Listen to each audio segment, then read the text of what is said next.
This is the 2CV. All right, you ready to see the Eiffel Tower?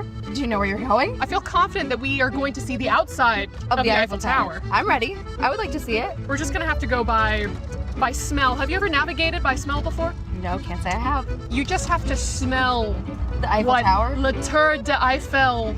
Okay, wait 1 second. Okay, I think we're getting closer. Either that or it's the catacombs. I didn't do that. That'll buff out. That'll buff out. I went to a cathedral today. Apparently, the Crown of Thorns is there. I didn't get to see it, but From Game of Thrones? From Jesus. As we're actually navigating some of this traffic, here, will you take the wheel for a second? Let me just, go ahead, take the wheel. I don't know how to drive stick. I have something back here. It's okay, you'll figure it out. 1 second. Are you still operating the pedals? Okay. Do you know when to brake? I got it. Yeah, no, I could feel it. Okay, here we go. All right. Please take the wheel. Am I still holding the wheel? Oh, no, I got my knee on it. There we go, you're good. How long is the Paris sewer system? I can't measure distance, so 20 miles. 20 miles? That's pretty far. 2 miles. It's actually over 1,304 miles long, and much of it is big enough to drive a train through.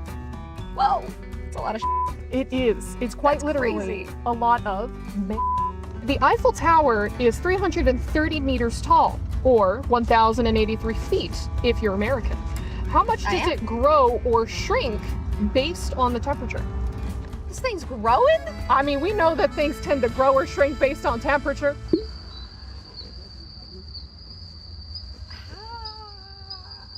Can I have a hint? Yes, it's in inches. 3.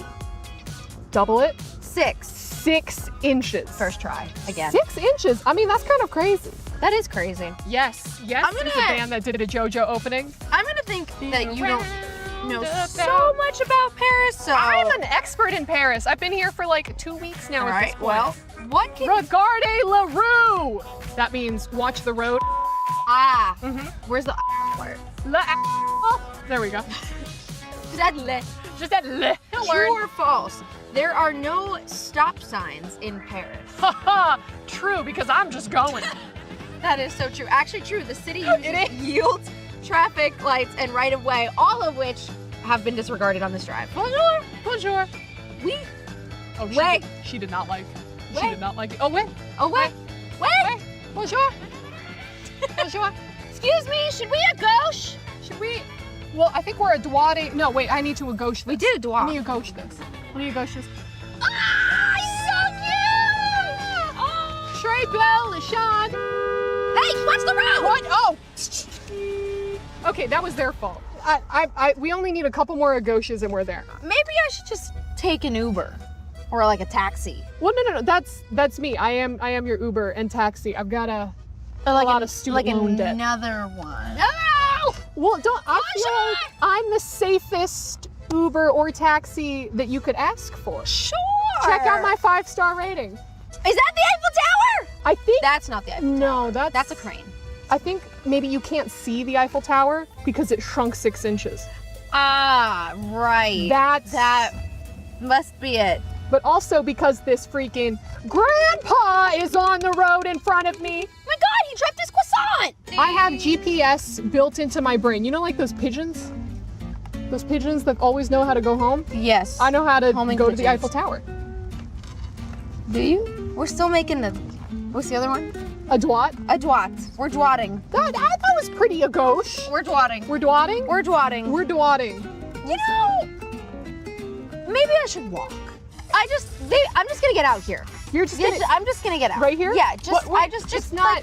I'm just gonna walk, stretch my legs, breathe the Parisian Paris, you know, the air, and just, you know, just... I can take you the rest of the way. No, it's, you know what, it's really nice out, and I just think I know that it'll be a great walk. it's just one more a gauche. Au revoir. Can I have 5 stars at least? Merci. Hello everyone, it's your favorite kind of tofu, Kin Dofu. I'm with Blacklist International today. We have our 4 players. Right now, we will play a game of who's most likely to. Let's start with the first question. Who takes the longest to get ready to go out? Oh, okay. Share me one. Why? Because I'm not decisive to when pick my outfits. He wants to look good in case of emergency. Who's the most likely to use a hero that is not from their lane to play in their lane? Okay, me. Give us the example first. Dharma support. Dharma support. Yeah. You guys did that, right? One of the In games? PKL. Yeah. Okay. Did you all win? Yeah. We win Dharma support. Next up, who is the most likely to buy a new skin when it's launched? That was pretty quick. You have like all the skins in the game? In my role, yes. But sometimes when I see a good skin, like it's definitely worth buying. Okay. I always buy it. Like even though I didn't use the hero. Okay, so favorite skin? Crimson Rider of Guan Yu. Oh, okay. We're gonna end it with the last one. Who's the most likely to oversleep and miss practice? Two of them. Two of you. Okay. So give me the story. We start with Chemi first. There's time when screams, like he oversleep. How late was he for the practice? 20 minutes. Okay, 20 minutes. Okay, not bad. Okay, now we go to Chad. Typically, Chelsea's like sometimes he tend to forget that we have screams. So maybe that's the only time that. That's even worse. That's even worse. Bad memory. So that's it for the short segment with Blacklist International. We'll be back with more.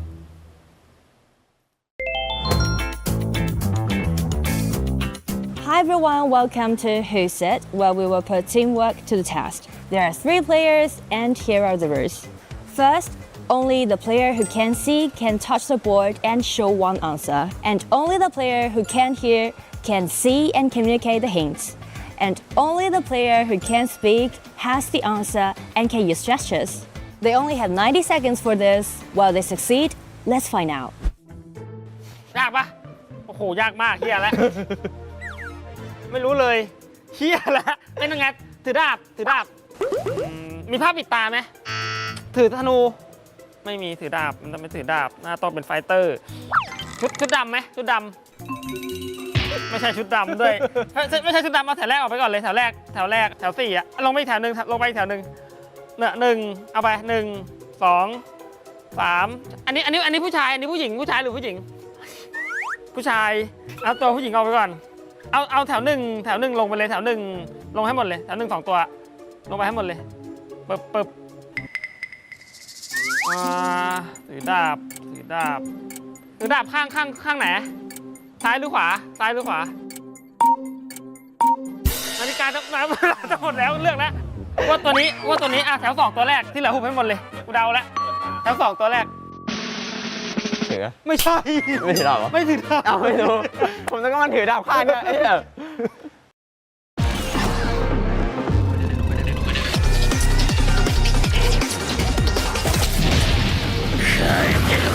自分の大切な友達を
行くぜ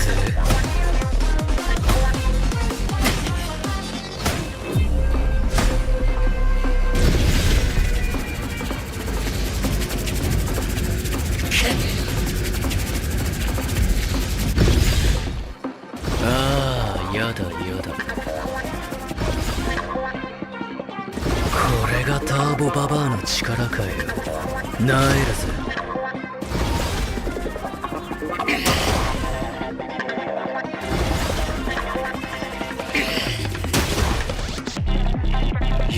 かねえぜてめえはよ。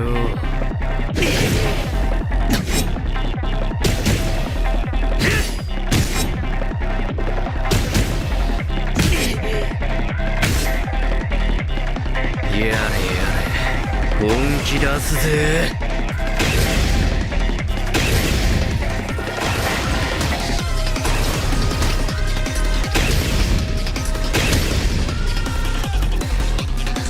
ももちゃん会いたかったぜ。強くならなきゃ、もっと強く。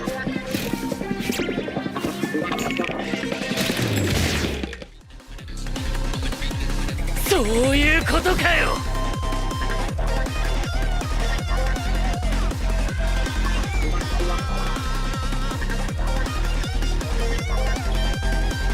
おっと悪い。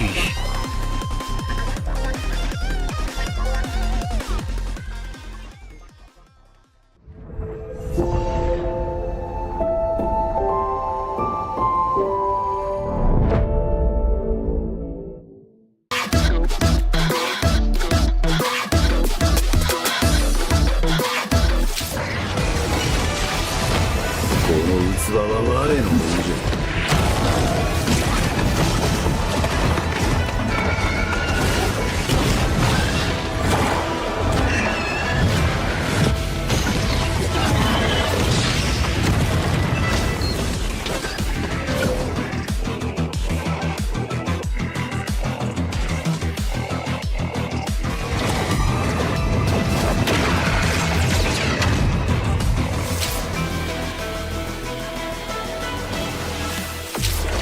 わしのじゃ。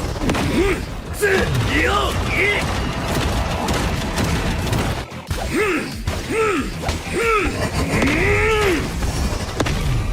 楽しいのう呪いの家。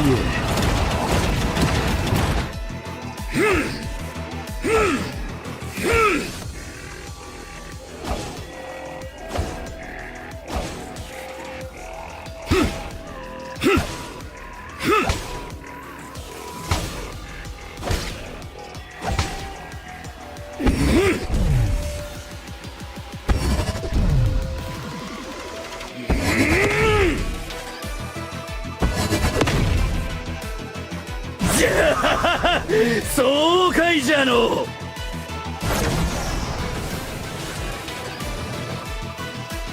見つけた。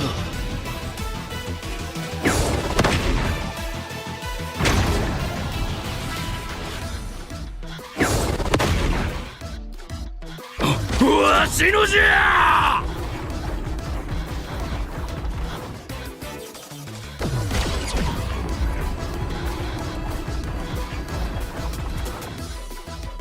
楽しいのう。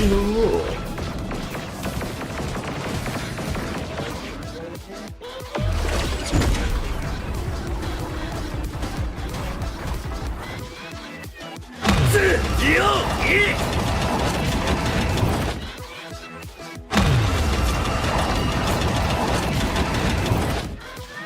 い。呪いの家。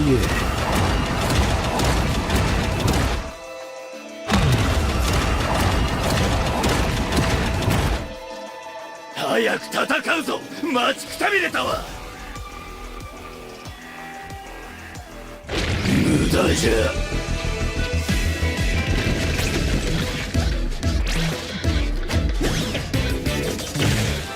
これから人間にとっての地獄を見せてやるからの。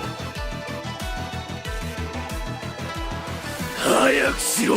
我は待たされるのが嫌いじゃ。なんじゃ貴様、ぶち殺されたいのか。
キドキしようよ準備快適早まだまだないこの世界を楽しんでみたんだ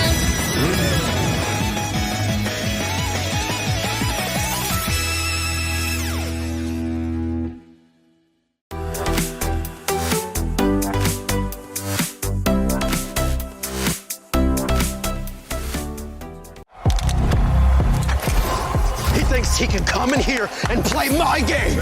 He knows nothing. Let's go! Tyler, one, you're done. This is my ladder. You can't climb it. It's better than being hard stuck at Masters. You're going too far now. Your eyes buggy. Your elbows ashy. That airline, that's an L airline. Somebody better hold me. Okay, yeah. Do something then. Raw energy. Blow the house down.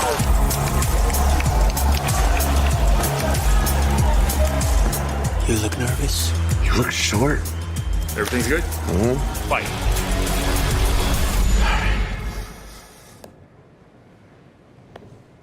Okay.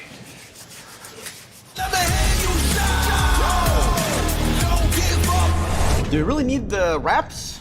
Yeah, this feels like overkill.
The group stage has begun, but nothing is settled in yet. Some teams are building momentum, and some others are just fighting to keep their hopes to stay in the KWC 2026 for a little bit longer. We're live from Paris, France. I'm your host, Isaac Peña, and today is going to be day 2 of our group stage. Kin, Nora, how are you? Well, I would say I'm really thrilled today because, personally, for me, it's the debut for KPL team. So definitely, I'm really thrilled about today's matchup. Super excited as well. I think everyone has been waiting. In the comments for the past few days, everyone has been asking, where are the KPL teams? Well, they are here today. And this one is going to be an exciting one because we are going to have our first ever global against KPL team matchup. And of course, it has to be our new boys coming in from the side of Revenant X Spark. So I'm curious how to see whether this is going to be a good lesson learning experience and how strong will the KPL teams look. All right, Ken, I'm going to bring you back a little bit because you're actually running a little bit too fast for my taste.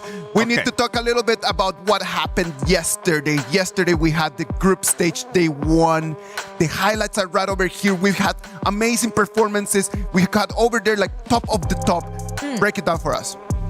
Well, yesterday's matchup, actually, we've seen several different players, especially I want to highlight this Luna player by Yulong, and he really showcased a lot. And also, we've got 2 teams, I guess, just got their spot into the playoff, which is ROC Esports and also GK Esports. Yes, it's a very important one because there were kind of some surprises, right? We were expecting, example, Aurora. When they first showed up, they were touted as the #1 MKL team. They were the champions. And it was supposed to be a stock standard result going up against Rock Esports. But Rock surprised every single person across the globe, getting a comeback and making their way into the top 8 slot. It's not easy, actually. It's definitely not easy for them to do so. But after they sealed the deal. Actually, they got the priority to pick the opponents that they want to play against through a draw in the playoffs. So that's what we talk about, right? During this group stage, the most important part is not only to get the ticket into the playoff, but also trying to vie for the first place. Yes, you definitely want to use all the advantages you have because this is a competition, right? So you want to have a strong team, but you also want to have strong benefits going into the later parts of this competition. And also during the group stage, you can see different teams have their different understanding towards the patch. So you can see, like, for example, this one, right? Nemesis CC, he played the Valor as a farm lane, which is quite a nice flex pick and unique one, actually. Yes, and one more thing we can expect today is I think we'll get even more creative drafts. The coaches have been through the boot camps. We have a lot of teams that have gone through the boot camps as well. They have learned quite a few things. So I'm curious to see what else they can offer in this second day of our group stages. That's also something I want to see about, and also like for KPL teams, because the patch is slightly different, right? Yes. So a lot of composition which they are really good at playing with is absent in EWC. So definitely that's gonna be some problem for them to deal with. 20 teams began this journey, and right now as we move into the group stages, as you remember, we had the play-ins, then right now we're in group stages, best of 3s, best of 7s. This whole tournament has a very specific way how it's going to work out. So what about if we look at this video just to see how the trophy is going to unfold? Welcome to the Honor of Kings World Cup, happening right here at the Esports World Cup 2026. Before we get into the action, here's how the tournament works. The global ban pick system will be implemented, and there will be 3 stages: the play-ins, the group stage, and the playoffs. The 8 qualified teams have been split into Group A and B and drawn their placements on the bracket. The play-ins will have best of 3 matches, where the top 2 of each group advance to the group stage. The 4 teams who advanced from play-ins will be joined by 12 teams that qualified from their respective leagues, forming a total of 16 teams for the group stage. The 16 teams are split into 4 pools based on their performance, with teams in Pool 1 being the top-seeded team in each group. The rest of the teams will be drawn into the groups, with each group having a team from each pool. The group stage will once again have best of 3 matches in a double elimination format, where the top 2 of each group advance to the playoffs. Teams that advance through the upper bracket will have an advantage, so placement matters. The playoffs is where things get interesting. The team who advanced through the upper bracket in the group stage will first draw their selection order. Then, they each get to pick one from the other 4 second-place teams to play against. When all teams are picked, the stage is set for the playoffs. The playoffs will have best of 7 matches, and where teams tie 3-3, the ultimate battle will be the deciding factor. No second chances, no room for mistakes, and only one team will be crowned the champion of KWC at EWC 2026.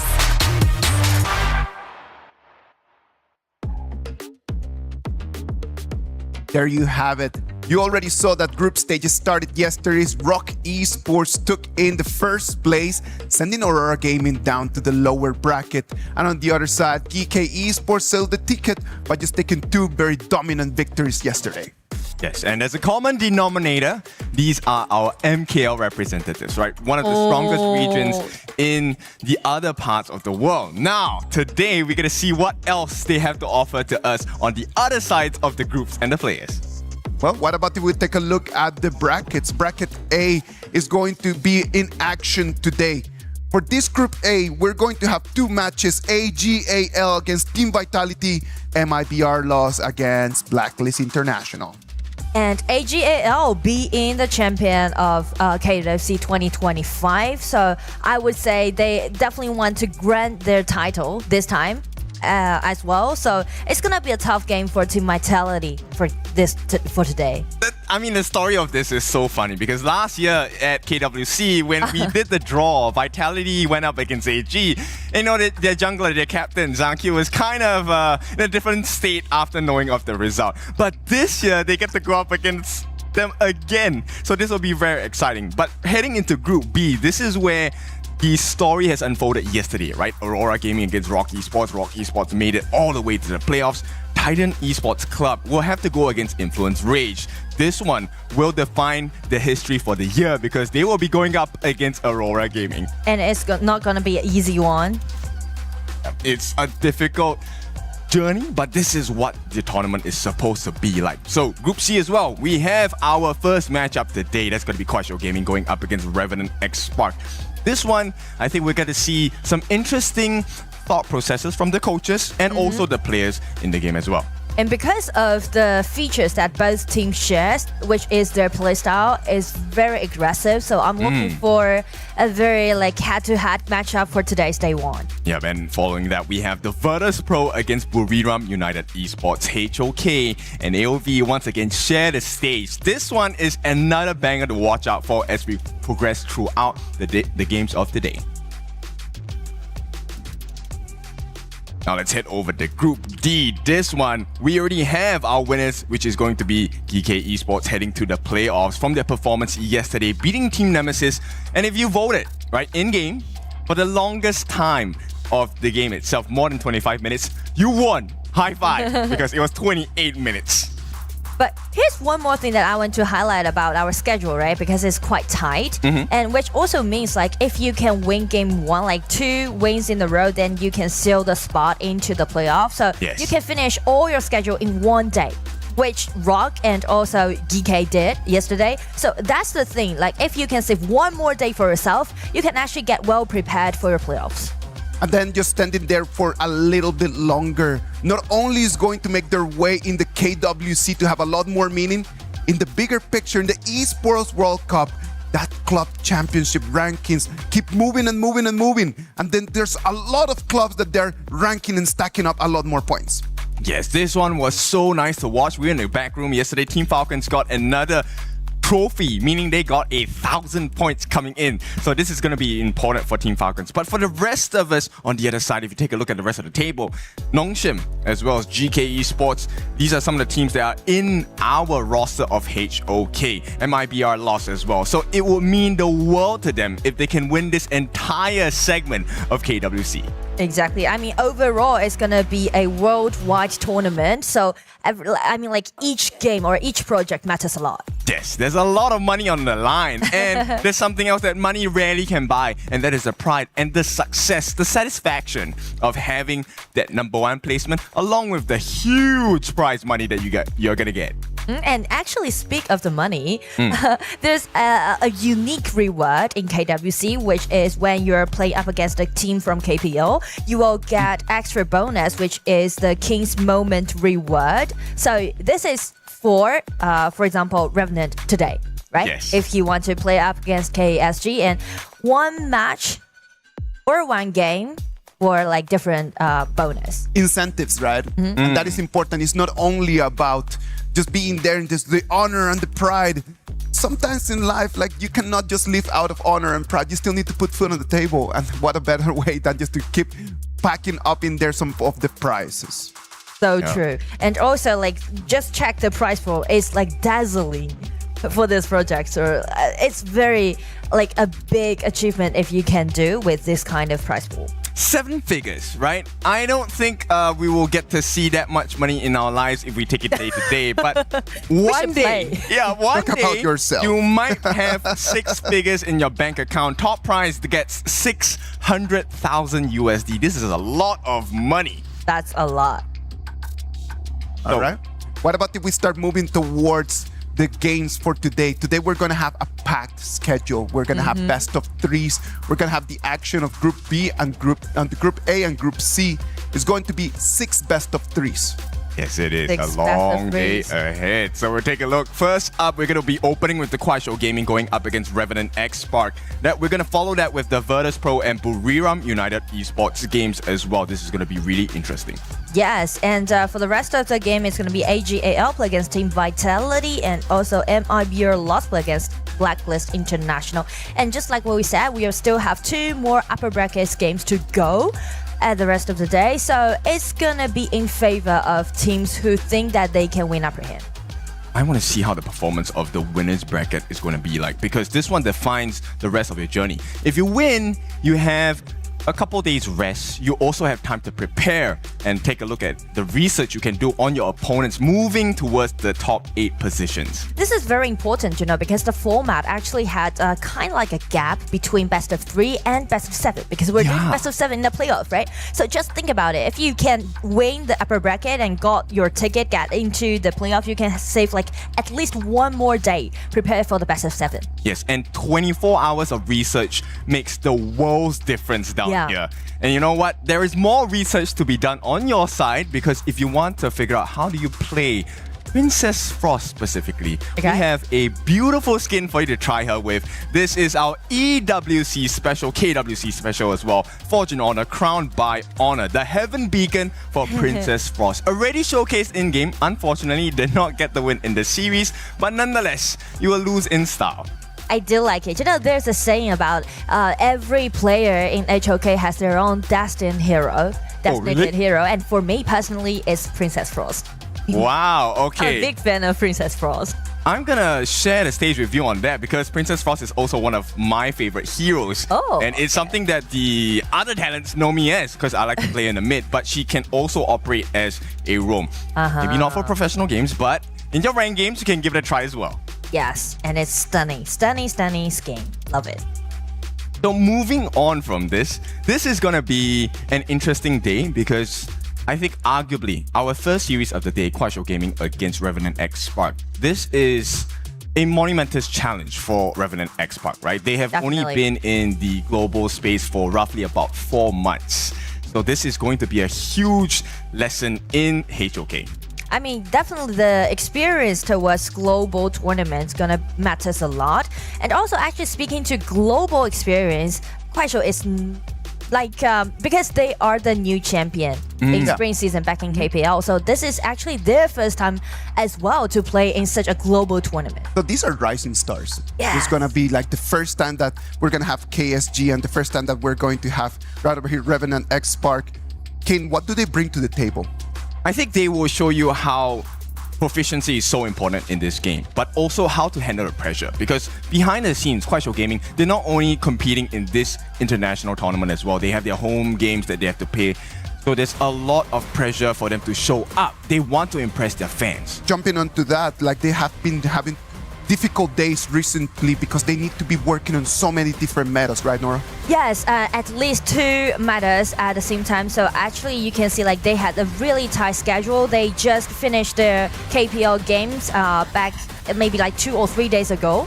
And then they just directly fly into Paris. And for yesterday, they got their rehearsal, the shooting day, the media day. So a lot of things for them to deal with in the recent days. So actually, the patch is also different. The Thursday was a bad day for them, right? It was actually pretty difficult. They were playing against EDGM and then they had a 2-0 advantage. And then after they just dropped the back and then made it a 2-3. And that was their last game right over there at KPL before flying all the way here to Paris. Yes, it's a difficult journey, right? And there's also things like the jet lag because of the time difference. So things might not be as straightforward as it seems on camera. Yes, but that's something that I really want to see them to pull themselves together because I know that they are known for their resilience. Back into KPL spring, right? They are considering at the underdog because that championship they granted, that was their first ever championship in their team's history. Yes, and no one could ever thought that they can beat Wolves back in spring season because Wolves was known for like 10th. Now already made it into 11 right now championship. KSG at that moment in spring, right? Like it was like the top of the top. It was their peak moment. Now we go in front of us and we go to the other side of the street. Revenant X Spark right now coming in here. They had a 4-1 victory over AG.AL over there in the King Arise India tournament.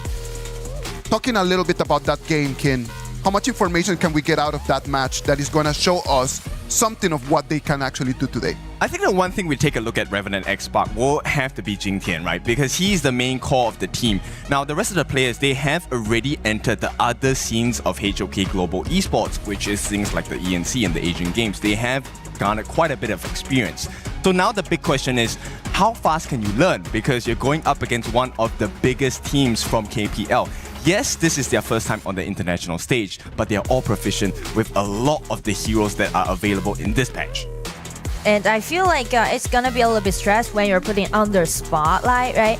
And also you know that you're gonna face against KPL teams, and this is the first game we see a non-KPL team play against the KPL team in KWC this year. So a lot of pressures on Remnant actually. I think that King right now just touched onto a very interesting topic that most likely people at home want to know a little bit more.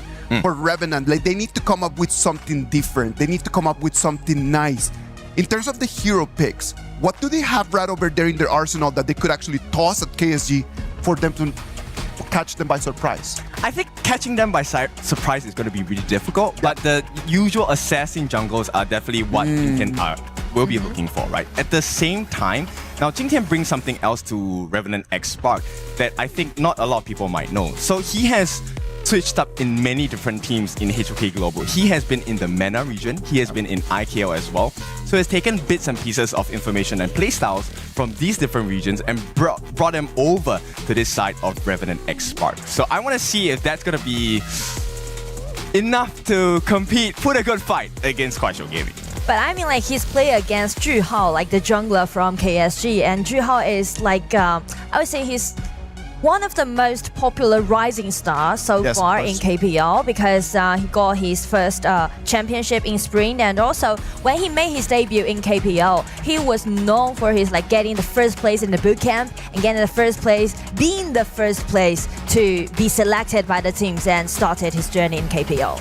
Yes, it's going to be really interesting. So we need to see this first BP, right? Normally this first BP will set the stage, especially in a short series like a best of 3. First one to get 2 points wins. So you want to make sure that you get off on the right foot here. Take one game first and we can start talking about maybe potentially taking the series. Yeah, game 1 is definitely very important, and there's one thing I want to highlight about is about the patch difference, right? Because we mentioned that KSG need to deal with 2 different patches at the same time. So actually a lot of heroes that they can't use right now so far, even though they're really good at playing it. So speaking of best of 3, I would highlight one hero that they can use, and they definitely well use, is Byron, because Byron is one of their signature hero of their playstyle back in KPL, and also Byron is still available, and not only for them but also for like all HOK teams. It's so popular for that Byron pick. Yes, now if you are wondering, you are new to HOK, you're wondering why is Byron such a good pick, it's because he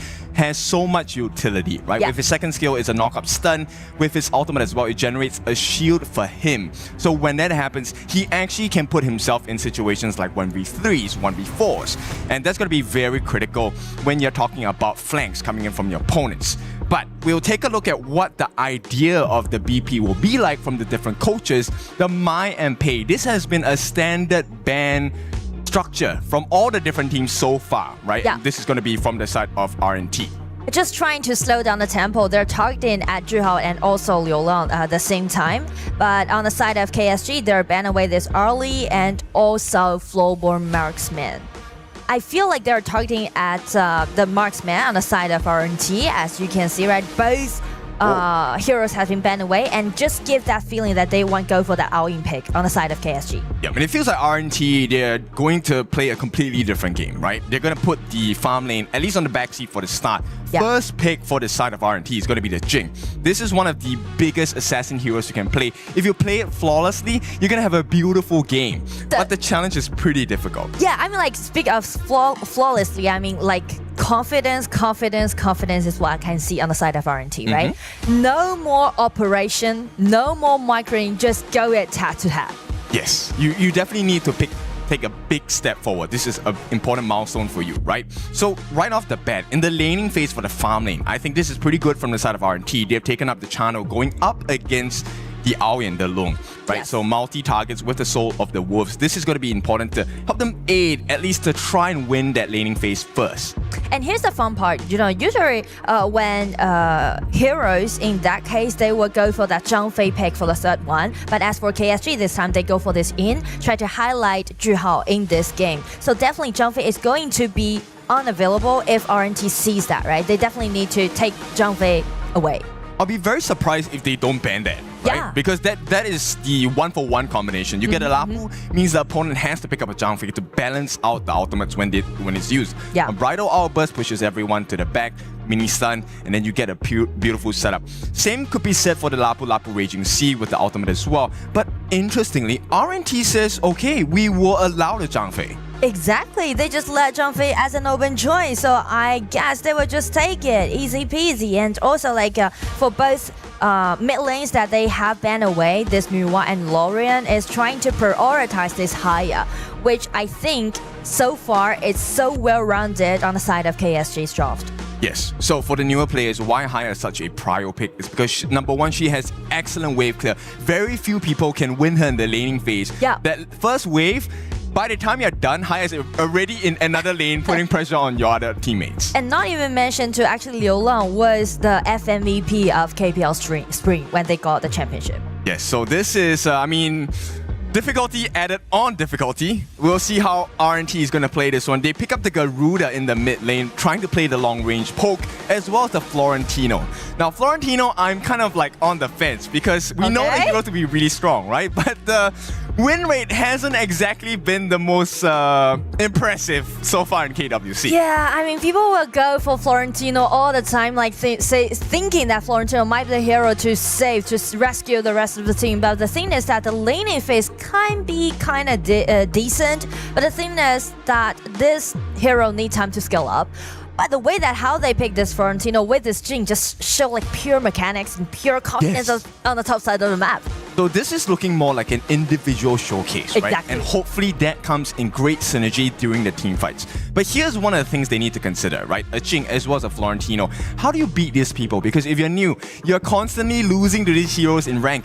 It's about the 2v1s, 3v1s. Just get more people, the numbers advantage, and you should be able to swing the fight in your favor. So actually you mentioned about the importance about 2-2 or 3-3 battles, right? And speaking of that, actually just check KSG's composition. You can see like all of the members or all of those heroes that they selected has the survivability, right? Yes. The ultis, the flash, or like some tiny skills that they can use just trying to dodge Jing's ulti or Florentino's chasing down. So that's the mechanics that we're talking about, and that's the mechanics we're looking forward to seeing in Game 1. Yeah, so Game 1 is very important. We need your help. We need you to do us a favor. We have a voting system going on, as you saw in the Overlord's pit as well. KSG currently leading in the votes for the Overlord pit. So when they take the Overlord, you will see a reward in the form of this sigil.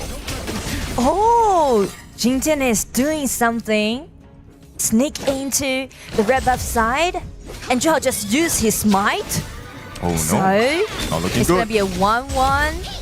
Oh, he got it. He stole it. So Jingtian actually gets that initial one. But here comes the second part. Sure, you stole it. Can you survive though? Because 3 members on the side of KSG are here. And they're going to open up this first part of the game with the first blood onto Jingtian. And that's not what you want to see if you're an RNT fan. And like first blood goes over to Science. I mean, nice try by Jingtian. But the thing is that you can see the coordination on the top side of the map, on the side of KSG, right? They just rotate so fast and in close. That kind of thing. And I love this. Right on the dot, hyper roll. Silence always brings the confidence, and you absolutely shine on stage. Keep going for that championship. With that first blood going into the hands of Silence, this means the Clash lane is looking a little bit spicy for Deadshot. I'm not sure he's going to be able to hold it on his own unless help comes. And here's some backstories about Silence and also Yu, because both Silence on the side of KSG, this year is their debut, and this season was their debut, and they got the championship. That's what we're talking about. I mean, that's super impressive, right? Exactly. Rarely do you get a performance where you come out in your first debut, you win the entire thing, come to the international stage. Once again, they're looking pretty good at this point, right? So the assist going in for Chi Hao as well as for Liu Lang as well. This is all gold advantage. At 2 minutes in the game, we're already 1,000 ahead for KSG. That's a lot. It really is a lot. And right now, this means the rotations will be a lot faster for the side of Crush Gaming as well. And this means at the 4-minute mark, you could expect that RNT might entirely just give up the attempt and try to look for something else across the map. And the ulti has been broken by Liu Lang. Just drag this Lapu Lapu in and everyone just guarding around him. It's not going to be a kill inside, but outside there's 3 members waiting for this Lapu coming out. Yep, Crowley takes a fall here with the flash by Deadshot. He's gone as well, right? There's no way it's gonna happen. AG.AL gets that finishing blow. It's 3 kills to nothing on the side of KSG. Nothing less we expect from the #1 team in KPL previously. And the way that how it goes so far is pretty much like RNTX is trying to make a lot of things happen, right? They make a lot of things move in groups, but KSG, they just guard there, just wait for it, and just doing those pushbacks. Yes, and the timing has been already super clean from KSG, right? So LFF actually giving vision to the side of KSG. It might not seem like much, but at this point, now they know what to do during the rotations. Crowley, he's gonna try and set up something on the side. The flash, the ulti are being broken, so KSG, they are on their way, getting down, try to rotate, and just force out the flash on the side of RNTX. So a lot of trades happening, and after that, it's up to 2,000 gold lead right now. And it will start to get more difficult, right? Because a flash at this stage means you don't have it for that 4-minute Tyrant fight. So, any ideas of going for that Tyrant becomes more and more risky. And RNT, if they make the fatal mistake of losing not just the Tyrant, but giving more kills to KSG at the 4-minute mark, I think they might regret it. So they're actually trying to pressure on at the bottom, trying to do something on Yu, but you can see like Yu is just being very patient. But at this place, you can see like the ulti broke out and Candy just being killed instantly. That's gonna be something to deal with on the side of RNTX. Yep, Candy already taken out, so there is no way they can contest this. KSG take the first timer of the game, and there is more to come. Jingtian couldn't even go close because the Moonscape Mirage from the side of Liu Lang actually pushed him back. So at this point, KSG, look, I think this is a well worth effort. They're gonna put themselves right smack in the middle of the jungle on the bottom side and put more pressure on Senpai as well as Crowley. I don't think you want to contest this, but they will still give it a try. Jingtian goes in for the 1v3. Now it becomes a 1v1, but he should be long and gone. The damage is too much, and Liu Lang shows him what's up. Even make it as a solo kill, and here comes AG.AL. They are just torturing the game. You can see like the certification that KSG has, right? They're just totally reading RNT as a book. And this is what it means to play against a KPL team, right? The pressure is immense. T1 now under pressure as well. I don't think they can defend this. In fact, they have to give it. And a couple of free hits coming in on the lifelines of Crowley. This means they don't get to defend. The Azure buff goes to the side of KSG as well.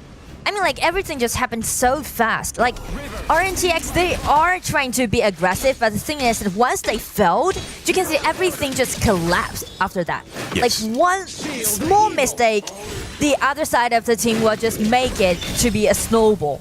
And it feels like there's no more space for RNTX to try anything, right? Look, they're trying to farm in the top lane 4 different members. Ideally, we're looking for a 3-man goal sharing effort, but at this point, because you're so far behind, 4,000 gold behind, KSG might be looking for more. Senpai gets caught out by Liu Lang. Does get the Moonscape Mirage. This is a 1v1 that is completely unfair. Even with the leader stance, he's going to be taken out, and KSG have all the advantage in the world. Killing spree it is. I mean, like 303 KDA, Liu Lang is having 100% killing participation. Yeah, we need to take a look step by step, right? RNT, can they get a kill over to their side? Right now, they have nothing to offer against KSG, and KSG knows that they have this advantage. They will start approaching the Crimson camp again. I feel like they are just being really dominating, and you can see like RNTX, they are too busy to guard all those resources that they have. Yep, and it's very difficult because ideally you want to isolate singular members on the side of KSG, but nobody can hold a 1v1 with any member on the side of Quad Show Gaming at this point. So RNT, they have to figure something out in the sense of a 4v1, 3v1 numbers advantage. But to be honest, like with a 5,000 gold deficit, it can be really hard. The only thing that RNTX can do right now is just let Candy to guard all those waves and just trying to clear the waves and buy more time for Channel and also the Jhin. Yes, and time is definitely not on their side because while Yu on this Owen is doing well for himself, the silent killer on the other side of KSG is silenced. I mean, no pun intended.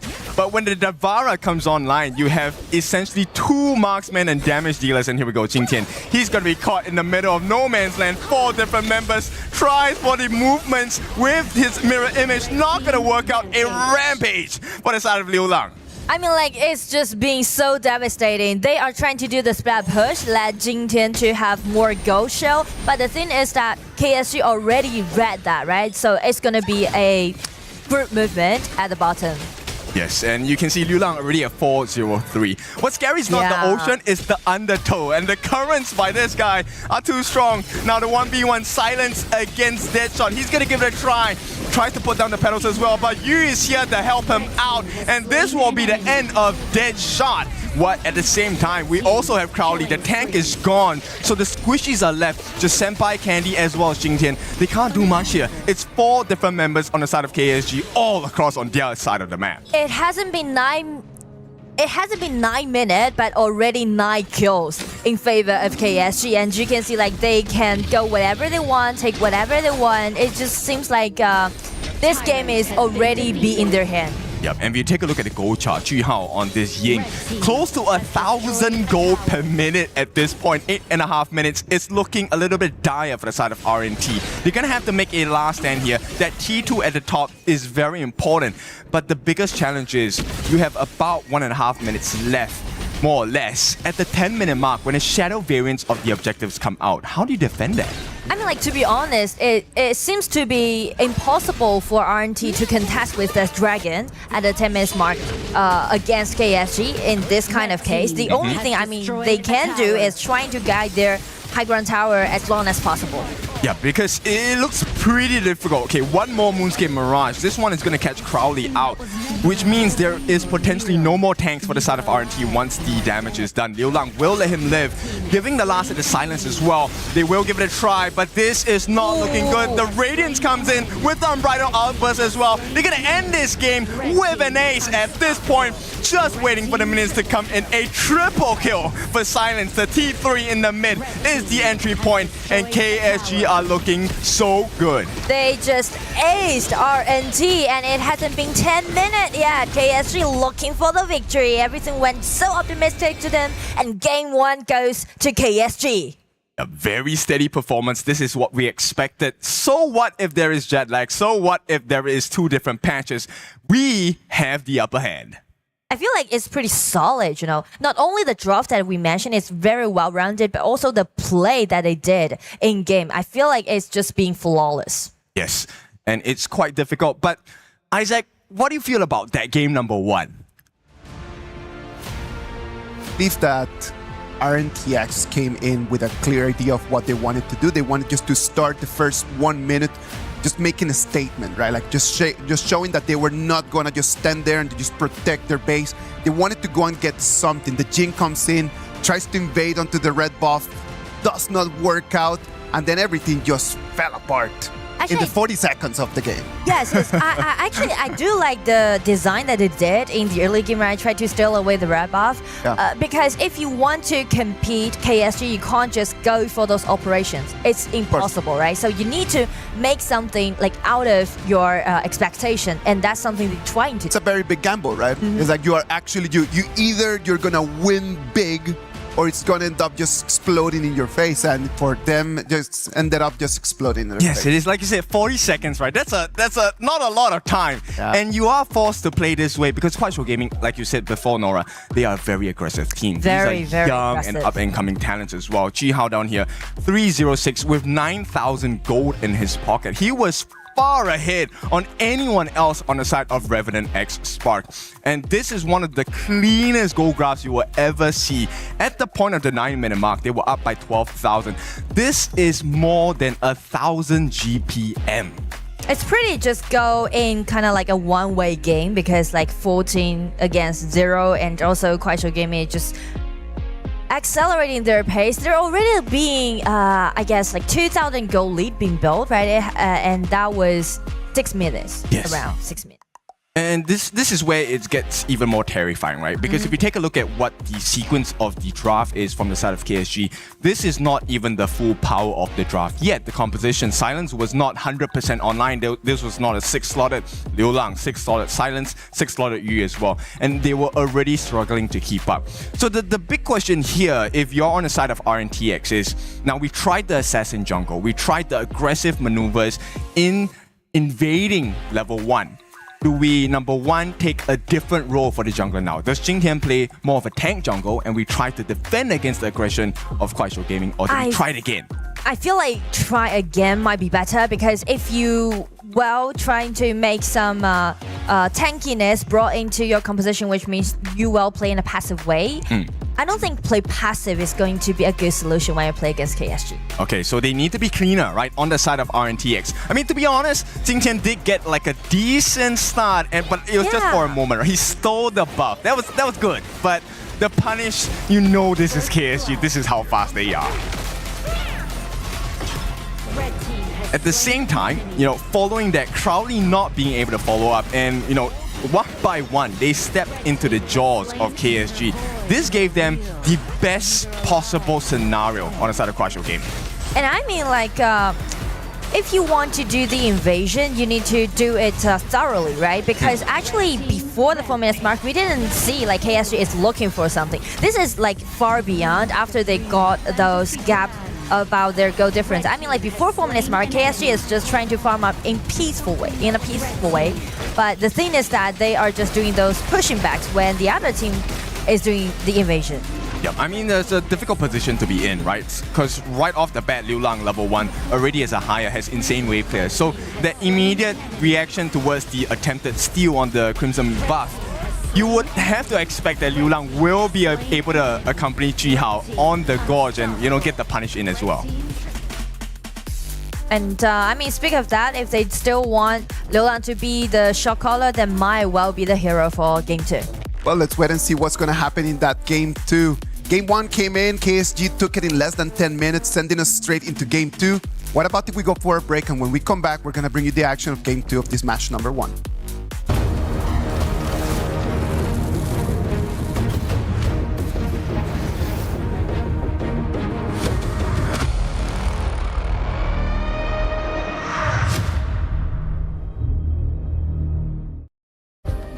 Play is in our DNA.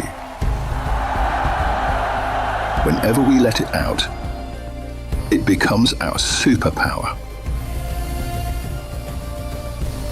Now imagine an entire city being built to supercharge it. Kadir City, powered by Play.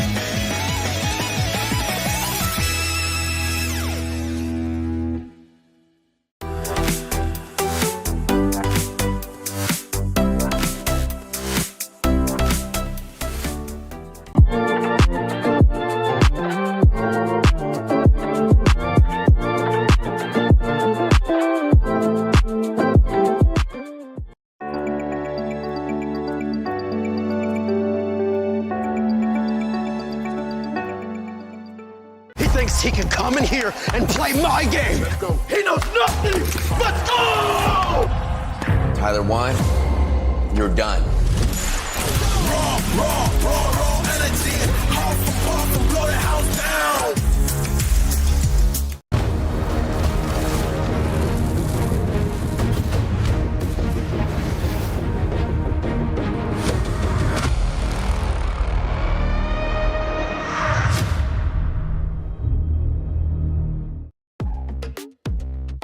For RNTX, this is going to be their first international tournament. So having a little bit of nerves and not being able to settle in immediately is extremely normal. So it's totally fine.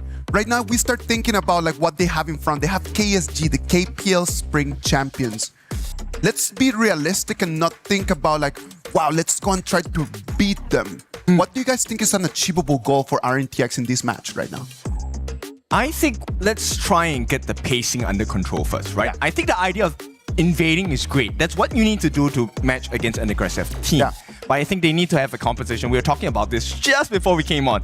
They need to have a draft that if you want to invade level 1, it needs to be able to be done, right? Because a Garuda and a Florentino, if you're behind, there's no way you come back into the game. And speaking of that, I think draft also matters a lot because we mentioned about actually KSG is trying to prioritize the jungler, right? Let Zhuhao to have that in. So Zhang Fei should be banned away on the side of RNTX, right? You couldn't just let a well-played team to use such a well-played combo.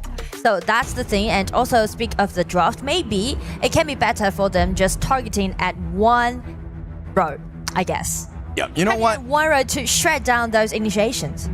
Let's first and foremost, let's not pick the Florentino game 1. Right? Yeah. It's a difficult one. I mean, Florentino's a really strong hero, but we already saw one of the ways to beat the Florentino pick, right? When there's a numbers advantage, especially when you're behind on farm and EXP, it's not going to be a simple game at all. So RNTX, like you said, this time, I believe they should be going for first pick again, right? Because if you lose a game, you get to be in a position to pick your sides. The better to pick some heroes with initiation. For example, this time, Zhang Fei is still available for them, but they will stay the same as this my ban and also that pay, because you want just let KSG to be really aggressive in like before 4 minutes. Yeah, definitely. The first 4 minutes are really important, as we have already, or rather, KSG has already showcased to you what a lead within the first 60 seconds can do for you.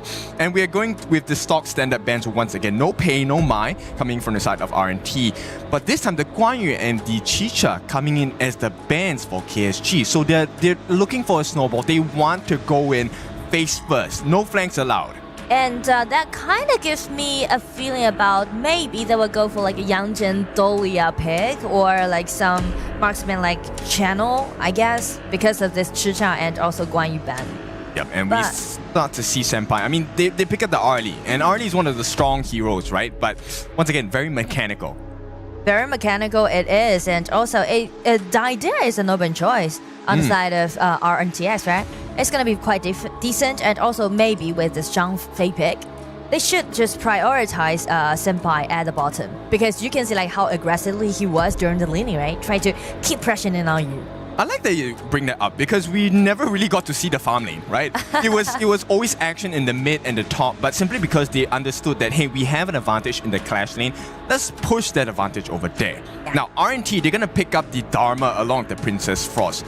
So maybe, you know what, they could even play the Liang as a roam and go for the traditional Frost Liang. Do you like that combo? Well, I mean, I do like the combo, especially I'm looking forward to seeing KSG or AG.AL to play that combo. But as for RNTX, I feel like they might be better to go for a composition with more tolerance, because Zhang and Liang, you really need to use your ulti precisely, and it is very hard to execute it in game. Yes, high risk, high reward. And this risk is even higher now because they have Fatih in the hands of KSG. Fatih, if you didn't know, when he activates his ultimate, he cleanses himself of all crowd control, which means he might even say, you know what, Candy, if you want to use your second skill, Frigid Prison, freeze me, and I'll use my ulti, I'll come out, I'll start slashing. And it's not going to be a fun place to be at.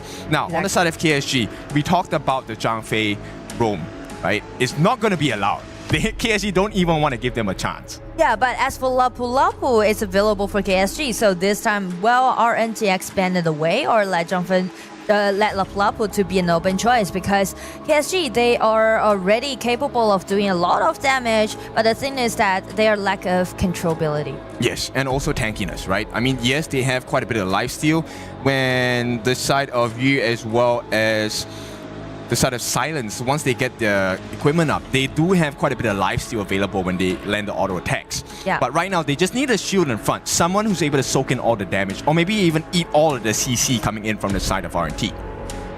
Lapu Lapu it is, and maybe like Yangjin for Zhuhao this time, I guess. And also for RNTX, because of the Dharma pick and also the Princess Frost, the control is definitely there. The CC is completed, so they might need some hero to do the splat push in the middle game. Yeah, I definitely agree. Split push, actually in this case, on the side of RNT, wave clear isn't their biggest strength, right? And we will go for the traditional pairing here. So the couple that is in play, Ogren as well as the Dire Dia. They are a couple, but there's a second couple here that is going to be the Dire Dia and the Arlie. This is one of the traditional picks you'll see in any professional league in HOK. And I would consider that bottom duo as maybe the most, like the strongest duo right now. So in this patch at the bottom. So I feel like this time RNTX is trying to highlight their marksman senpai, trying to, you know, be more aggressive during the laning and try to take the tier 1 tower at bottom first, then KSG. But Chihao, he gets a Agudo. And it's one of the natural counters against an Ogren. I'm not sure this game is going to go any easier for the side of RNTX. Like, we've seen the power of KSG, Kuaishou Gaming. Now, if you don't understand Chinese, Kuai means fast. And they were playing extremely fast. And Shou means hand, means like fast-handed. Yes. Yes. So I think we can expect a very fast rotation. One of the fastest jungle camp clearers is the Agudo. And this is going to, hopefully, I think the Ogren pick for the side of Jingtian, he needs to invade. Ball camp, definitely a prior here. If he can get away with robbery in this level 1 invade, that would be great. Because if you don't do that, we're going to see a repeat of game number 1. But I mean, like, if you want to do some invasion happening before Formness Mark, I mean, like, around level 1, the only thing that Ogren can do is steal away the small monster, the piggies, around the camp on the side of KSG. That's the only thing that you need to do, or you can do. But after that, the mid lane clarity might be the main focus in game 2. Because not only Ogren, but also this Agudo can be a great help to their mid lanes in this clarity. Yes, they can actually hit multiple targets and also a very fast wave clear from the side of Chihao on the Agudo, right? That's true. For Jingtian on the second skill, the Death's Precipice, the one where he does a swipe, the targets that are hit by that will be available for him to get multi-hits. And Jingtian, he tries again! Oh no! Okay, we'll see how this works out, right? Just take it personal, like... yeah, like, okay, game you know 1 what? invasion, game 2 invasion. I like it, actually. I like this because actually you can stop the passive of Chihao. He actually is successful. Now, the rest of the cavalry comes up. Straight away, it's a 3v2. The life bars are falling low on the side of KSG, but they don't have enough damage, and Liu Lang gets the first blood. Yes, it is onto Crowley, but here we go. Jingtian, your Ogren, the jungler, the core. He is down right from the get-go, right before the 60-second mark. I mean, like, sim strategy, sim tactics that RNTX trying to make, but the story just be remade again on the side of KSG. Like, it's like the deja vu of game 1. Almost. So, I mean, they did send Senpai down to mid lane, try to get that mid first wave and rotate to the top or the bottom to get more EXP, but it's not working now because they have to waste time clearing that first initial wave. And this is all of the timers on the side of RNT put and push back. Just watch the replay, right? Actually, they did quite nice at first hand, but as you can see, Ollie just hold back. So the rest of the team member is not that capable of dealing with the early power on the side of KSG. So that's a problem. If you want to take one execution, you need to make sure that you can do it in a quite thorough way. Yeah, and in quick fashion as well, right? Yeah. This is the risk of taking a big fight before you hit level 4, because as an Ogren, you only get one chance of your first and second skills. If you don't get a kill or exchange off of that, you are in a dangerous spot, right? Level 4, yes, you have your ultimate as an Ogren to get back some life that is lost. You also get the insta-kill with the Seer State. But once again, okay, I like this. Jingtian says, let's give it a go again. They will go. This time it's a 3v2 with the roll and a tumble from Chihao. He makes it out safely. But once again, this is time wasted. I don't know if this is the correct answer. 4 members on the side of KSG have answered the call of Chihao in the jungle. Yes, the waste of time, that's exactly the point, because when you're trying to do the invasion but you didn't take anything from your enemy, that will just lower your own farming pace against your opponents. Just check the gold difference, right? 2,000 gold already in favor of KSG, and that's the thing. And in the middle of that exchange, you also got a solo 1v1 kill against Candy. Now, Candy losing to the side of you, I think that's to be expected. But the problem here is you're giving farm to the channel, which is not supposed to happen. He is going to be so big at the 4-minute mark, probably even at the 10-minute enhanced variants. The thing that KSG is trying to highlight the top side of the map. They are just letting you to have his own good time, but out of expectation, he did that solo kill for himself. So definitely everything just went so optimistic to KSG in this game. Yep, and pre-4 minutes, yes, you do have a little bit of a backdoor defense, the yellow bar on the towers. That's the extra health of recovery. But once it hits 4 minutes, that is going to be gone. So right off the bat, even before we touch the Tyrant, KSG has an advantage in damage on turrets already. And speak of the gold difference, speak of the gold lead, just check silence. This man just keeps silence, but with 600 gold lead. Yes, that's quite a lot, which means he probably will get a big advantage coming in. But here we go, the launch coming in. Once again, two-man knockup. The jungler is gone. Jingtian, today is not your day. And KSG right at the 4-minute mark, they kickstart the Tyrant. There is no steal unless Deadshot can do something spectacular. Not gonna happen as well. And as we already said, T1 at the bottom, looking so shaky. Just secure the Tyrant at the bottom. You know, like one thing that I do want to highlight is that Lorian is quite like a new hero to Liu Lang, but just check like how smooth he is using all those combos. It's like pure mechanics, but like pure talent with great effort. I mean, this is one of the reasons why they are champions, right? They learn so fast, even if it's a hero that's new to them. The mechanics are already there, the foundations are already there. And the foundations of their victory start with RNT's T1 on the Clash lane taking a fall. So KSG has a little bit more space to operate around the gorge at this point. Top side is going to be very dark. Lapu finding a nice spot, trying to get in at the back. Red team. Yeah, this is so good, right? Like, okay, he's just standing there, but that is a lot of value for the side of KSG. Yes, the value is that gain the vision control and open a door for them to maybe make the tower dive possible, and at the same time just let the people to do the split push at the bottom. So you can just, you know, throw one rock and you can hit two birds. Yep, they will get the double knockup once again. Deadshot, no return fire. Jingtian's gonna be taken down as well. KSG are looking so strong, they're too far ahead. Crowley falls solo. It just took 3 hits from the side of KSG to get it down. All the T1s are gone. T2s are next on the menu. They still have a minion wave in the middle lane. This means Jihao can go to work, and Agudo takes and eats towers for breakfast. KSG is just snowballing the game, and look at the pushing efficiency with this Agudo, with this channel. Actually, this composition allowing them even close out the game before 10 minutes. Yep, I don't think we'll even hit the 10 minutes if this situation continues on. And you know for a fact, KSG, they know what an advantage is like, and they know how far to push it as well. We'll see how this is like for the side. Jingtian, he's gonna give it a try again. Radiant's gonna be dropped down. Oh, 3-man knockup. This is all over for the side of RNT. A beautiful piece of work from the side of Kuaishou Gaming.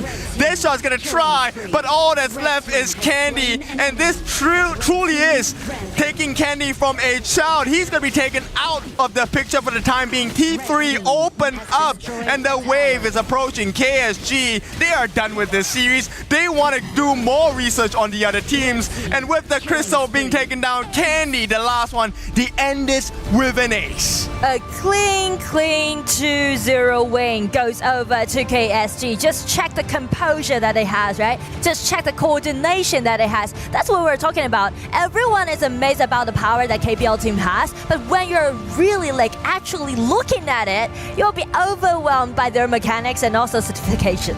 Yeah, so this is like the legends, right? You hear stories, okay, this team's really strong, but now you actually get to see it. This is what you need to do. When you have an advantage, you need to find the different angles of where to put pressure and put pain on your opponents. Now for RNTX, I don't think they should be too discouraged.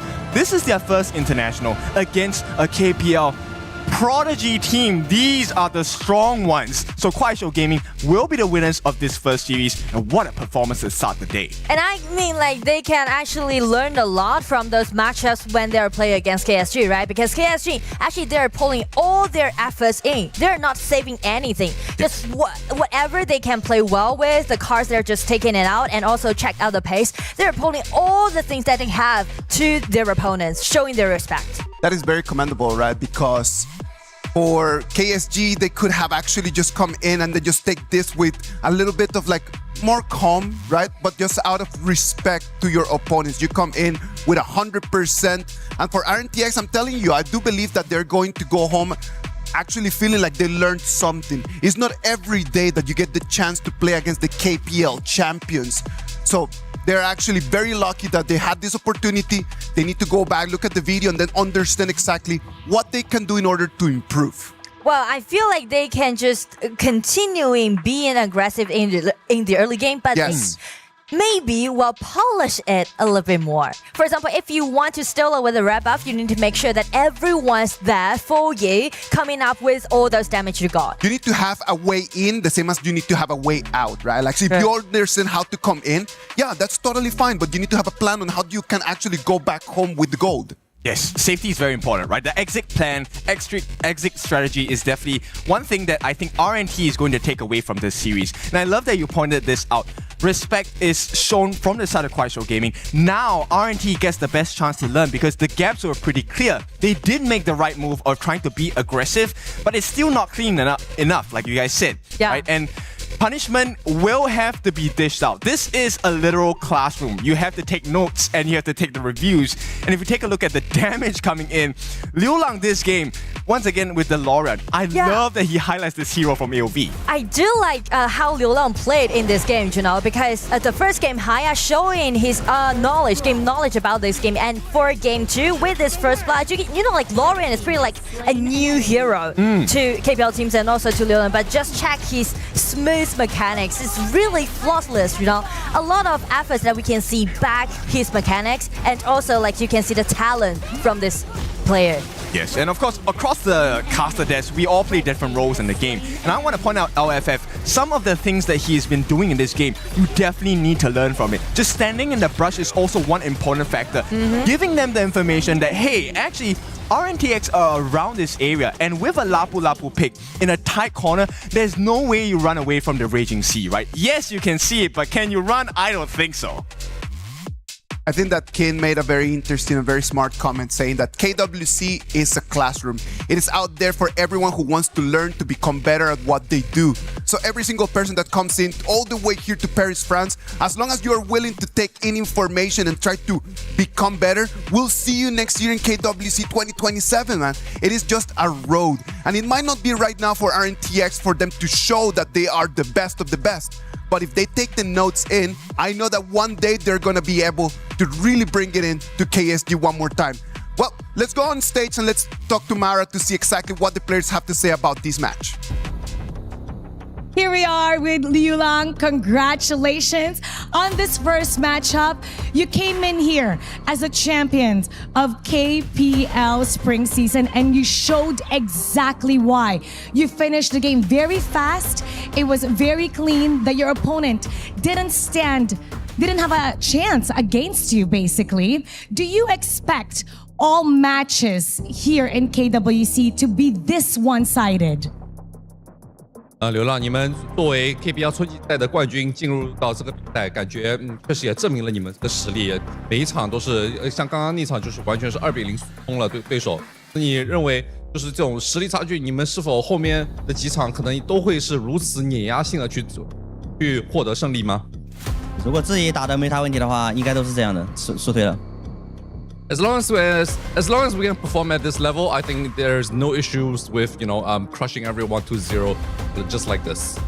What you showed today would definitely scare everybody in your group. Now, the meta in the global is different from KPL, especially with the new AOV heroes. Earlier, we saw your team use the Lorian. What was the preparation like, especially because you're in the middle of your summer season right now in KPL? Was it a bit challenging for you? 在国际舞台上面，他们的主流打法可能跟国内的 KPL 也都非常的不一样因为这里也有那些像什么LV 的英雄，比方说你们刚才拿出那首那个 Lorian。那你们从 KPL 的夏季赛来到这个国际舞台上面，做出了哪些方面的调整呢？ 可能大家都是职业选手吧，都多花点时间练一下这边的英雄吧。可能国内都没有，就大家多花点时间练习一下。well, we are professional players after all. So it came down to just practice. Like when there's a new hero, we gotta practice it. We gotta devote time learning the ins and outs of the hero and be able to deliver a performance with it at the highest level on the stage. And we're really excited to see what else you have to show. What about a message to the world, everyone that's watching right now? 那有没有什么话想跟现在所有在看的观众和粉丝呢？希望大家都能看得精彩吧，啊，看得尽兴。I hope everyone can enjoy the show and watch us win. Once again, congratulations. We're gonna break that down a little bit more and head back to the casters. Lead the gorge. Thank you very much, Liulang, for coming in here, spreading the good word of top-level honor of Kings. I love that he came here. He has the confidence that they're going to make it all the way through as long as they perform as they should. Match 1 is done. Match 2 is waiting for us. Let's go to a break, and when we come back, we're going to bring you all the action.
Play is in our DNA.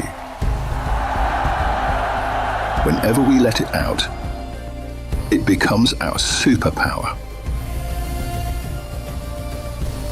Now imagine an entire city being built to supercharge it. Kadir City, powered by play.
Welcome back. This is the KWC 2026 Group Stage Day 2. We just saw the performance from KSG taking a 2-0 victory and moving forward to today afternoon's performances. But then we need to see exactly who they're going to be playing against, and that is going to be our next match. To break it down to you, we have brought Kin and Blam for this match. Hello. One more time. I'm showing some homage to VP, you know, there we saw Clue with his lovely little... I'm assuming it's a Hue1 impression, right? It's looking good, right? Because at this point, this is going to be a very important match.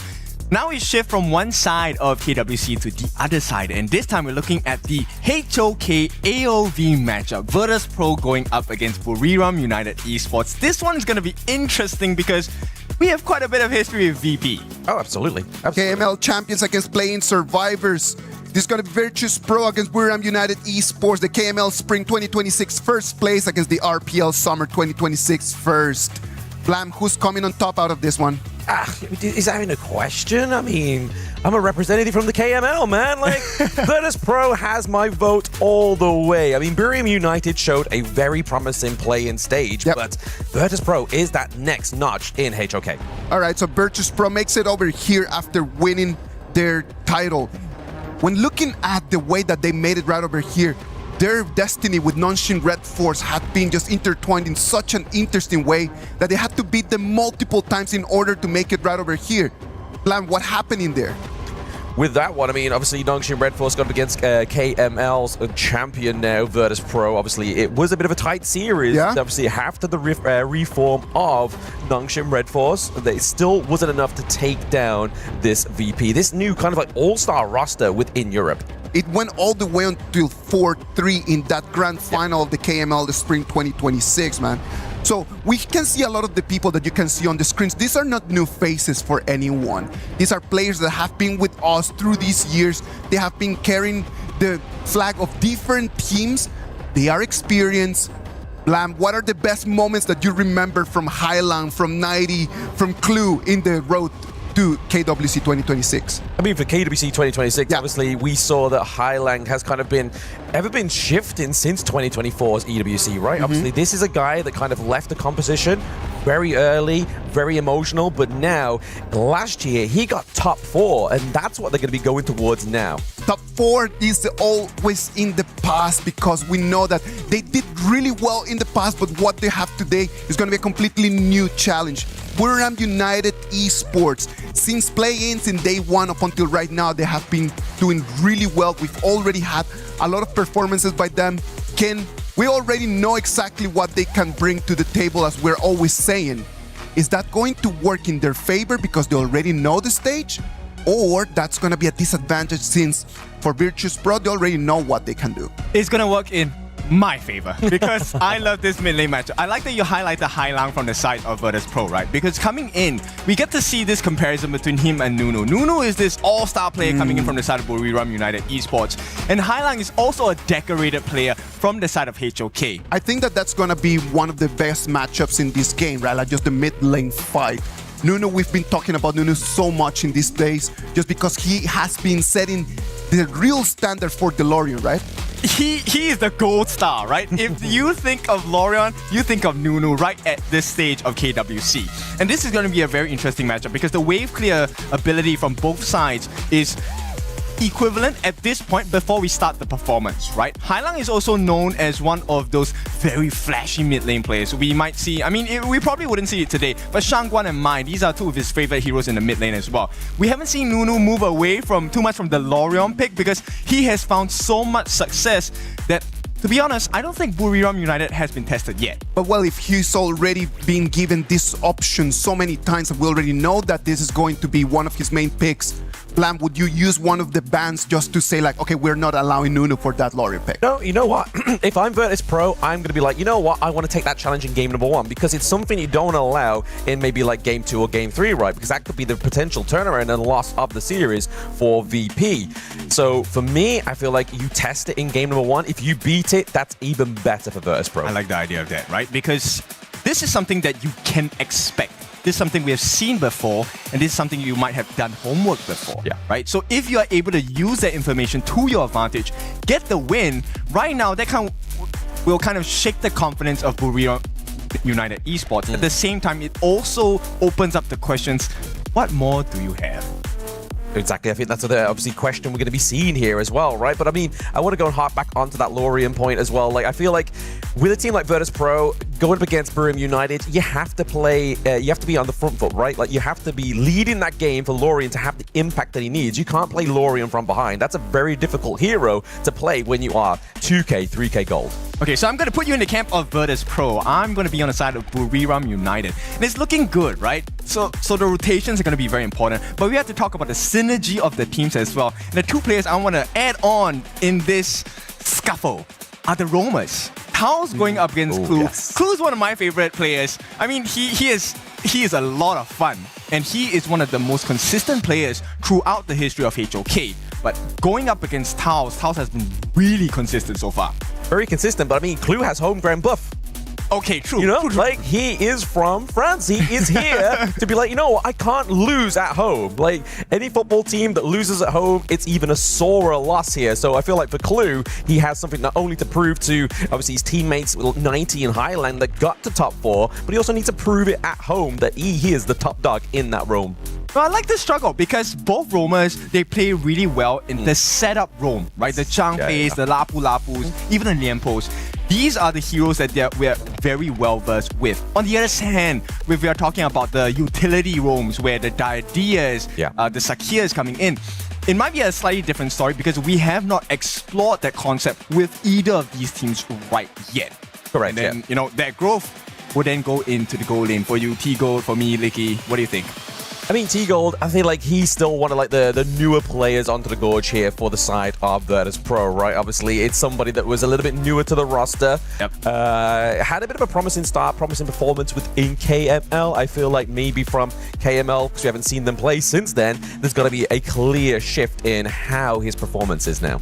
All right, I'm going to be putting quite a bit of scrutiny here. I feel T-Gold has not hit his peak performance yet. Okay. Right? But I feel like Licky is already in the groove of things. So to me, in that farm lane matchup, besides the BP, it's also about how confident you are. Are you really smooth with your movements? Because based on what I've seen of Licky's performance so far in KWC, I think he has just one step ahead of T-Gold. Yeah, but you got to look at the performance of Virtus Pro, right? Like, yeah, okay. You know Highlang doesn't have to rotate top side of the map. He's got 90 locking down that clash lane as usual. Highlang is going to be going down, helping T-Gold into the farm lane, putting a little bit of a stunt of growth on Licky here. So I am not worried about my boys on Virtus Pro.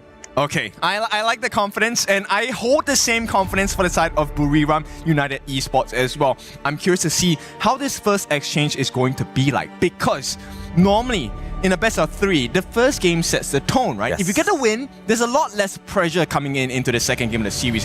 You could just potentially go for the killing blow there. Yeah, I mean, you always obviously want to, right? Obviously, game 1, what we saw yesterday, obviously, Chuck BR be able to get a victory from the MKL team, right? That shows that game 1 is a big motivator in that series. So if that is the case, it's brilliant. But you can't underestimate your opponent like the Chuck BR team did yesterday in Influence Rage. Okay, so we covered quite a few members on the side of both teams. Let's talk a little bit about the junglers, because that's another matchup that's going to be very important, right?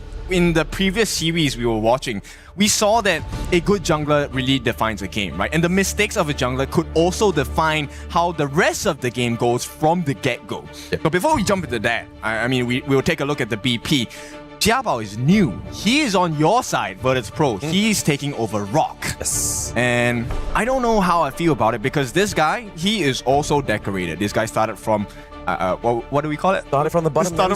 Yeah, this guy started from the bottom, right? He's went the Drake, you know? Yeah, National Championships, KGL, went to KPL. He's on loan from TTG. Exactly, yeah. So he has the accolades, but the thing is, you have like the clear accomplishments. But the problem is, does he have that bond? Because obviously we used to see from like Rock and Clue, they were very sort of like solid as a unit anyway.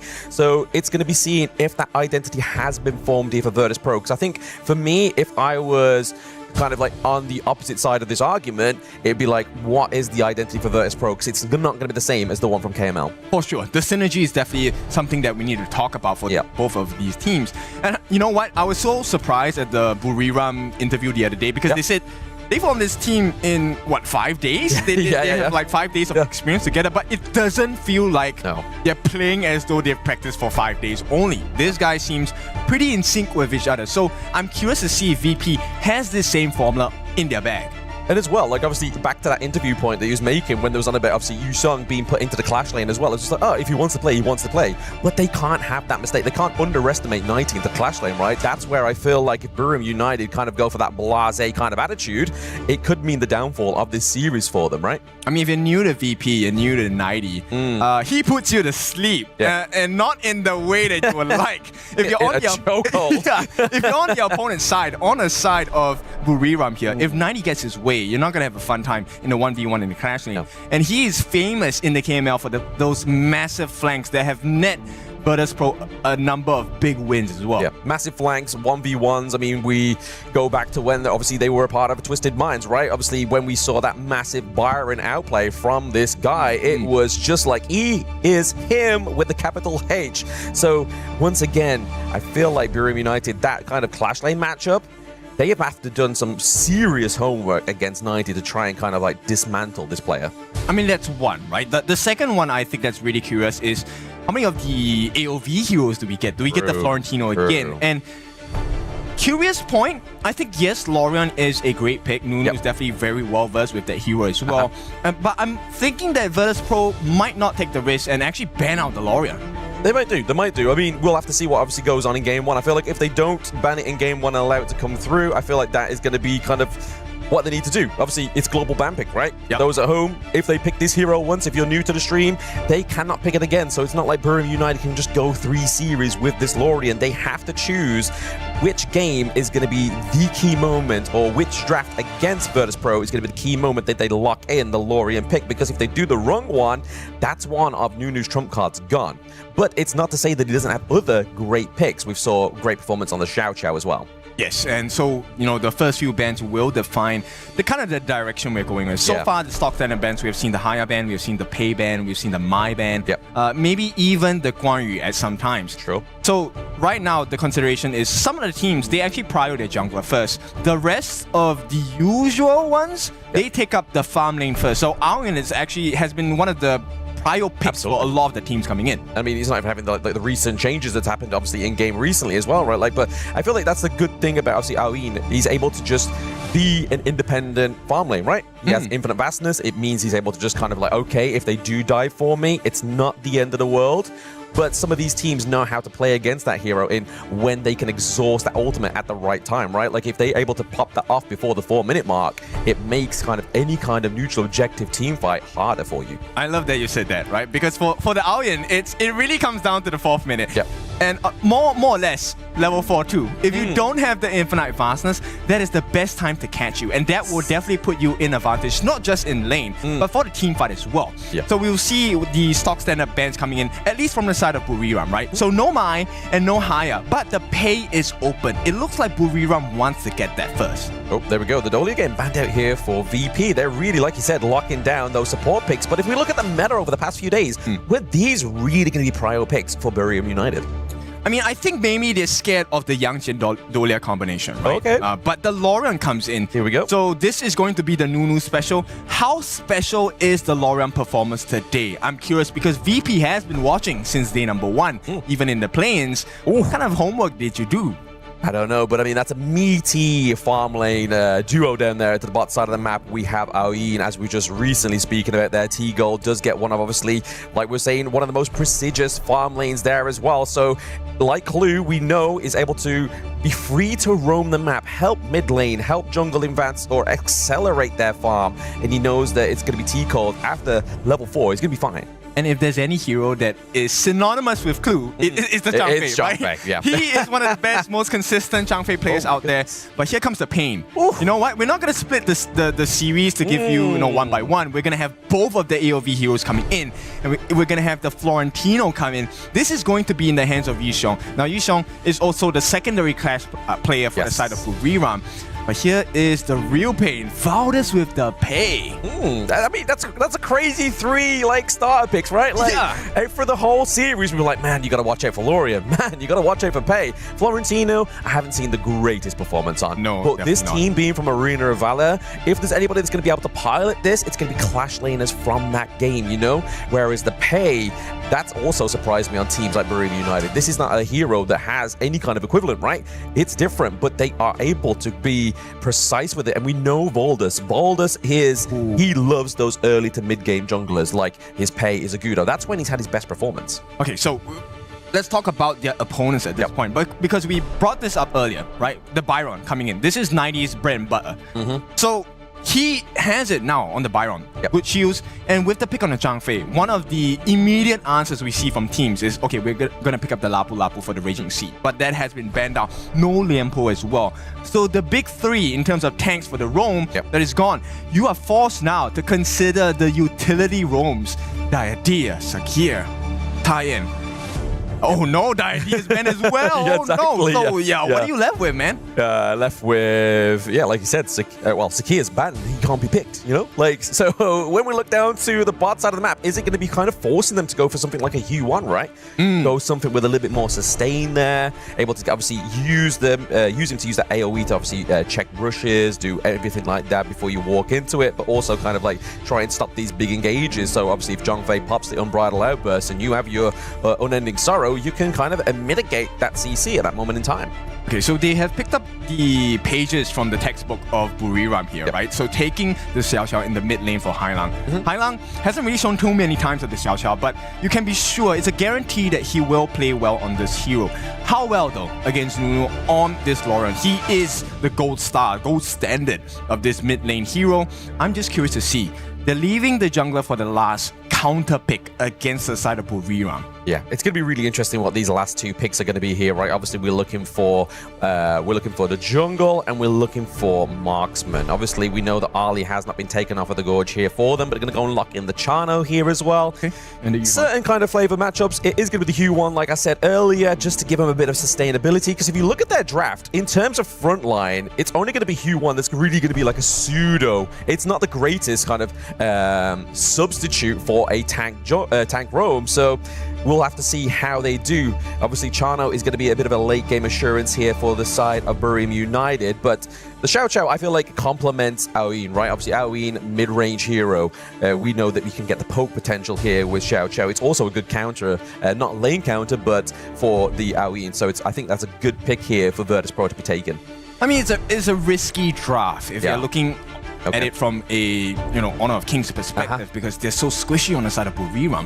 But they know how to play these heroes to the absolute limit. At the same time, I like this understanding of the game from the side of VP. VP, they have a lot of control, and with the Nerza pick as the final one, not only do you dilute the heal values, you're also able to reposition yourself in the middle of fights. It's gonna get a lot messier for Nunu here. Yeah, it is going to get very, very, very messy, but like you were saying about the nerds as well, right? Like, you could be using that Skyfall to get rid of the Unending Sorrow before you go into a team fight, right? Because if you're able to force that out, there is no real mitigation of damage control. It's no longer a mitigation of it. It's a damage control point when you are trying to make sure that less of your players are getting CC'd, because once 3-4 men get CC'd by that Zhang Fei, 90's going to be in the wing by, that Xiao Xiao's going to go in, use that AoE just to do a lot of damage, and then obviously burst potential here from Lung is going to be exponential if he gets the lead here. So T-Gold, I feel like if he gets focused, then that could be the means of victory here for Buriram United. So if you take a look at the draft, these are two completely flow states coming in. The draft on the side of Buriram is more like water. They want to flow. There's a lot of mobility involved, a lot of mechanical skills. On the other hand, if you take a look at VP, it is looking like a container. They want to contain the roster of Buriram. So once again, help us out. Give us the votes in the Overlord pit. We have a voting system. Vote for your favorite team. It is now dominated, I believe, by Virtus.pro. Yes, at least 4/5, right? If we're looking at mathematical equations there for you. But definitely a big vote here for the KML teams. Obviously showing some respect here. Showing the AOV gameplay. Can't wait to see Buriram United playing Brew Blood, but into the mid lane. Double knock up here from Hailang. Is that the Brew Blood that they're looking for? I think this aggression is definitely necessary at this point, and with the help of Taos as well, they should be able to get a decent wave clear. Now, bear in mind that Taos, as a U1, will be able to give you back a little bit of health, but potential first blood here. Oh, potential. I mean, top side of the map as well. We are seeing a bit of a scuffle in there. We have a lane swap as well for both the marksman and the clash lane. So Byron going head-to-head against the Chano. Chano obviously outranges Lung level 1 because of his soaring shot as well. Yeah, I like this rotation coming in, right? Because for Yuxiong, he can't do a 2v1. The specialty of a Florentino pick is the ability to take one-on-ones with great precision as well. But VP, the faster rotation wins, and they have made that first move in the Crimson buff. Yeah, trying to evade at the Crimson buff. Yeah, it's going to be actually not... They got it. They stole it. Got it the way. Okay, they did get it the way there. So well played to Virtus Pro. Very good start here for this game number 1 between themselves. But they're just looking to dominate, obviously, the early game, right? They know, obviously, the way you kind of counter the Pei is you have to kind of invite yourself in, right? You have to slow him down. Yes. And when a Pei isn't in a position to be able to do damage or tank damage in the first place, this game becomes a lot more straightforward for the side of Virtus Pro. Yeah, I mean, we normally see kind of like the Peis nowadays. They like to go for like the Frost Guard's Embrace, go for something that's going to give them a little bit more defense in that regard, because if it has to go past the mid game, you kind of wanted something that's going to be able to kind of sustain a little bit more damage, and I feel like Q1's going to be able to aid that goal here for Burim United. Right, I mean, the silver lining is Taos is close to level 4. He will have his Unending Sorrows soon. And on the flip side, it's not the same for Clue, right? He does manage to catch up a little bit more in EXP and farm. But T Gold, we're talking about this just now, he is not having a fun time. The moment Clue leaves him alone, he is at risk. Yes, and the fact that he's used the Infinite Bastards, right? You've seen Tao's already rotate. He's like, guys, okay, ultimate's off the gorge now. If we're going to strike onto T Gold, this is your moment. But we do see a good equal rotation here from VP Clue as well as Hailang. Just keeping good buddy help. They're forcing out the flash there from Taos. I mean, that's going to be a bit of a expensive use of that common skill. Yep, this is way past 2 minutes, right? If you use your flash pre 2 minutes, it's okay. Yes. You will have it in time for the 4-minute Tyrant fight. But at this point, at close to 3 minutes in the game, having it burnt out, not ideal. Now, Taos wants to be able to either reposition with his Unending Sorrow to heal or to damage the likes of VP during this 4-minute skirmish and exchange at the Tyrant pit. Not looking good for them at this point, though. Yeah, I mean, look, to be fair, though, like, he is level 7 before Valdez was even level 7, right? Like, so having a Nerdset that's actually been able to outscale in terms of XP level, I mean, that's a problem here for Burim United, right? That really shows that the jungler for Virtus Pro, he knows the clear rotations, he knows how to make those resources count. Yeah. That's why junglers get angry when you take their camp, right? Because one camp, it was literally just the Crimson Golem going into the hands of AG.AL, and it made the world's difference. Now, a half a level EXP lead, he's also going to be able to jump on the backlines. And with the level difference, it's so hard to fight against him. Yep, and we all know, obviously, Nerds is a scaling hero as well, right? So if he's able to scale a little bit faster there, it's going to mean that it's going to be a little bit more frightful for the side of Burim United. Top side of the map here, we're looking for a potential takedown. It is going to be Yu Song who's going to be the first blood here, but it is going to be Burim United looking to try to be a bit of a cleanup Clue. There it is. We see jungle fall for Clash Lane, but Virtus Pro are not done yet. Unbridled outburst onto the back line. Takedown onto Nunu. 3-for-1 trade. Virtus Pro very clean. That's why we say it's a team game. Valdez here in the middle of a 2v1.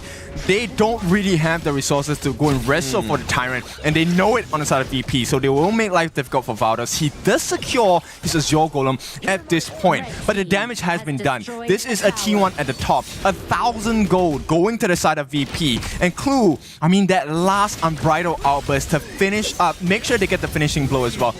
In this particular exchange, I mean, it was the right decision for Valdez to not go in. But it was unfortunate. They had to spend a little bit more time to get AG.AL. They did get him in the end, but this is the value of the Nerdset. He buys time for you. Yeah, exactly. That's what, when we see that it's come through, buying time is the whole point of the game. But this vengeful right best, that was personal, right? It's like, you know what?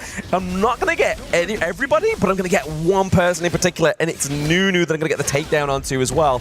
But you were saying it really good there, Kin. Obviously, it's starting to fall apart. The early game, T1 top side of the map has gone. The Tyrant now being procured by the side of Virtus Pro. And I mean, I don't want Burim fans to kind of look top side of the scoreboard here as well. Obviously, the gold is definitely into the favor of Virtus Pro. The biggest challenge now is we haven't seen the 90 exchange yet, right? This Byron has yet to pull out any value for the team fights simply because he's not needed at this point. Now, it will start to jump on Valor. He is low. Uh-oh. Yep, very low there. I mean, not too low, but he's able to pounce out that one there using his Tiger form.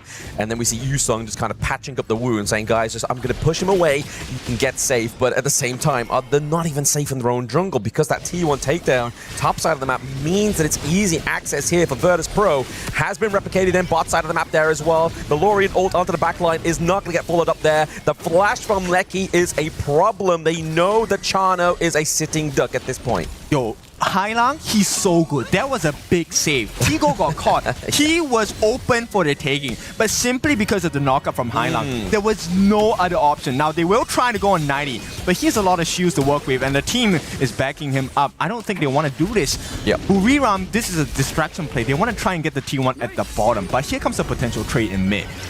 Looking for a potential trade here in mid. Obviously, shield potential, like you were saying there, about 90. Not only does he have Byron's utility, the kit of that shield, he has the Stampede, the Leaping Savior from Clue as well. Just means it's going to be even harder, especially when you are playing from behind, like Buriram United right now, to melt down that Byron. I mean, it gives you a lot more access. Like, let's focus on Clue for a little bit, right? Instead of going for Redemption, this guy actually goes for Radiance. Yeah. And that deals damage and slows you down. So everything is set up so that VP can play even better as a team. This is a team effort here. Well, it's because they know they're going to get to an ALV team, right? They love to scrap in these team fights, so don't blame them. The knock-up there onto Valdez is obviously very lethal here, but it's going to be Lecky that's going to be aimed into the backline there. The Unbridled Airburst does catch onto Lecky as well. Takedown of the farm lane is going to be the aim of the game here for the side of Virtus Pro. We did see a nice three-man elevation there from the side of Buriram United, but it's not going to be enough to actually claim anything here for them. They stopped the assault onto their base. I think that's the best that they can hope for right now. It's just a better composition at this point, right? You can start to see the value of VP's comp. Why is it so hard to find? Because they have so many shields. Just 90 alone has a one-man army shield, and this is aided on by Clue with his Leaping Savior as well. And with the gold lead, EXP differential, VP now is not the biggest. It's what, 1,500 gold. But every team fight is structured and goes in their direction because they get the knockups and they finish the job. Exactly, the knockup, as you just said there, on point. It's going to force out that ulti there from Taos. Now is the time for Virtus Pro to try and calculate some kind of strike here. They don't have a minion wave, so I can't imagine them going to aggress here unless the Nerds decides to fly in and put some pressure on. However, bot side of the map, they do have availability. I mean, the palms on the side of VP are so big. Oh! Double knockup, knockup after knockup. Paul Lecky had more airtime than Tony Hawk there in that engage into the brush, but it's going to be bot side of the map here. The T2 takedown potentially for Virtus Pro, just using Lorien just clear up that minion wave. We talked about the container play from the side of VP, right? They're containing them. There's too much CC, they can't do anything. They don't have the damage to deal with Clue as well. And this BP, everything started from there. No big tanks in a row. You can't do anything. It was pretty much destined to be a bit of a failure, right? Because obviously what we've used to be seeing from Buriram United, like you were saying there, the tank support meta is huge. And in a best of 3, why not abuse that, right? Like, don't let your opponents take away these tanks, take away these vital supports. So if we look at, Virtus Pro's bans, right, in game number 1, they're all support bans. So the fact is they know how strong Taos is as the backbone of Buriram United. Just shows that they're playing like a 4D chess game here. Yes, limiting your options and, adding on more of your own. T-Gold, he can be so greedy this game. It doesn't matter whether Valdez gets a couple of licks on him. Fine, he does have his infinite fastness. He can take the disguise as a dragon. And every single advantage now is going to the way of VP. Look, they even forced the Azure Golem to go into the hands of Taos. You want that on Valdez. He needs the gold. Exactly. He needs anything he can get right now. I mean, he has no kills. He has 1 assist. He hasn't died yet. I feel like that's kind of like the silver lining here for Buriram United is the fact that they haven't actually been able to catch Boulders, which is a good job, especially how brutal VP have been in diving onto the enemy team. Yep, and this is the bait. They don't want to take this now. No. They're inviting Buriram for a fight. And, you know, this is where things get a little bit dicey. Do you want to contest? You are behind on gold. And at this point, one fatal mistake could cost you the game. Yeah, behind on gold. You don't quite have your Crimson Golem, but you might not even have Lecky in a moment's time. Obviously, using the frigid charge there onto the side of VP means a claim and drive away Buriram United from that Tyrant pit. But it's going to be Usung into the backline there. The Infinite Vast has been brought through just to being a bit of fear here and force the flash out from Buriram United. They are running scared. Yeah, both Clash laners doing really well to isolate the rest of the team, split the fight. They want to get the farm laners, but both teams know how to play this game. They will be successful in fending each other off, and the reset happens. But is it a fair trade? No, it's definitely not. VP still very much in control. Yeah, like you said, obviously defend each other off, but are you defending that minion wave that just literally took the T2 to the mid, right? Like, that's not a really good defense, but it's the best defense option Buriram United had. Okay, I like the urgency. Oh, nice knockup. Nice double man knockup there. Beautiful access onto 90, but can they get a bit more? The Splendor has bought a bit of time, but in the wrong means, that is going to be an extra kill going over to Buriram United. They are looking for a little bit more here. T-Gold is going to be the only damage dealer here onto the side of VP, but it doesn't matter. He's into the back line. Lecky gets taken down. Triple kill from the DOT onto Nunu, and now they are looking for a bit of a brawl. 2v1. It's going to be Usong as well as Valdus. They are both on the run. They are scared. Oh, you can't do it! Oh, beautiful. Beautiful, beautiful. This guy is him. Yeah, 4 kills in a row. I mean, for the team, VP now, they have a 3-kill advantage, but that's not even the biggest pain point. The differential, close to 4,000 gold in advantage to Virtus Pro. And they also have now an opportunity to take the Shadow Overlord, right? Yes, just now they had the Primal Bond, they couldn't risk it. And I like the idea that Buriram had. Yep. Okay, you know what? Let's make the immediate trade. This is a very AOV trade. They want to make the exchange as fast as possible. But they know this on VP, and what a way to make them pay for it. Wait, the fact that this guy on the nerd set, he's like, you know what? Just keep bringing it. I'm taking it. I'm being generous. Just keep punching me. I'm going to keep getting back up. 613 KDA here. That's, like, I think probably the best nerd set performance we've seen so far within KWC, and this replay is going to show it. Yep, so this is the main difference here. It looked pretty good for the side of Buriram because they finally got the lockdown and stun. This came from the Tao's second skill on the Yu1 as well. And it looked good for a pretty moment. But when you don't have your frontliners trying to defend and deter the rest of VP on attacking, that's already one big problem. Second problem is that AG.AL is already level 15. He is the guy with 6 different kills. He is a perfect itemization. Went for the frigid charge as well to slow down, give him more time to get damage over time.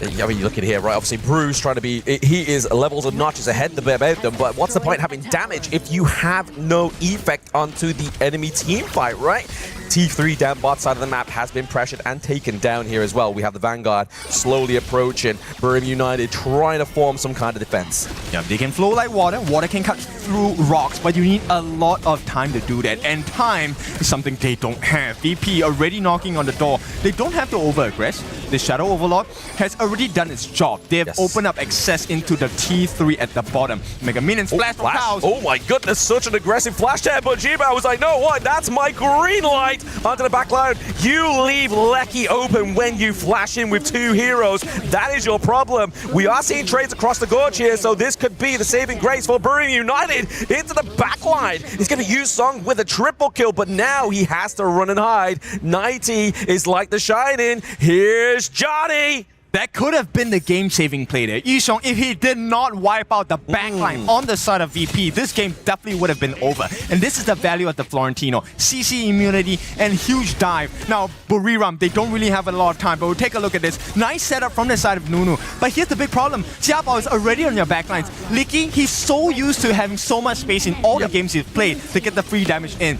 So what does VP do? They just go straight for the source of the problem. And on the backlines, very good work on the side of Yishong to try and deter the rest of the team from coming in. Successful. That is 1 point of success. But can he do it again? Exactly. I mean, like we were saying, Virtus Pro, best Nerds performance so far within KWC. I have to give it up to Usong here. That Florentino was a masterpiece, and it was the means that stopped them losing this game number 1, forcing it into around about a 15-minute game now. And obviously, that gold lead is still not too far behind, right? It's only 2k gold at this point, which isn't like any kind of means of like, oh, we can't come back in this one. But we are looking for the takedown to steal onto the side of Virtus Pro. Gets the Tyrant. It's going to be the triple man knockup onto the side of Burium United, but that's not going to be enough. Not the stopping force here that they need. It's going to be T-Gold taken to the sky, crashing down. We see a 3-1 trade here for the side of Virtus Pro, and they're looking for an ace. Voldus has turned into a kitty cat. Meow. He has to get out. Yep. Clue as well as 90, all right? This is so hard to defend. You are a one-man.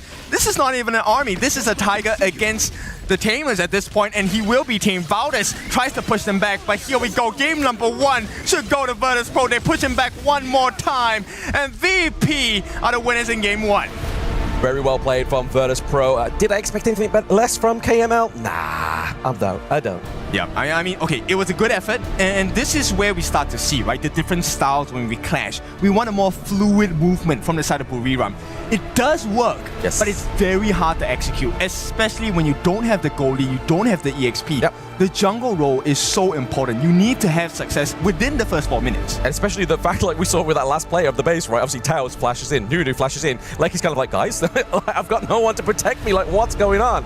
And obviously, the aggressive play really worked there. Able to obviously save off Virtus Pro, but unfortunately, it did spell the means of the end there for game 1.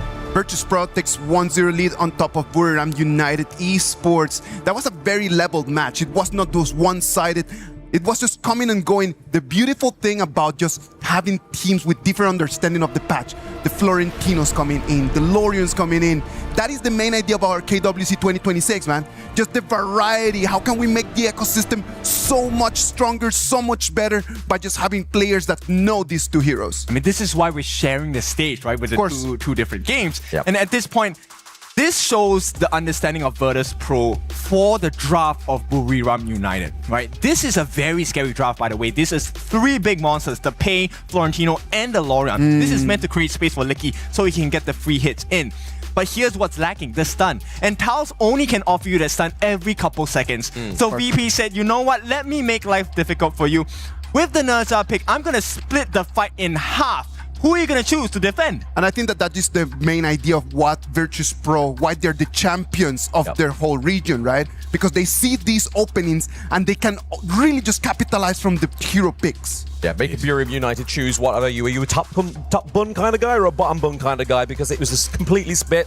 The filling fell out the sandwich. What do you go for? It's literally carbs left on that one. But speaking of what's been left here onto the Gorge, there's so much damage here coming from the side of Virtus Pro. And even the fact that AG.AL here on that 29% damage dealt on a tank, on a Nerza, like, this is really a good masterclass for teams watching this game to be like, right, okay, I need to up my Nerza game. This is exactly what you should be doing as a Nerza, right? Split the fight. Make sure that you have to be the focal point of the opponent team. And while that happens, if you are able to take down the farm lane on the side, which in this case for Buriram United Esports is Licky, then you give a lot more space for the side of Tigo. And I like the way that Hailang played this game as the Xiao Xiao. He wasn't looking for just engages. He was also a safety net, right? Every single time Buriram was able to allow Yushong to come in to the backlines, that was Hailang's responsibility. I will break your combo up. And once that momentum is stopped, this is where 90 shines, Clue shines, Tigo comes in, and suddenly you find yourselves in a horrendous situation, 1v5. Yeah, I mean, to be fair, you have to give props over to Nunu, right? Like, I think like this is the most 3-man knockups I've ever seen on a Lorian this far,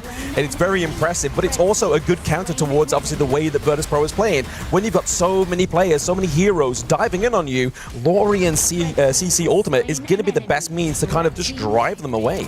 And I want to just highlight Tigo. This time, I've seen the growth. We've seen him in KML, and I think this is wonderful. But Isaac, I want to know what you want to think. You know what? I do believe that Hailang over there on that Xiao Xiao pick was actually, for me, the best player in the field.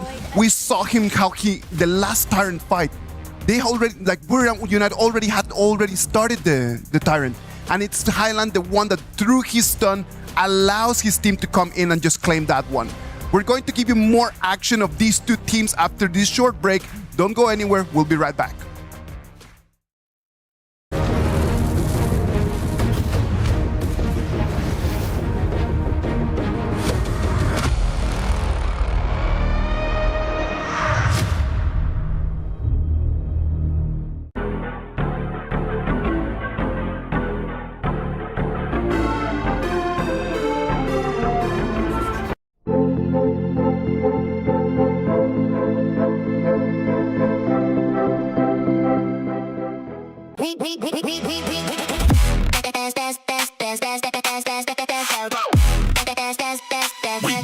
Esports World Cup.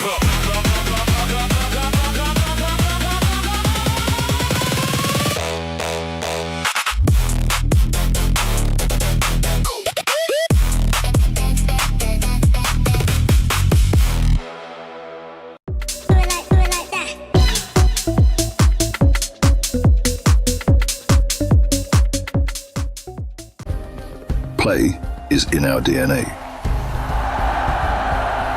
Whenever we let it out, it becomes our superpower. Now imagine an entire city being built to supercharge it. Kadir City, powered by play.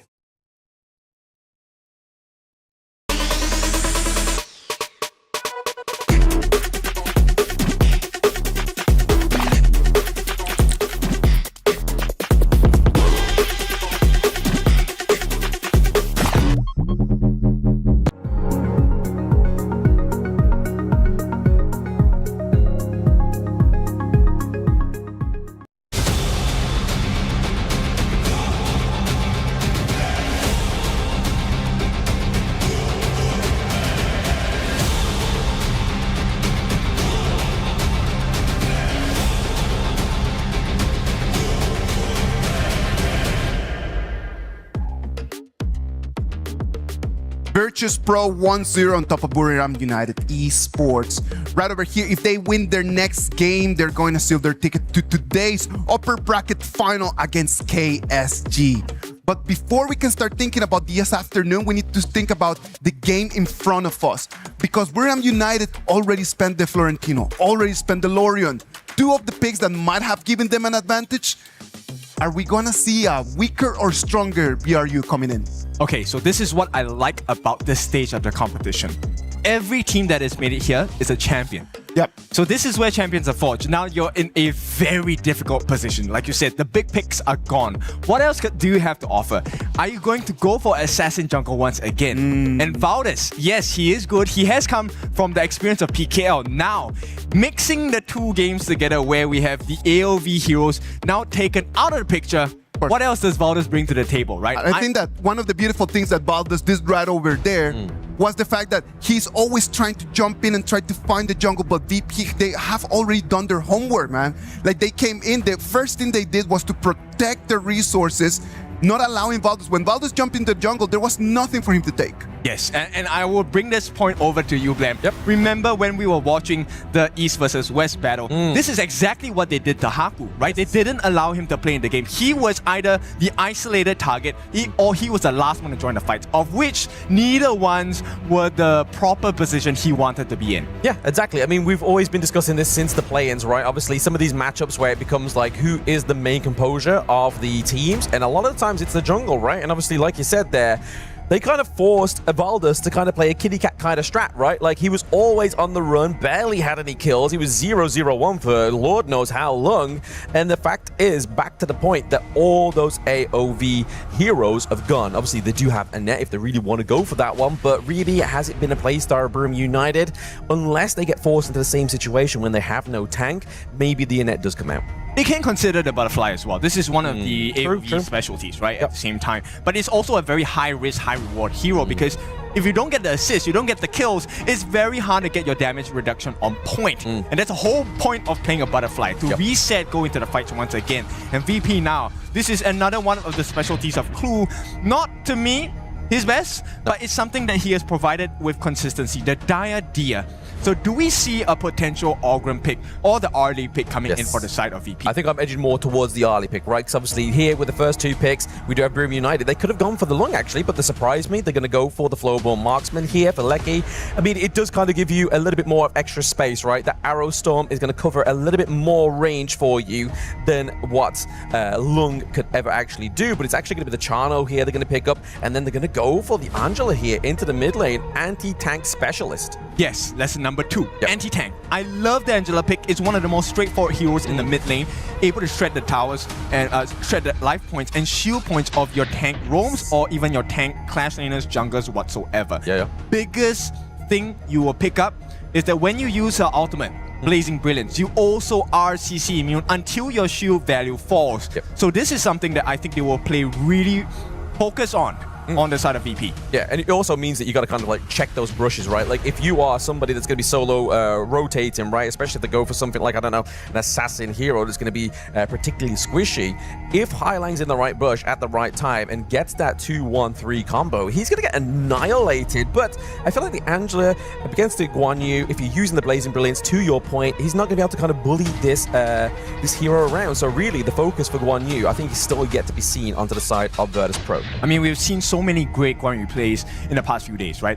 Players like Clean, all the different clash laners that have picked up this Guan Yu have been fantastic. The flanks have been spectacular, but it needs to be followed up. You can have that catch from the Guan Yu, but someone needs to finish the job. And right now, it's looking pretty good. Licky, this time with Flowborn Marksman, he's going to be able to position himself much further away, use the arrow shower to his advantage. And he also has that kind of like means of escape as well, right? The enhanced second skill, right? Use your puppy first, use your second skill, kind of like shove it away, but you're also doing damage. It's also a great bit of tool to actually get the takedowns onto some like weaker turrets, right? Like if you've already done the damage, use the Flowborn Marksman just to get that. But they're going to ban out the Xiao Xiao here as well, really kind of put in a homage onto Nunu and his hero pool thus far within KWC 2026. I think that's the biggest sign of respect, and also showing that they have done a lot of research on you, right? Knowing that Nunu, number one, he has shown you how to play Xiao Xiao, but not only that, but show you how to counter the Lorion. But Lorion, of course, has been banned in this game. In fact, no other AoV heroes aside from Annette, which is no longer an option for the side of Virtus Pro. I don't think you want to pick an Annette or the Butterfly down here. It's a little bit too risky. You're too squishy at this point. Oh, very, very squishy. We need some kind of front line, right? I feel like it's going to either come in the form of the jungle, clash lane. It has to be right. Onto the side of Burma United, they're going to go for the newer here as well. Obviously, not only have they got to watch out for Guan Yu, the creation blocks is also going to create some big obstacles here for the side of Virtus Pro into these team fights. And if we look at anything from last game, they like to be all clumped into these team fights. So I feel like if you have creation blocks, if you're stuck between a horse, it's kind of really hard to either escape or actually make any kind of means of an engage. It means like it needs a second thought. And the outrange potential is pretty huge as well, right? Yes. Nuwa is a hero that you can play from afar. When you use the creation blocks skill 1, there is a plus sign, and the full extent of the plus sign still gives you damage. So it's really hard to play. And this is also a late game insurance for the side of Buriram. If this series goes late, this game too goes late, there is a chance they can turn this around. But here we go. I was thinking of this, right? Game 1, one of the reasons why they won so hard was because they had the dive potential from Nerza. What's the other hero that does this really well? It's the Jing. And obviously you could shove, right? Like if there's a hero in that Jing's ultimate, right? You shove them, you get a little bit of a CC. It's like only a second, but it's enough to do a lot of damage here. And it's going to be so nice to see AG.AL on this assassin pick. We saw him on the Nerza. He kind of played him like an assassin, just a bit of a tankier one, damage over time. Whereas this is going to be burst, burst, burst. I'm pretty concerned here because look, this is another one of 90 specials, right? In HOK, if you're new to us, the Dharma, this is one of the most potent heroes you will see. Because once he gets the catch on you, that slam against the wall of the truth mantra, essentially you might be out of the game for a very long time. But I like the response. BRU, they're going for the Ying pick. Good sustain, good damage as well, high mobility. Very high mobility. And as well, I feel like I made this point yesterday when we saw the Ying go up against the Chano counterpoint. You can kind of use those Spirit Wolves to kind of like amp up your combos, right? Like just get those hits off, use your combos, and then obviously you're able to get that set up for the team fight, that long range kind of like slam that we see from Ying as well from the ultimate.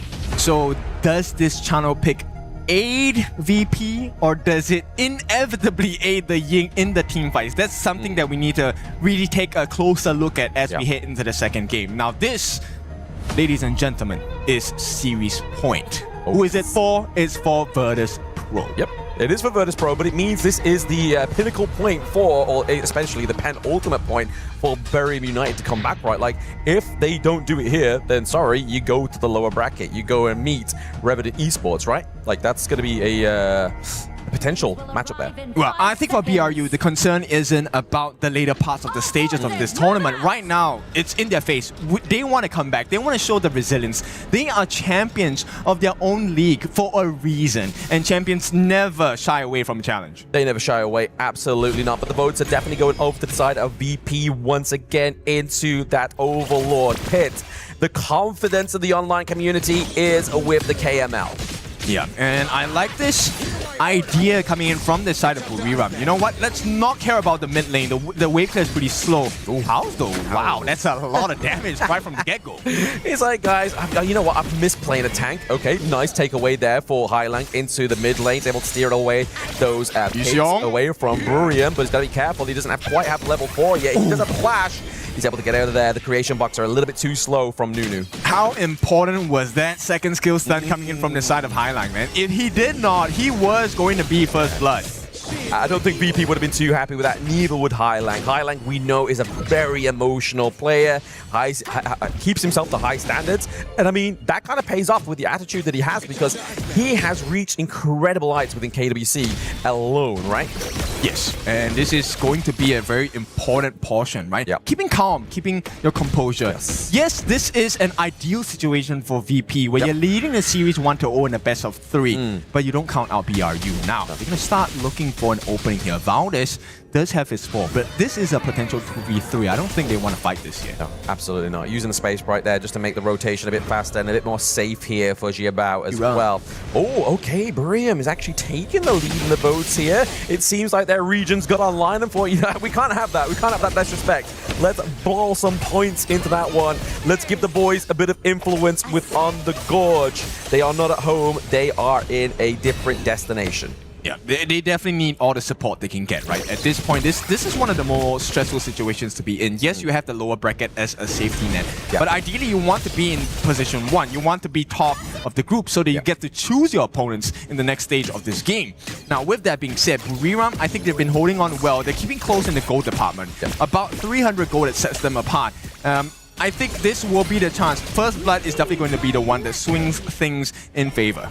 But they've got to really sort of like stop these takeovers of these little points, right? Obviously, Clue gets caught out there, has to force the flash onto the Diadea. Usong is all over Clue. He's able to get escaped there. Once again, that second skill from Highling is such a safety net. He's saving his support. It should be the other way around. Yeah, I mean, this is aided on the fact that there is a rare miss from Taos on that Unbridled Albus. So you definitely can tell the nerves are getting to the side of BRU.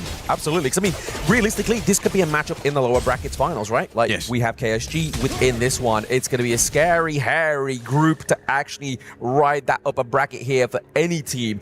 But right now, Burium United just using Nunu's emergence there just to see if there's anybody in the long brush, catch his eyes onto Clue there. They know that it's only one member. It's fine.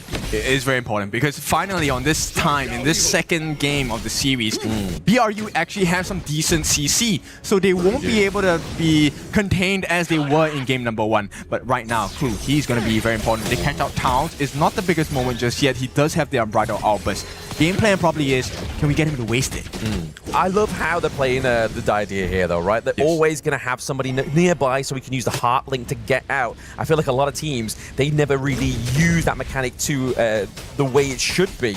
Top side of the map here from Bruce, we have Usung as well as Valdez just trying to put pressure onto 90's lane, because we know if 90 gets a lead, he's able to be so free from that clash lane and create such gravitational plays. Well, but that's not the case right now. BRU are faster in the rotations and clash laners are rushing, making their way into the Tyrant Pit. This is going to be a standoff at the moment because Valdez is looking at his Azure Golem. Falling low though.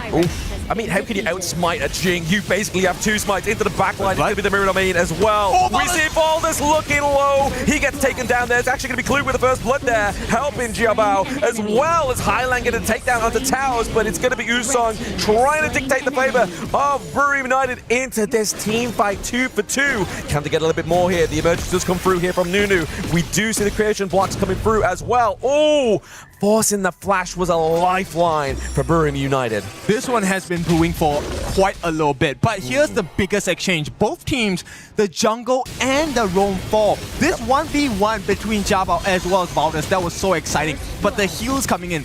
Clue, obviously, he wanted to give that kill over to his jungler AG.AL, but he had to give the heals first. Unfortunately, they could not get the last hit from AG.AL, so he did not get that kill. This is not looking good, but Valor is also in the same position. Yeah, I mean, it's not looking good even further, right? Obviously, yes, you trade both jungle and support for each other, but you lose the Tyrant, you lose that T1 down bot side of the map where that whole team fight was going for. Virtus Pro, I love how they're playing. They're playing like some of the bigger teams within Honor of Kings, right? They're not just going for a team fight, they're making sure they're getting something more from it. Yeah. So it's up to BRU at this point, right? The pressure's on you. You're down behind by 1 game in the series, and I feel like Yishong is going to be very important, along with Taos. They need to have the perfect synergy in both of their catches.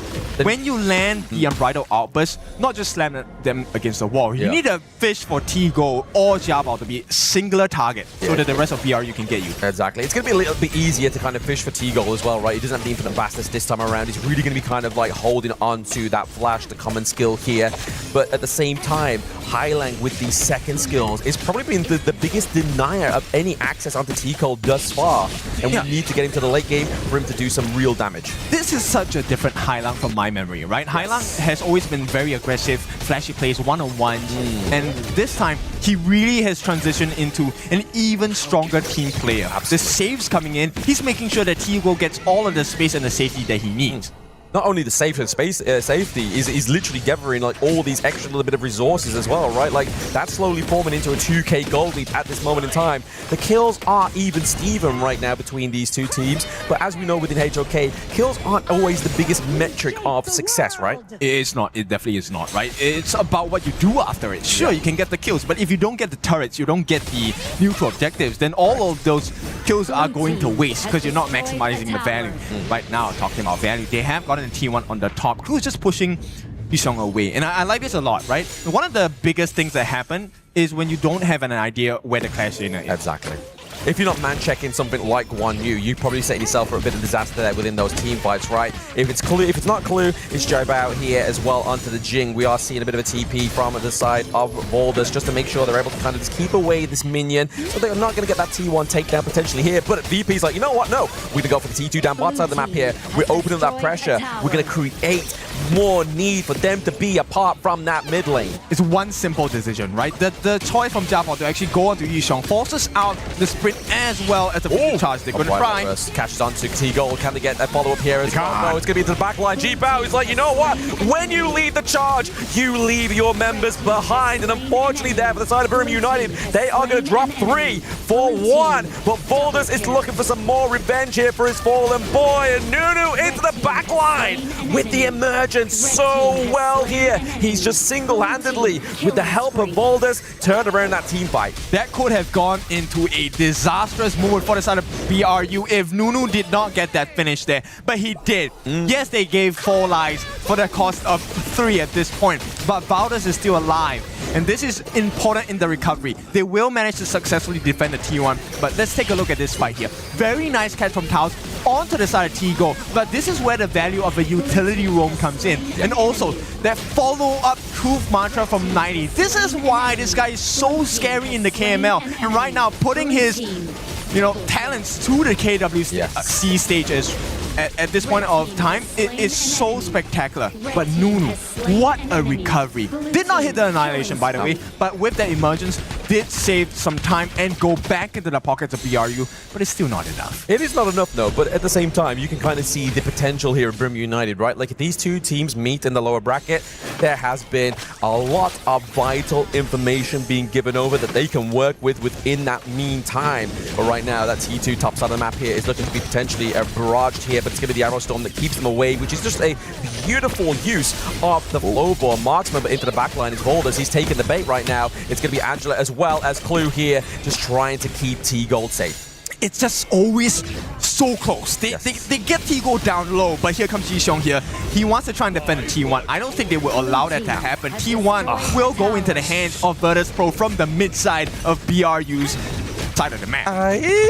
The mid lane game state is definitely not safe here for the side of Burim United, and obviously now this just means, obviously, yes, bot side was already opened up, but now it's a clear ownage of their enemy's jungle, right? That Azure Golem was deleted. Okay, silver lining though, Licky, yes, he did fall once, but T-Gold has also felt once in this game, and Licky has been consistently farming, right? So I think he's keeping pace while he is like half a level behind T-Gold. This 10-minute mark is what defines it. Do we get the steal or not? Annihilation ready for the go? Yes, he obviously has the insight there that they're at the Tyrant, but he's like, you know what? Ugh, a little bit too late there. Just like British Transport, that is like, they always come up once. Two come at once, but never do they hit the mark.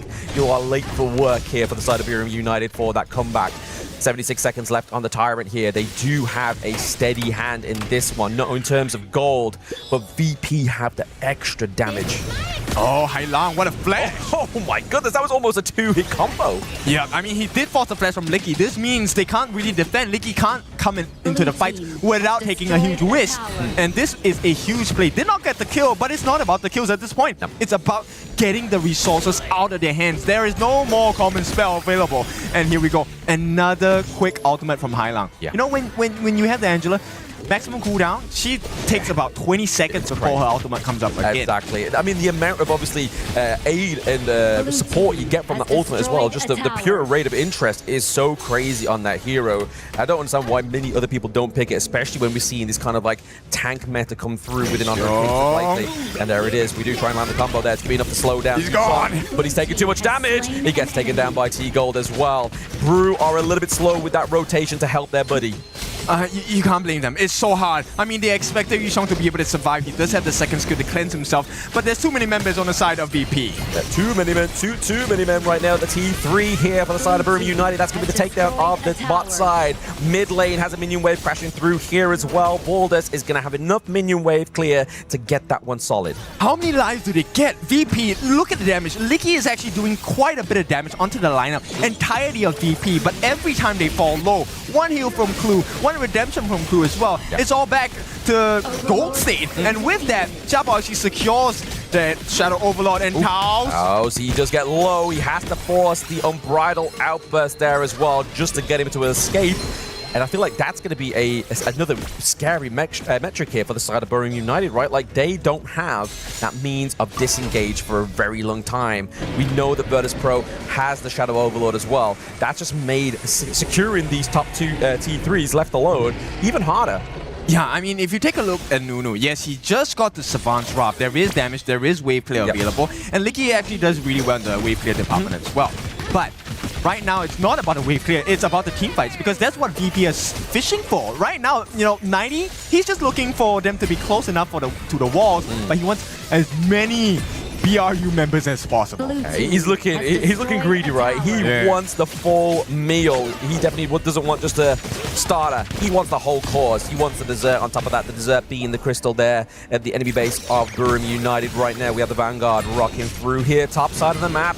Is this going to be the Hail Mary play here for Burim? Yeah, last stand for them on the side of BRU. They will be able to successfully defend this, but 90, I think he's looking for a perfect angle. Right now, BRU is not allowing that. If you want to take that combination of True Mantra, it will have to be just two members. They will start to jump in. Baldus is looking for an opening. Yeah, Baldus is definitely looking for an opening. The Unbridled Outburst is actually going to catch on to T-Gold into the backline there. Yusuf as well with a nice flank, but it's going to be an opening of that backline for the side of Burim United. It looks like they may have to go into the back room and have a couple of brewskis. The Quadra kill came through. Is it going to be the Penta here for the side of Virtus Pro to finish that game off and bring them to the upper brackets? If we're not wrong, this is the first ever Penta in KWC, and this one goes into the hands of Xiaobao. What a play from Virtus Pro.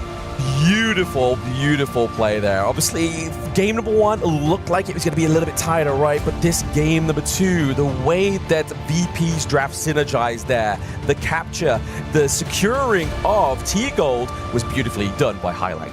Virtus Pro is going to move into the upper bracket. That pentakill right over there. Beautiful, beautiful performance by Virtus Pro. Right now, we're going to be looking at the stage. Look at that. They are the winners, the players that came in. The first game, closer. Second game, it was just one-sided, I would say. I mean, we were looking and asking the question, synergy, right? Jia coming in. He comes from all the way at the bottom, reached the top of the stage with the team of TTG from KPL. Can he fit into the play style of Virtus Pro? And boy, did he fit. And he was leading the charge on the side of Virtus Pro. That last dive, getting Nunu out of the way. Nunu was a big problem, but once he was gone, there is no more fight back. No, and as the time would pass, like that Nunu would just keep going bigger and bigger and bigger. So they needed just to solve that problem. Yes, absolutely. I mean, like you were saying there, obviously with the KPL player coming into the roster, trying to find that identity. I feel like as well, you have to give props to the 4 of the members of the side of Virtus Pro. They rose to his expectations, you believe there, especially with that solid gameplay that we just saw. Yeah, I would give the props for teamwork. Like, they allowed the pentakill, right? In most cases, we'll be like, no, 4-4 pentakill. No, I'm going to get your last one for your teamwork. I think that he was really looking for that. Since game number 1, in game number 1, he was looking for it as well. I saw him a couple times, but then the second game, he really wanted it and he grabbed it. So let's take a look at the scoreboard. What points out to you at this point? I mean, it's this one right now, obviously. The Jing, my exactly. Goodness. It's so beautiful. It was like we saw a masterclass on the Nerdser as well. And he kind of just played this one with just a bit more ferocity, right? Like he was like, okay, Brew made the same mistake as they did in the last game. They would always go in, commit so much of the front line, they'd leave open Nunu. Valdus would be left to the walls, as well as Lecky. Yeah, but VP shows you exactly what you need to do to beat BRU. Yeah. This is one of the series where Licky had no space. He was constantly under pressure. And this is why the big picks, Nerza in game 1, Jing in game number 2. Look, they always were rising in value because they never allowed Licky to be comfortable farming. And if you wanted to farm, you had to take a risk of coming out. Yeah, exactly. I mean, you're in unknown territory regardless. Obviously, AOV team coming to the Gorge. Definitely have a little bit of an issue there in terms of, obviously, navigation. But it's also, like you were saying there, Kin, it's the deniers. It's the gatekeepers of the blue side, which is going to be Virtus Pro. So much damage coming from Hailang, Jaibao, as well as T-Gold.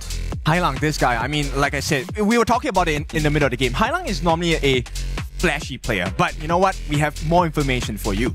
We do have more information coming in from the stage. Mara's got over there players from Virtus Pro. Mara, who you got right over there? We're here with Clue. Félicitations. Tout était bon. Merci.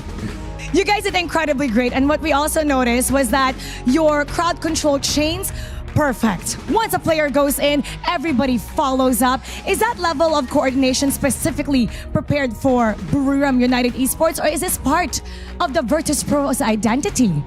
I just think it's something like we do every time with VP. We just want to play like that, and yeah, we have some coordination as a player, so it's good. Great coordination. In fact, when we looked at the draft, your opponent's lineup looked like it was perfect for a team fight. But when we took a look, especially in game 2, you guys were more aggressive. And how were you able to do that in a team against a team that's supposed to be more aggressive than you are? I mean, we just like control like every zone to make sure that we cannot get engaged as a team. And Jabao did his thing with Jing, so everything went well. You know what? We would like for you to invite all the listeners to support you. How about we say it in French so we have a little bit of the Paris feel and then translate it in English? Juste merci pour merci de nous supporter, continue de nous supporter. Just thank you for supporting us and keep supporting us. Merci beaucoup, Clue, and once again, félicitations. Thank you. We're gonna talk about that a little bit more, and we'll head back to the casters. Lead the Gorge. I'm not gonna lie, I didn't know that Mara's French was like that. It's good.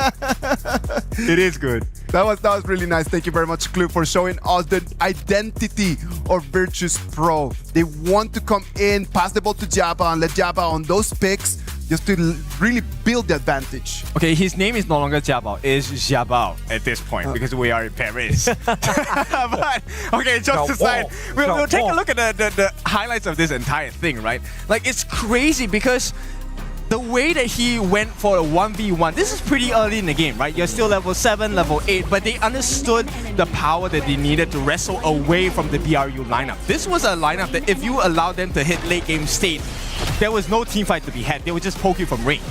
Yeah, it's just beautiful runs up here. I mean, even Tao's on such a great pick like Zhang Fei felt like he was kind of just like they understood it because obviously Clue masters this hero, and it was just really hard to see him actually have the big impact we've been seeing within KWC 2026 thus far. Yep, and Hai Lang, I really want to commend this player once again because the way he played, he's more utility than flash at this point, right? He has been consistently getting the stunts for the team so that the combination that BRE is looking to pull off is always disrupted. Yes, they are a very aggressive combination. They can burst you in a matter of seconds, but everything keeps getting interrupted by Hai Lang first, and then with the combination of Jiabao as well as 90 coming in, stun of the stun, slash of the slash, there is nothing left for BRU to do. Yeah, they literally went for the hack and slash combo here from the side of Virtus Pro. They were taking no prisoners. They allowed Burim United to have everything that they ever wanted in a draft in that game number 1, and they rose to the challenge. Like I said, there was just like, UK, you want to do your best?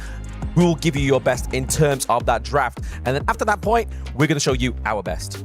So congratulations, you have made it to the next level. Welcome to Kuaishou Gaming. That's not good news, I feel. It's going to be a tough process. They'll be fine. Right? They'll be fine. You hear like level up, next challenger, KSG. Okay.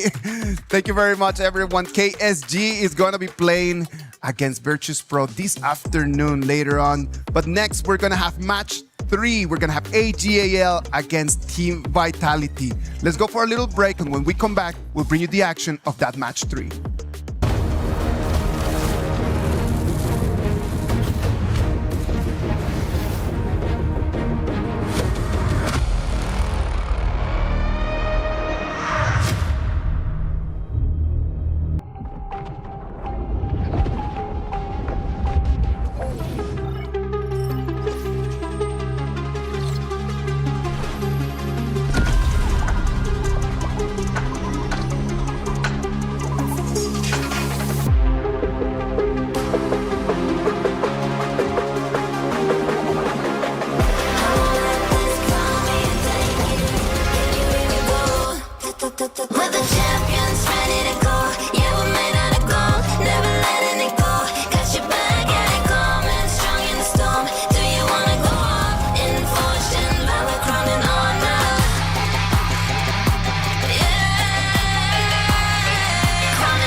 human body was built to move.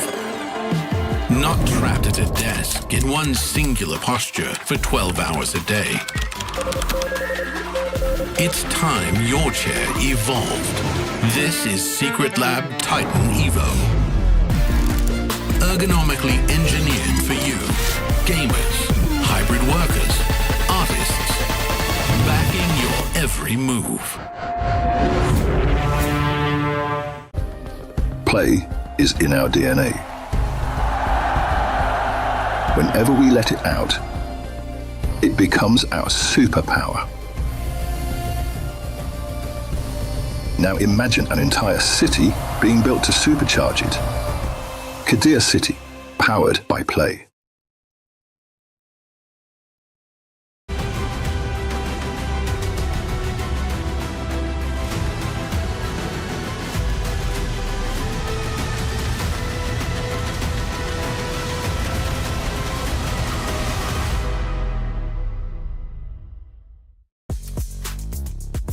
Welcome back. This is the KWC 2026 live from Paris, France. We're gonna bring you the match number 3 of today. AG.AL is gonna do their debut against Team Vitality. The title defenders are gonna come here and then show us how this game is played. Sagi, Nora, What are we looking for in this match? A legendary team like AG.AL. Yes. I would say that they are the defenders towards the title itself. And for the side of Team Vitality, they are the challengers here. But let's do a deep dive more into AG.AL here, Nora. Yeah, I mean, like AG.AL definitely gonna be the true titan. In KWC and KPL, like all of those tournaments, you can see just AG just shining out on stage. When you think about AG.AL, you need to think about Inuo. Inuo, the man who helped shape Honor of Kings. That's going to be our Crunchyroll story of the day. Sagi, when you came into Honor of Kings, Inuo was already there. How is Inuo in your eyes, man? So, Honor of Kings has been since the 2023-2024 era, and as a global caster, and I speak on behalf of global players and fans. He's a legendary player. Like, you've seen him in different roles in the Clash, in the jungle, and converting himself into the farm lane. He's not just a player, he's an icon for these global players out there here. He has the mechanics, he has the leadership leading AG.AL all the way to multiple title finishes. And I mean, this is his third time participating in KWC, right? He got the title in 2024 and then for 2025. So this time with AG.AL again coming back at KWC while they defend their title this time. If he gets those 3 titles, that puts him godlike already in that kind of level. What do you think, Nora? Well, I feel like everyone think Inuo is kind of like the god of the game, right? And the god of HOK. But to be honest, I think what made him so superb is not only about his pure mechanics, but also his perseverance, I mean. Of course. Because he's been played from 2018 to now and first rotated from the top laner to the farm laner, which allowing him to have such a deep hero pool. And at the same time, this year, they're trying to make comebacks. I'm telling you, when you think about Inuo in the beginning of his career, right? Like, he was a Clash laner. And then just being able to rotate into a different role and still being able to perform puts a lot of tools inside of his tool bag that help the coaches to be able to solve problems. If you need the futsu, I can play the futsu. If you need the baitsi, I can play the baitsi. AG.AL, not only Inuo, all of these players that you can see right over there, top of the top side. Dashuai, Zoe, Shenron, and also Kang Shen, all these specific 5-man lineup here. A legendary roster here. If you include the EWC run that they did last year in 2025, they had like what? A 7 championship in a row run. And I believe there was a specific number that they had that they won multiple BO7s without losing, right? Yes. And this time, it's going to be Team Vitality play up against AG.AL. And this is actually their second time to play against him from KPL region. The 2 champions are going to set on stage the clue, the questions that we have that we need answers. Whose crown is going to shine brighter? Is it going to be AG.AL's? Is it going to be Team Vitality? What does Team Vitality has in their arsenal? Now, before we deep dive into this specific topic here, it is represented by their specific roster here. F1, Lanfeng, Zankyu, they are Golden Boy in the jungle, BAL, and Gen Myth. This is a roster that has been reshaped around Zankyu, the double FMVP jungler from the IKL region here. So, last year, they lost to TTG in quarterfinals 0-4 by a KPL team. This year, with the addition of the bounty on top of AG.AL, what's the bounty? You win 1 game, not a series, 1 game from a KPL team, you get $10,000. You win a series, 100K in the bank, baby. 100K just for winning the whole series? That is some serious amount of money, I'm telling you. Tranquil and the boys from Team Vitality, their luck in international stages, it is not the best. Last year, KPL team. They got to Challenger Cup this year, another KPL team.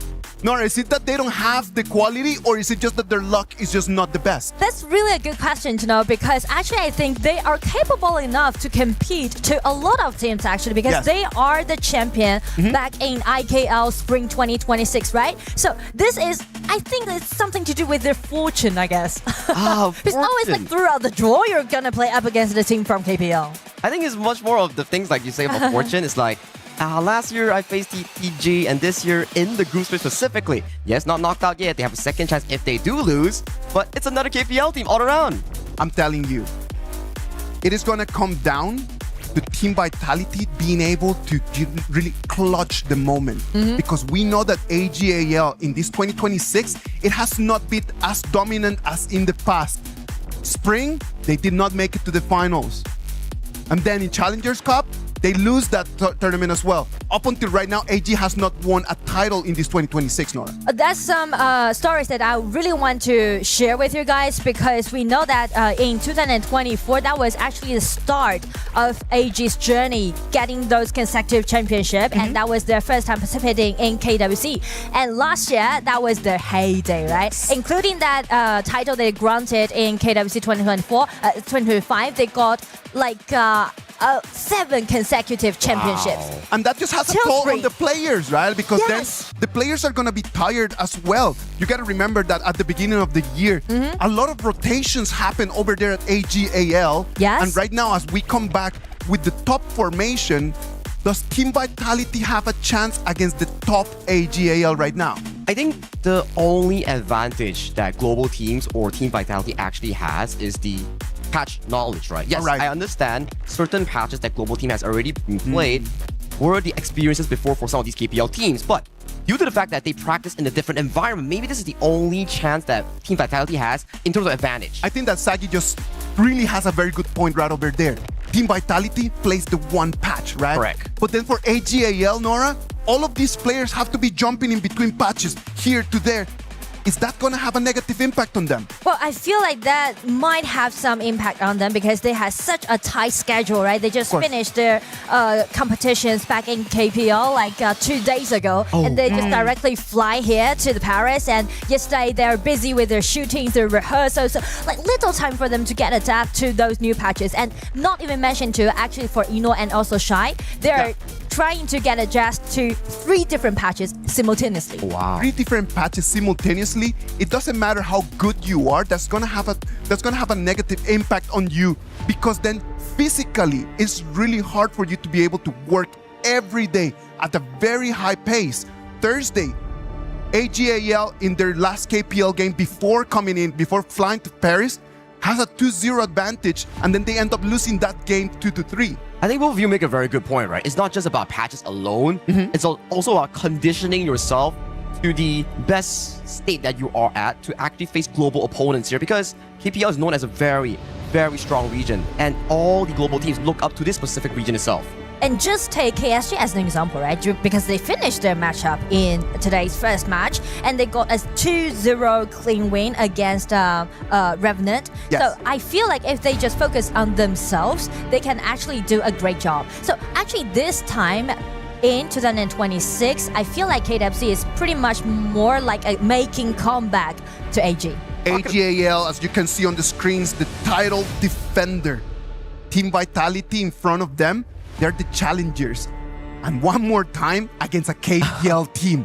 Hopefully everything's gonna go a little bit better for Team Vitality. They need to see this as what it is, a challenge, an opportunity to come and demonstrate that with every year that passes, they're getting better, and closer to the KPL teams. It's still a far stretch to actually say that really close, but I always like to see whenever a global team goes up and face against a KPL team, because it shows how many years we've been in the ecosystem of Honor of Kings and how far we actually went and improved as a region itself. But talking about this specific series here, if there is a specific matchup that I want to highlight, is the FMVP jungler Noe practice in Ogren, and also the FMVP of IKL, Zankyu, in that jungle role. Exactly. And you just mentioned about Jankyu, right? Because Vitality actually just rebuilt the whole team around Jankyu. And for him, he got FMVP twice, which also means Team Vitality, speaking to those trends difference, I would say Team Vitality is in their heyday because they got 2 consecutive championships, right? The fall last year and the spring this year in IKL. But then you build a team around Jankyu. That is a very big trust that they put on his hands. Is that pressure gonna crush him, Sagi? Pressure itself, I think Zankyu handles it really nicely. You can see he's really composed and really playful in the interviews itself.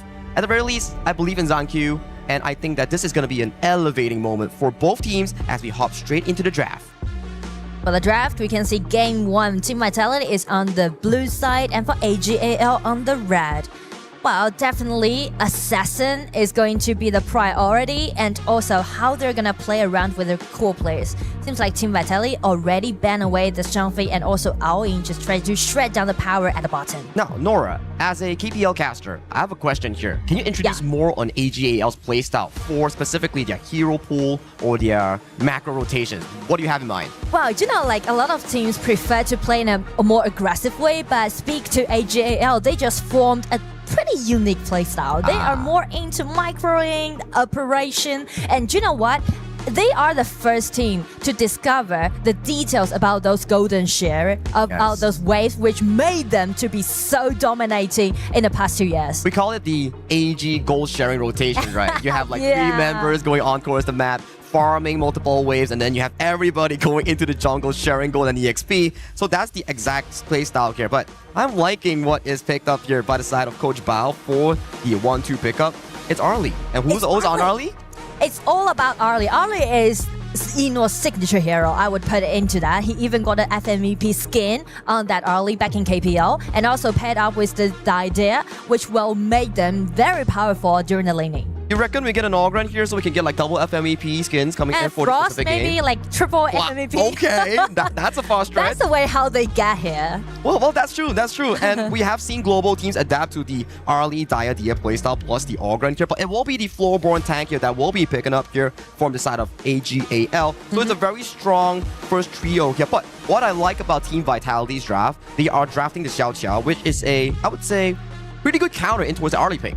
That's true, because of the ulti can just lock that Arlie down during this team fight, and also they're flexi picking this Zhicha, and also with this Lapu Lapu, which allowing them to do a lot of initiation during the game. That's true here. So for this specific second phase here, you will see more of these jungle picks that will be banned from the hands of Zhang Q. You don't want to give him a very smooth game. At the very least, you have to play with cautious here. If you give global teams a specific chance, yes, in terms of macro, lane swaps, gold sharing, global teams are not yet at the standard of AG.AL or the KPL teams. But when it comes down to brawling and fighting, maybe sometimes global team might take it.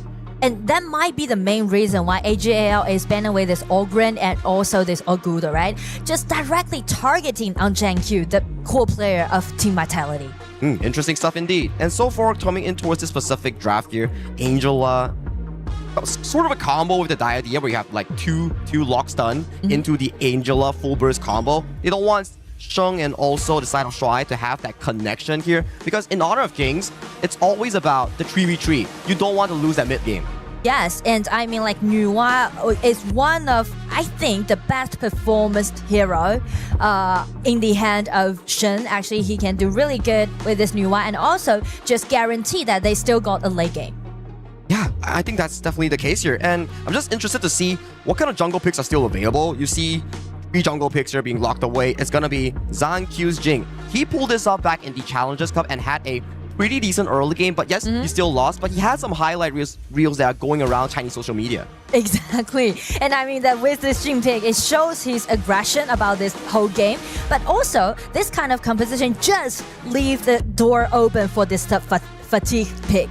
So for AG.AL's draft, what do you think about this? I think it's very well-rounded because the first 6 minutes, like in the early game, you can rely on the power at the bottom, right, by this Dadia and also this early pick, and still you are guaranteeing your late game with this Nuwa pick and also fatigue. So I feel like they are building up a well-rounded composition with high tolerance. I feel so as well. It also comes down to whether or not Yino and also the side of Dashuai, are they able to pace that early game? Are they able to funnel that goal strategy? So far we see from AG.AL's draft is very mid to late game centric. They cannot afford any single mistakes. If not, the draft coming in from Team Vitality is so team fight prone. They find an opportunity, they will just jump in for every single play. And I mean the opportunity that Vitality is seeking for definitely will be the 4 minutes mark. It is really crucial to this game.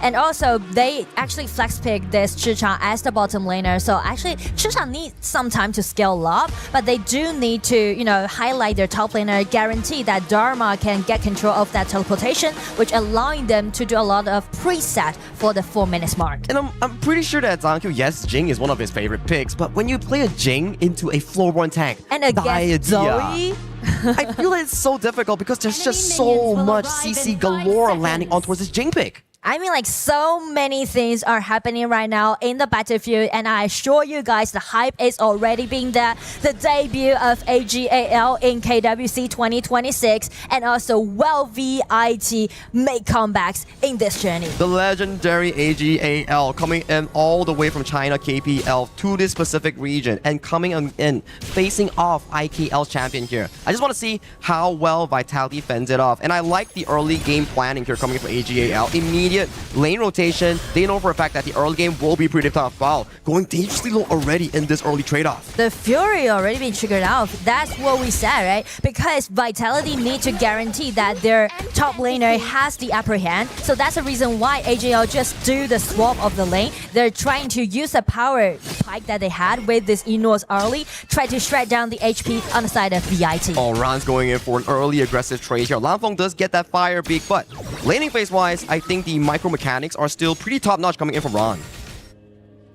The early game is pretty much like AG is doing those presets for VIT. They need time to scale up a little bit more, and they are just relying on Enos early to hold their early game power. Yeah, that's the thing, right? When we talk about AG.AL specific composition, so much late game here. So Zoe, Shy, and Yino, they have to hold their grounds, make sure that it doesn't go over their way. Topside Bao is just suffering in this specific lane matchup. Every single time you see Bao, he's just getting hit on by Yino and also Shy. I mean, like, it's really painful for him during the laning, and because the teleportation is on the top side of the map, and they know it is very critical to get control of that teleportation.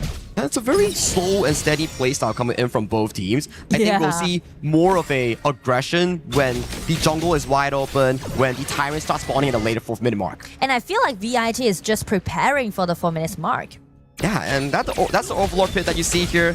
The voting event, definitely most of the global and also the KPL fans, they are putting a lot of their votes into the pockets of AG.AL. And I'm telling you guys, since we are actually in this arena, it's not only the support that we got online, but also offline. There's so many audience sitting down here right now. And a lot of fans actually just flew all the way from their own country here to Paris and showing their support to their favorite team. That's just lovely, right? Like being able to support your favorite team, your favorite player all the way from a different continent coming in towards Paris, France, about EWC. That's just a legendary moment for esports. Yeah, and I mean, like, for those players, they definitely will feel very touching if you see them. Exactly the case here. Do you think for the side of Vitality, they'll feel stressed because there's so much like fans supporting AG.AL on the live stage? Well, but also, I mean, like, if I am Team Vitality, I would be thrilled to play against the KPL team. I mean, like, definitely it's gonna be a tough game, but I will just check if I've improved throughout the year or not by trying to play up against a team from KPL. It's like American tape, right? For Vitality, yeah, they won Indonesia. They want to advance globally as a competitive region here. So what better way of doing it than to measure themselves with one of the best teams that's performing since 2024? Yeah, what can be better to play against them? So as long as we are going into this game and we are very close to the 4 minutes mark, we can see GenQ is being a little bit proactive right now, try to cut the wave. This is a very good game plan coming in for Team Vitality. Immediately cutting this wave, making sure that they have first prior rotation in towards that Tyrant here. And surprisingly, Team Vitality, they're trailing ahead of gold by 300, but it's still pretty impressive. Yeah, and if we were talking about those improvements, this is kind of like detailed improvement that we can see, even though there's no kill happening right now. That's correct here. 4th minute mark, Tyrant has spawned. First dibs on towards the Tyrant from the side of Team Vitality. AG.AL is kind of slow, but they do miss out this specific play. Clean pickup here coming in from Team Vitality. Team Vitality definitely know what kind of power spike they had, right? So they just guarantee that they can have this Tyrant around 4 minutes mark. But the thing is that how they're gonna utilize this Tyrant buff and trying to push forward, because it's gonna be a little bit tough for them since they're doing those double warrior compositions. That's true, right? They are on a specific timer. If they can't find the big team fights when Chicha gets the Sparks Fortune Doomsday or when Bao finds a beautiful flank, you gotta have to wonder, how does Vitality win out these mid-game team fights? Because if you have a double fighter like you mentioned, you can't outscale Yino's Arlie or Sheng's Nuwa. So they are on a time bomb. They need to be much more aggressive in the mid-game. Times ticking on the side of VIT. Zoe going in for an aggressive trade. does steal away the wild boar camps. Zankyo level 9, finding a bit of an aggression in towards the river here. AG.AL, they have to back off in towards their own jungle. The reason why AG is play like in a more passive way is because they know that they need to scale up and mid more. They need to wait for Fati and also this Nuwa. So they are trying to contest with VIT right now around the riverside. Oh, Bittersweet Farewell, casted by Shuai. Yeah, I think they're potentially wanting to play for this Azure Golem, but due to the fact that the rotations coming in from AG.AL is pretty on point, they have to respect. Ron is split pushing. You have to fetch that wave. Waves are expensive, you know. 200 gold. You don't want to miss that. And I do want to put JanQ on the spotlight because you can see the gold difference, right? He already got like 800 gold lead, which is very good for assassin player. I think that's what you need, right? We talk about how difficult this Jing will have to play, considering there's so much crowd control coming in from the early, the Diadea, or the Floorborn tech. So for him, executing in team fights will be a large challenge here. Genmif finds Zoe. Zoe goes in with the knockup. A bit of a damage onto Zoe. That's a very tanky Floorborn tank. Oh, Zankyu, he's in the middle of everyone here. That's why coming in with the 2-2. Finds a CC. Zoe finds a knockup again onto Zankyu. Zankyu manages to cow control away, but he doesn't get away. First blood goes over the side of AG.AL as they find more. Annihilation doesn't tag on towards the side of F1, but this jungle control immediately relinquished over to the side of AG.AL as they find the first blood. It all happened in 1 second. It was JanQ trying to sneak into his opponent's red buff and trying to steal away. I mean, nice try, nice movement. But the thing that's with Shuai's help, Shuai just flashed in and got an instant control upon that Jin, buying his teammates more time and do the backstab. And Lanfeng is in the middle of nowhere. He's getting cornered by 5 members of AG.AL and he does get taken down. Nice knockup coming in from Honey Sweet Breeze, but that's why coming in with a beautiful heal to set them up with full health. And I mean, this is really like a typical AG's playstyle. Everything just went so smoothly and peacefully before the 6 minutes mark. I feel like, okay, nothing happened. It's really well balanced. But after one thing that you did, they just start snowballing. Yeah, it was off of a play on Zankyu in the red buff that he failed to steal. And then we talk about how difficult it is. Once you get latched on by the Diadea skill 2 combo, Zoe comes in, balances Zankyu around. You can't execute Jing combos when you are knocked up. Exactly. And we know that Zoe is played this tank, Floorborn tank, right? So he is totally acceptable for him to suffer from the gold deficit because he's playing as a tank. The only thing that he know or he need to do is keep his eyes upon JanQ's Jin.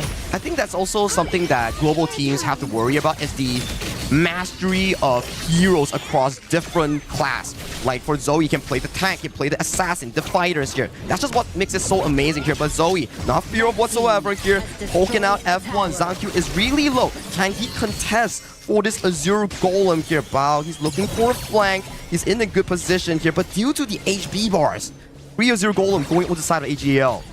I mean, like with the 3,000 goal lead, AG.AL is trying to pushing forward a bit more, gaining the vision control of the riverside and just force out Bao's flash. And since the Jewel Tower is still standing there, it's gonna be fine for VIT. But what about the silence? The minions going in. Oh, at the very least, they cleared it right in towards the mid lane. But still, in towards the side lane, they get a bit of a trade-off here. But good news with Vitality, at the very least, the most important mid lane tower is still available. Exactly. And I mean, like, this Tyrant goes over to AG. And you know, this is how you're gonna enjoy the games played by AG because it's totally different when you're seeing them play. Oh, Jamie flashes forward. He gets pushed out. You is the one that's getting down first one here, Zoe. Super tanky. That's the problem that you are having on Trasat Team Vitality. If Gemini falls and Lanfeng is not around, you just don't have enough damage to take down this tanky Floorborn. I mean, like, Gemini just vanished from that one punch. I think he got like pushed back by the creation blocks coming in from Changshen, and then he got sent up slightly abroad. Oh, Bao wants to find an engage try. Nice flash to dodge away from the truth mantra here. Bao pays for his aggression with that play itself. 4 kills in favor for side of AG.AL. They are dominating the map before the shadow objectives. We're coming to the 10 minutes mark, but just check the coordination that AG.AL had and just check the fearless play that Zoe is using, piloting this Floorborn tank, right? His calculation is so perfect. The way that he's going in for specific plays. He knows for a fact that the redemption, the heal coming in from Strike will always keep him healthy, so that when he goes in, he knows how much he can tank and knows when he has to retreat. He knows exactly where his limit is by using this Flowborn tank. Exactly 10 minutes mark. 10 minutes mark. Shadow, objective spawn. We do see Zankyu onto the top side, looking for a potential trade-off here on the Overlord. And actually, that is a really smart trade that they're gonna make, because they are suffering from the gold deficit. By using this Dragon trade, actually can buy them more time. Very clean stuff coming in from both teams here. Vitality know they can't fight. They go for the aggressive trade-off. At the very least, they get more time to scale into potential wombo combo plays here. AG.AL wins the voting, gets the Overlord pit, and towards the bottom side, a very good combination here coming in from the side of AG.AL. Gemif goes dangerously low, but Zoe is in the middle of 3 members here. He's not taking any damage. I mean, like the HP trade, you can't even see like Zoe has been shredded down. Like, he's always pushing forward and just pressuring on the vision for EIT. I think this also comes into one thing where if we were to watch some KPL games, you will build Mass of Agony, the mass item, on specific mid lanes like Xiao, so you can actually get the burn damage on tanks like this. But for this specific game, I think Gemif went for potentially Venomous Staff as his first item. He's trying to, kind of restrict fatigue, but the thing is that Zoe is definitely on the spotlight for game 1. He's just doing everything here. Like, he's just tanking Zankyu's damage, forcing Bao's position. Every time Bao wants to find a flank, wants to find a beautiful knockup, he gets spotted out. It's what we call vision clearing before you go for objective plays. And also awareness about the map control. Correct. So they're just easily pushing forward, utilizing the minions in the mid. And it's going to be the solo at the bottom, force out the ulti from Bao. They're doing some skill trades, and it seems like AG is snowballing the game. It's very clean, classic gameplay. Nothing wasted, all resource farm into specific heroes' pockets. Yino is 003, Sheng is 004, 75% kill participation here, but they're still getting a lot of item power spikes as we pace on in towards this game with a 7,000 goal lead. 4,000 goal lead, that's actually too much for Vitality to eat up right now. And also they're suffering from all those minions. I would say like the only way that they can push it back is relying on Jankyu's team. F1 finding the flash knockup on towards the backline here, but there's just no follow-up. The damage is just too crazy coming in from the side of AG.AL, but they respect it, they have to back off. Meanwhile, that's happening. Ron gets a free tier 3 in towards that bottom side. I mean, like, Fatih is doing... Shera is just enjoying his time, just doing this push, because Zoe took all the responsibility for vision control, for initiation, for those damaged out, so the rest of the team member can just form up in quite a comfortable way. You could make good sense, right? Because Zoe, he's third in gold, Ron is first in gold, Yino is second in gold, and they're just pumping those items here. Yes, even if they lose a big team fight later on, it's still acceptable because the gold lead is just too damn far away from these two teams. And not even mention to Shen with this new war is kind of guaranteeing their late game, right? So still, again, Vitality, if they want to push back, they need more vision control and they need more initiation. Oh, Zoe finding the knockup on towards Bao. Bao finds a beautiful knockup on towards Zoe. The cavalry is not here yet, but 5 members strong coming from AG.AL. They want to knock down this top tier 3 high ground here. Yino finds a bit of damage on Genmif. Genmif is dangerously low on that play.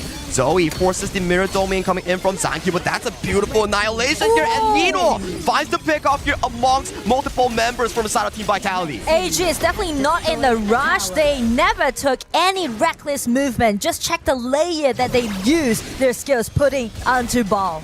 And they're not stopping here. They are not going for the shadow objective. They want to end it right here, right now. 5v4 for the next 20 seconds coming in from AG.AL. Final tier 3 drops towards the mid lane here. Shuai goes in aggressively. He can go back with the hard lane run. Hangs forward, finds damage on towards Lanfeng. Lanfeng has to use a fatal arrow. Will be crowd control down. Taken down by Yino as the first victim of this team fight here. And check, Jankyu is suffering from this Zoe's tank, Flowborn tank. And they're utilizing those minions. It seems like AG.AL closed out the game, waiting for the minions. Just one last hit. Take down those enemies. First, it's going to be Bao using his last-ditch effort. It's going to be a shutdown, but the crystals also fell apart. So game 1 goes over to AG.AL. Very clean execution coming in from the defending champions of last year's KWC 2025. AG.AL, what a perfect game. I'm like so classic, you know. It is like so classic AG.AL's playstyle. That's why I enjoy this game so much, because before 6 minutes, you don't even think that AG.AL is it. Are they just getting weaker this year? You kind of have that kind of thoughts in your mind, but the thing is that it's just their playstyle. I am thinking when I look at this game and I start understanding like what we have gone through the years, Team Vitality against the KPL teams again and again and again. I started analyzing the data and started analyzing the times. This has been the longest game that they have ever had against a KPL team. So that already tells you that they start to understand exactly how to stay alive. You can only win a game as long as you can still have your crystal in there. You understand how to protect, and they're always just trying to find a way how to go from the side and try to start getting some kills. That is going to be the next step. And I do want to highlight those small detail movement that JanQ did, right, from that Jin. Yes. Even though it had huge impact on Team Vitality for game 1, but still, he's trying to make a lot of things happen, and he's trying to do those sneak in and try to steal away the red buff. I think the first 6 minutes of the game looked pretty decent for Team Vitality. They were trailing a bit of gold, like let's say 500 to 1000 against AG.AL. But that's the thing, it forces them to do so. Their composition just isn't fit for that mid-game department here. Once that small misplay coming in from the side of ZhanQ, he got caught in the red side jungle. Yeah. Everything just got snowballed from the side of AG.AL into a convincing 14-minute win. I gotta just continue just telling you how good Team Vitality did right over there. Right. Because in the past, we've seen this in KPL teams against global teams, that they just, since minute 1 or 2, they just start just snowballing so quickly. And right now, Team Vitality is just learning slowly, but they're learning how to just stay alive a little bit longer. They're definitely improving, and if they want to continue and do this, for example, for this 6 minutes mark, when they're trying to do this invasion, they need to make sure that it's gonna be a promising invasion, or you can't just stand with the impacts that AG.AL backslashed. And then one of the important things in here, right, like AG.AL and their decisions, they could actually go and take a lot of other kills, but they decide to take on ZhanQ, and then they turn immediately to the bottom to go and try to find the true trap. It's a chain reaction, right?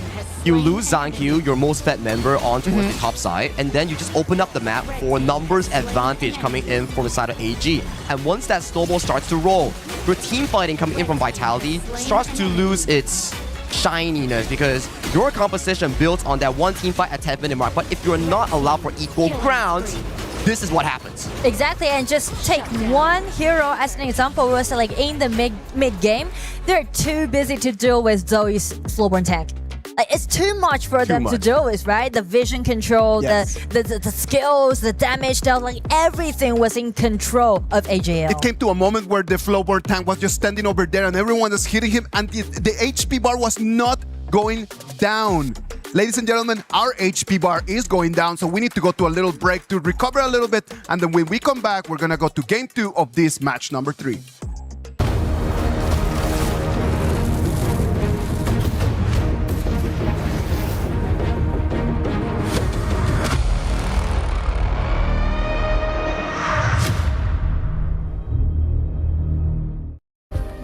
Play is in our DNA. Whenever we let it out, it becomes our superpower. Now imagine an entire city being built to supercharge it. Kadir City, powered by play. We were there. For every click, every clutch, every respawn. We were there for the years of grind. And we're here. Now. The proud founding partner of EWC. Powering the biggest event in gaming. Shoulder to shoulder with the world's best. Making history. Greatness deserves a stage. Lenovo Legion. Reach your impossible.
Welcome back. This is the KWC 2026. We're live from Paris.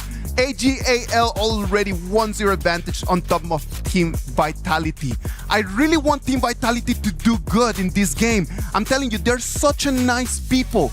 This April, I had the opportunity to go and watch them in Beijing, China for the Challengers Cup.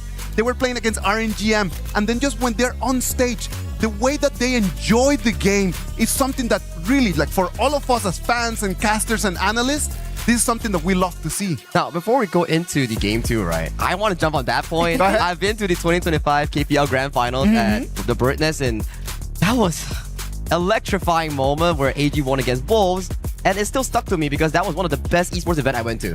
The crowd was there because we were casting that tournament actually right there. And that's gonna be the moment for AG.AL, because after they got the title in KWC 2025, they got more like 2 more consecutive championships. Insane. And just extended into 7 consecutive championship. Can you imagine that? Just to put everything in perspective for everyone that is at home just listening to us and watching these games, Team Vitality is facing one of the teams, one of the clubs in Honor of Kings that have won the most titles in the history. Exactly. And I mean, like, everyone is amazed about their dominance, not only in KPL, but worldwide. But I would say, like, this year, actually, they suffered a lot. So I'm kind of a little bit worried about their stakes, actually. And also, like, speak of Ino actually took 1 season off in the spring because he's been played, like, over 7 years. So definitely the man needs to get some rest. But after he come back in the Challenger Cup, he just make it to the final again, instantly. I mean, if you are going to final, it's still an achievement, right? KPL is such a strong region that we talk about here, but coming back in towards the specific draft itself, what do you think? Well, I would say this time, definitely AG with this pay pick, they are looking for some aggression. This time, they are trying to speed up because they spot that maybe Jankyu is favorable of doing those invasions early game. I think if Zankyu wants to match the FMVP jungler coming in from KPL and also last year's KWC, potentially you might see a Ukyu Tachibana, something like a Musashi that is like a direct counter against the pay here. But that's the worrying part. When it comes down to fight, yes, maybe some global teams could put up a good fight in terms of team fight, in terms of skirmishes, but my worrying part is, in terms of rotation, our global teams are still not there yet at the KPL level. Sometimes we're slow in reacting to certain plays, but if we don't pick something that is more fight-centric for the side of Team Vitality, that could be a dangerous side for Vitality.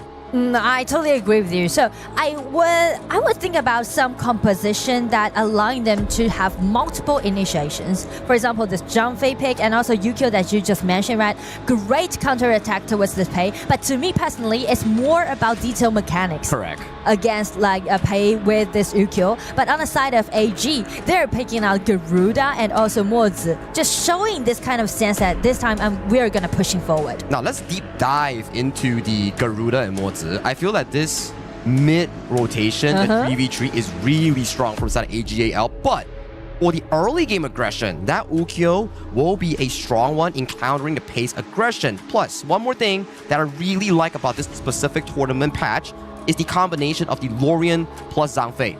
You get a Zhangfei ulti, immediately the ball comes through, lays you up, that's almost a 5 to 6 seconds crowd control stun.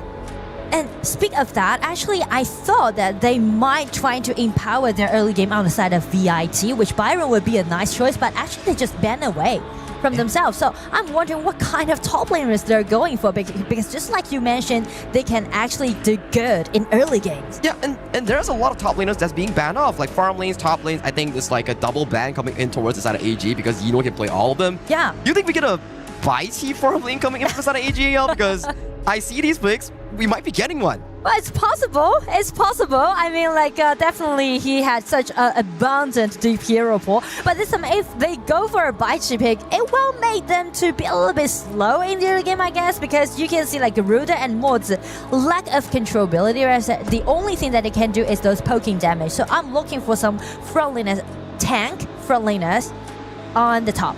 On the top lane for a tank.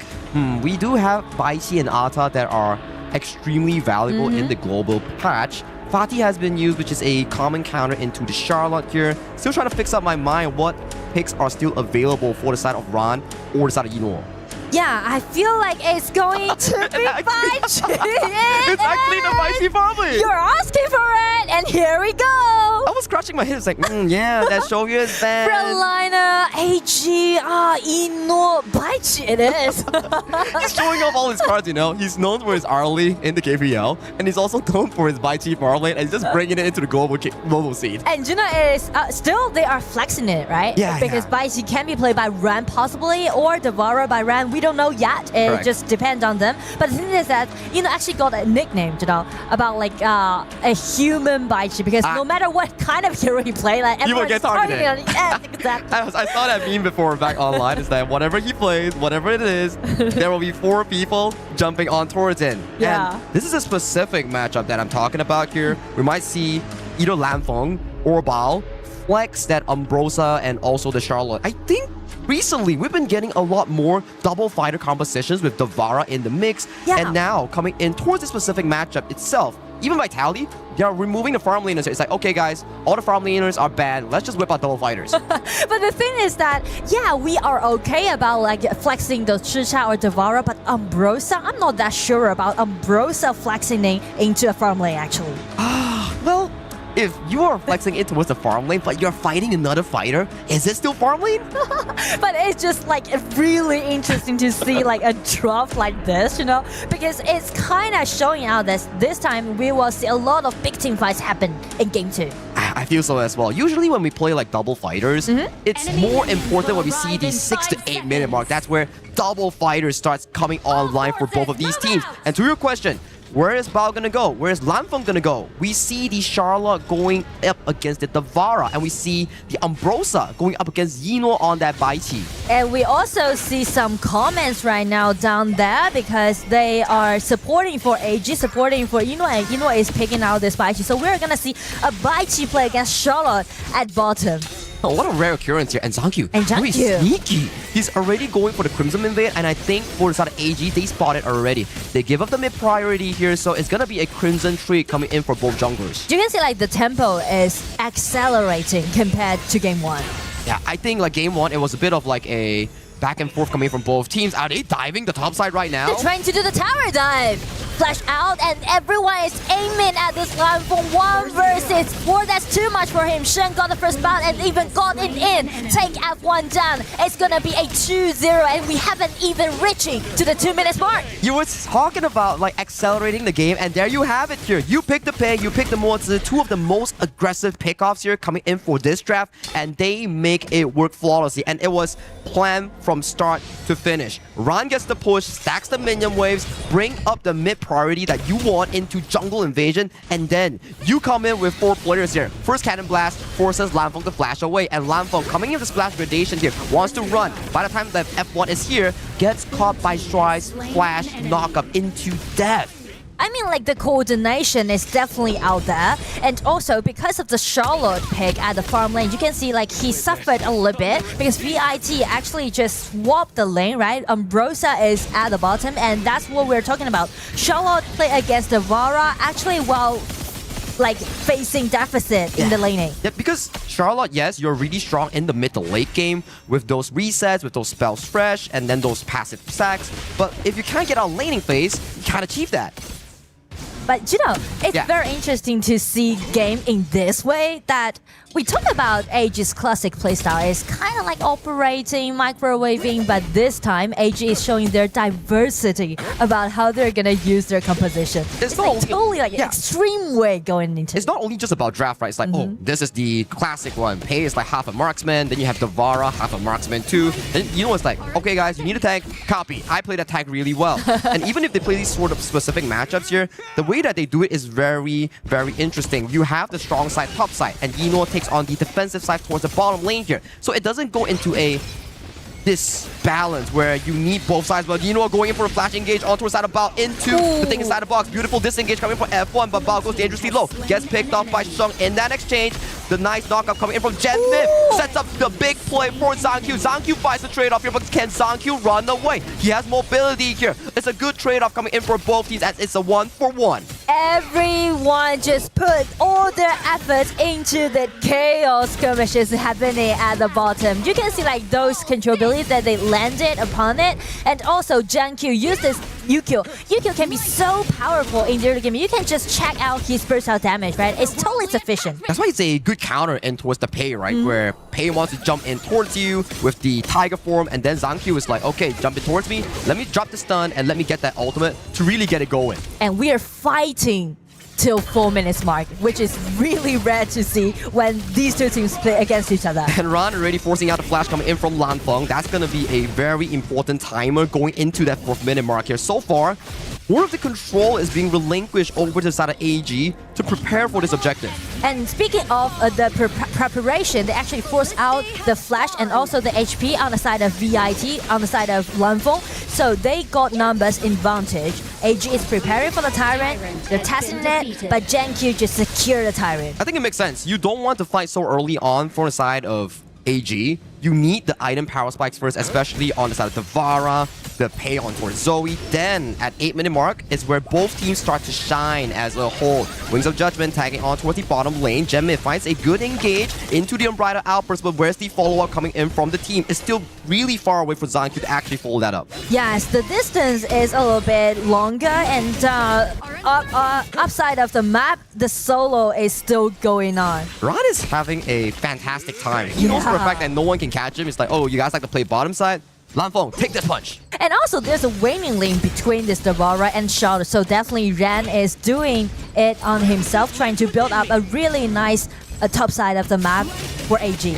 And Nora, ever since coming into the group stage, there seem to be more and more Devaras skyrocketing in pick rates and skyrocketing in win rates in these last 2 days. Yes, because Devara with those long attacking range can do very good during the laning upon a lot of top laners. I think so as well, right? They flex it towards the farm lane, the clash lane, and it's like a late game carry insurance that gives your team that's also tanky and does a lot of damage. But speak of the late game, actually this time I would say the late game is pretty even up to both composition, and also like the mid game will go more wild in game 2. I fully agree. When you have double fighters, that 8 to 10 minute mark, when all those item power spec stuff's coming in for both of these teams, it's going to be looking really, really good. Both teams are positioning themselves over to this Crimson Golem. Zoe gets tagged on, has to pounce away. This Crimson Golem will be an interesting one. Baichi jumps in, but F1 counter-engaging with the Unbridled Outburst here. Zankyu gets caught by the stun. This Crimson Golem, who does it go over to? Vitality wins this 4v4 exchange. GenQ is just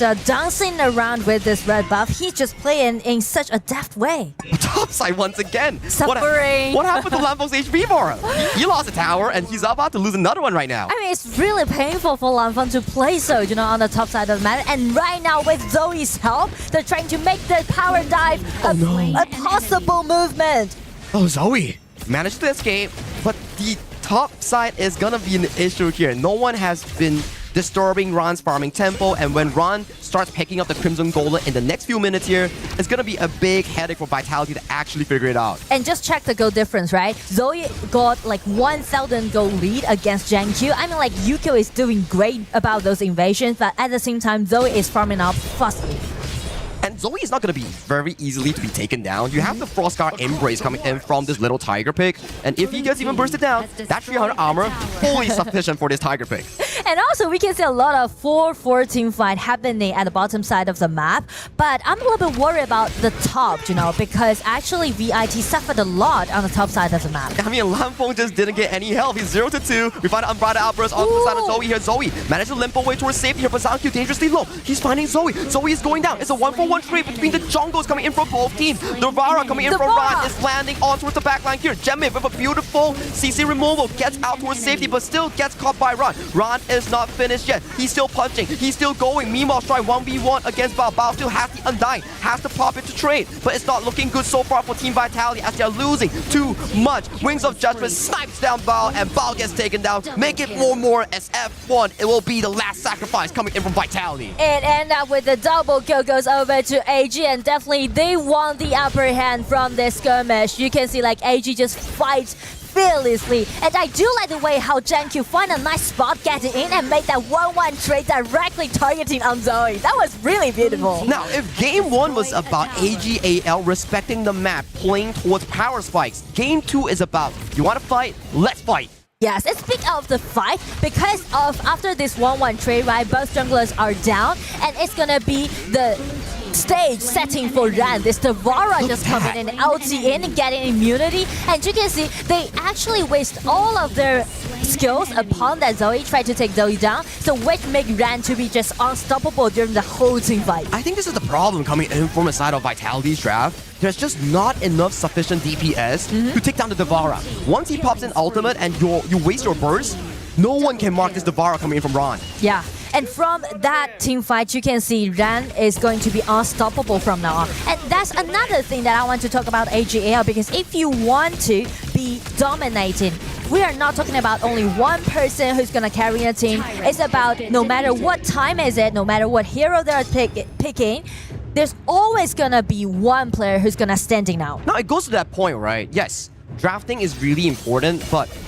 players' discipline, players' map experience on how they like to move, how they like to do certain plays. It's not about the picks, it's about the muscle memory in their mind. And what also minute, their trust. Correct. What minute you need to do what. But hang on a moment real quick here. We do see Ron and Yilo going in all the way towards the backline. They want to finish game right here, right now. F1 needs to stampede away, has to use the stun. Still a 1-4-0 trade, but nice flash penetration in towards the backline from Lanfeng, but there's just no follow-up. Ron is still punching. That nice cannon blast does land on towards the bow. But 10-minute mark is here. Does AG back off for the shadow objectives? I mean, like, I do like way how Ino using this Baishi is initiating, right? As long as he got the flash and also his ulti, he just playing around and getting in. But Vitality, actually, they're fighting back in quite a nice way. That's the human bites here, right? I feel like Lanfeng is, like, he suffered a lot and he's trying to put all his efforts, trying to get revenge on it. That flash with the ulti was quite decent. It was good, but the gold lead is just too darn far away coming in from Vitality and AG.AL. If it was a 50-50, maybe that could have been Vitality's moment here. But due to the large gold lead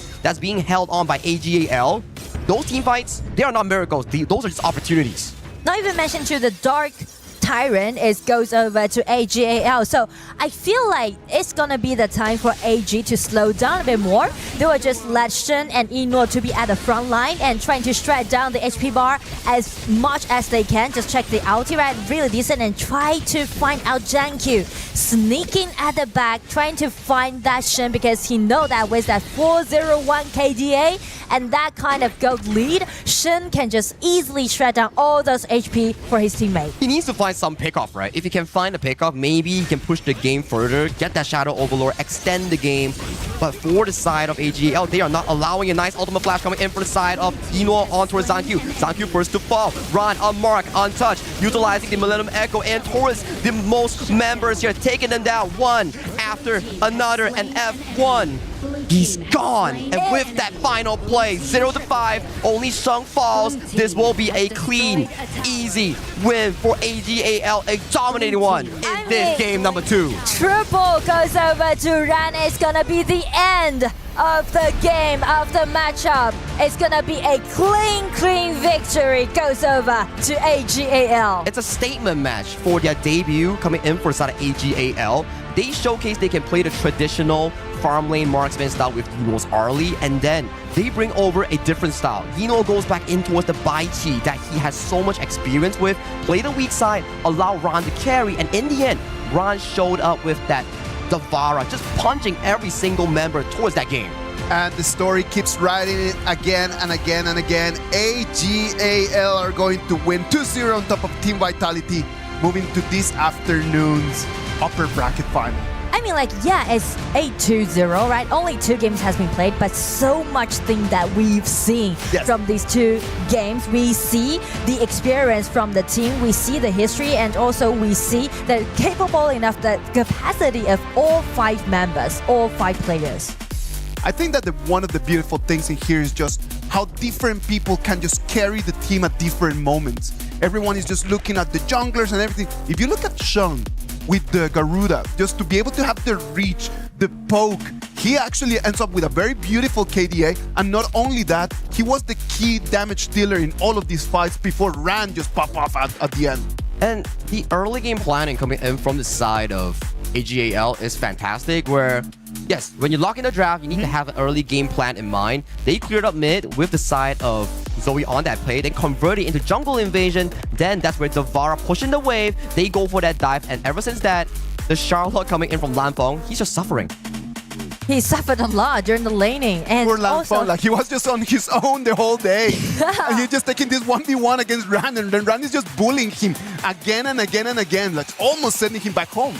exactly, and it's kind of just restricted the invasion that Vitality did at the bottom, right? Because you need to take care of your top lane. So that's a problem. And also, like in this game, we can see it was a 14 versus 3 of the kills. AG this time, actually, they're playing in a more aggressive way. Of course, like at the beginning of the game, like the invasion immediately just told you that they were not going to push the game to the 15-minute, almost like the same as the game 1. Like this time, they just wanted just to finish everything extremely early.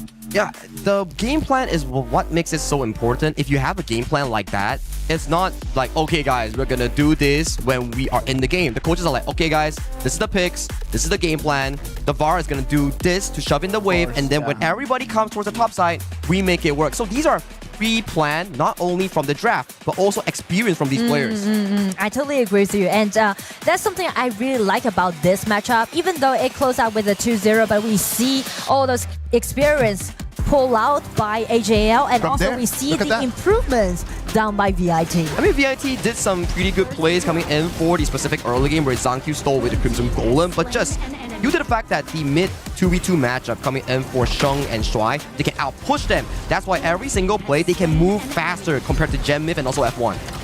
And actually, they did really good job, like triple knock up at the bottom. This time, actually, the teamfight that we just saw was VIT won the upper hand. But after this one, after this 1-1 trade, you can see like the Valor Ran is just putting it on the spotlight. No one can mark him, right? There's Yeah. no Not at all. consistent DPS coming in for the side of Vitality's draft. When Ran pops the Frenzy, when Ran pops the Ultimate, it's just free damage galore towards the backline. And when you think about the compositions right over here, okay, yeah, let's go with both warriors, right?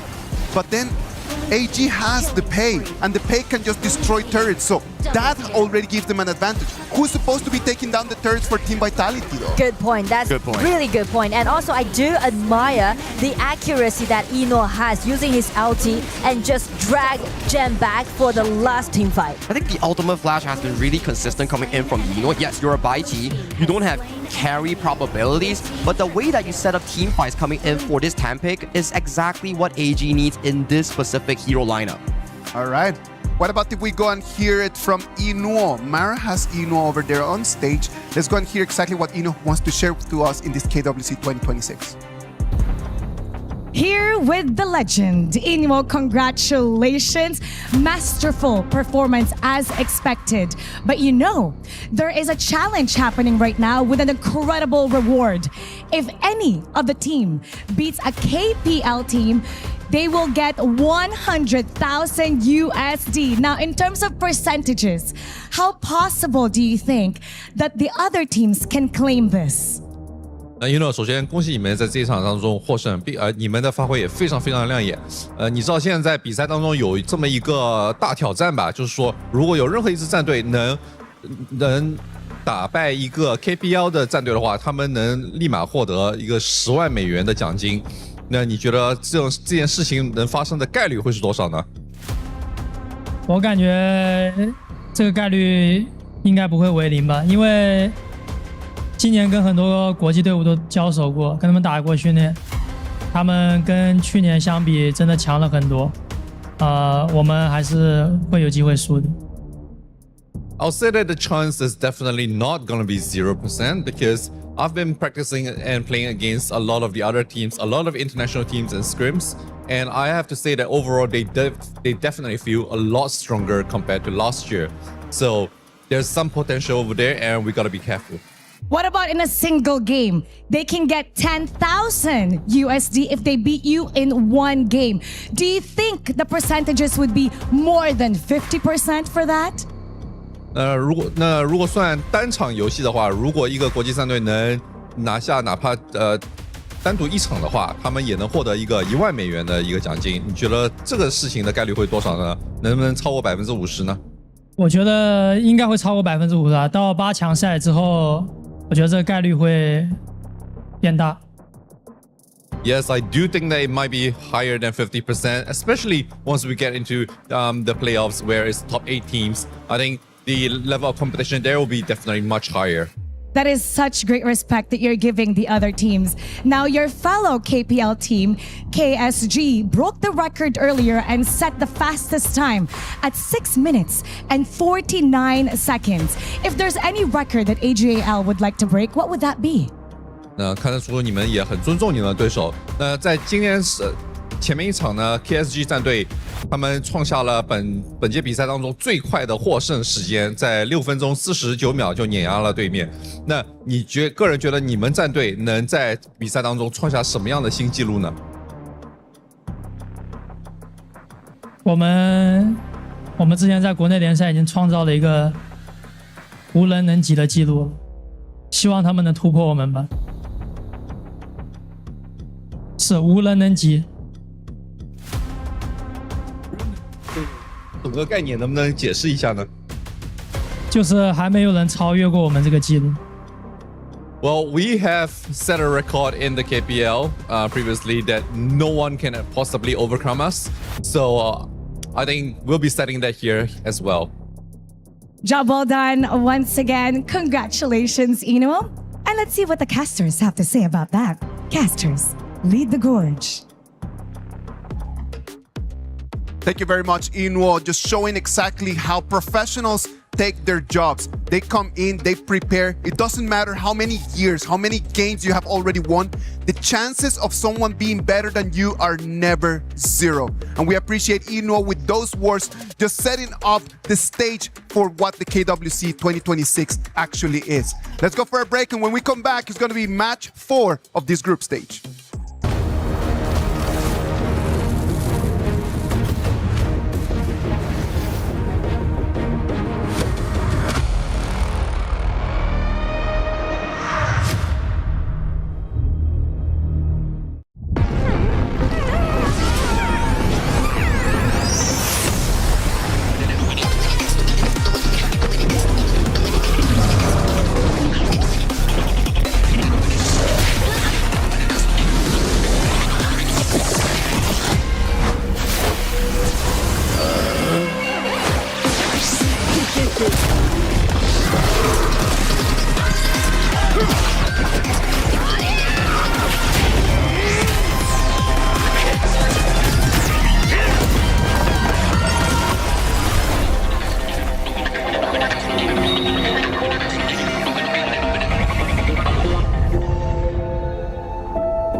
He can come in here and play my game.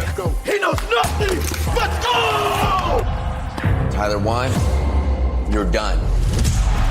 This is my ladder. You can't climb it. That's an AL airline. Somebody better hold me back. Okay, yeah. Do something then.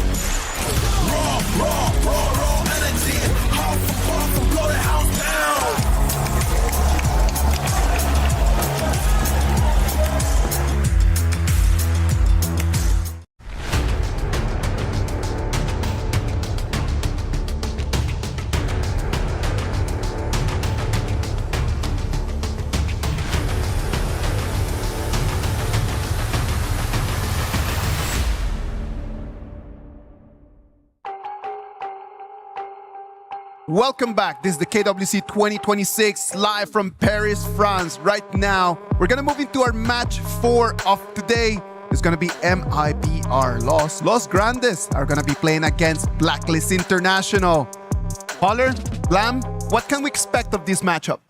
I think we can expect a very explosive game, if anything, right? I think MIBR LOS as the #1 seed coming out of Chalk BR, a lot of expectations, right? You're the top dog in this one. Oh, yeah. On the other side, we're talking about Blacklist International. They too want to make some surprises. They've stepped up in the EWC thus far. Absolutely. I mean, they've already got an achievement for themselves. They finally beat Nongshin Red Force. Sorry.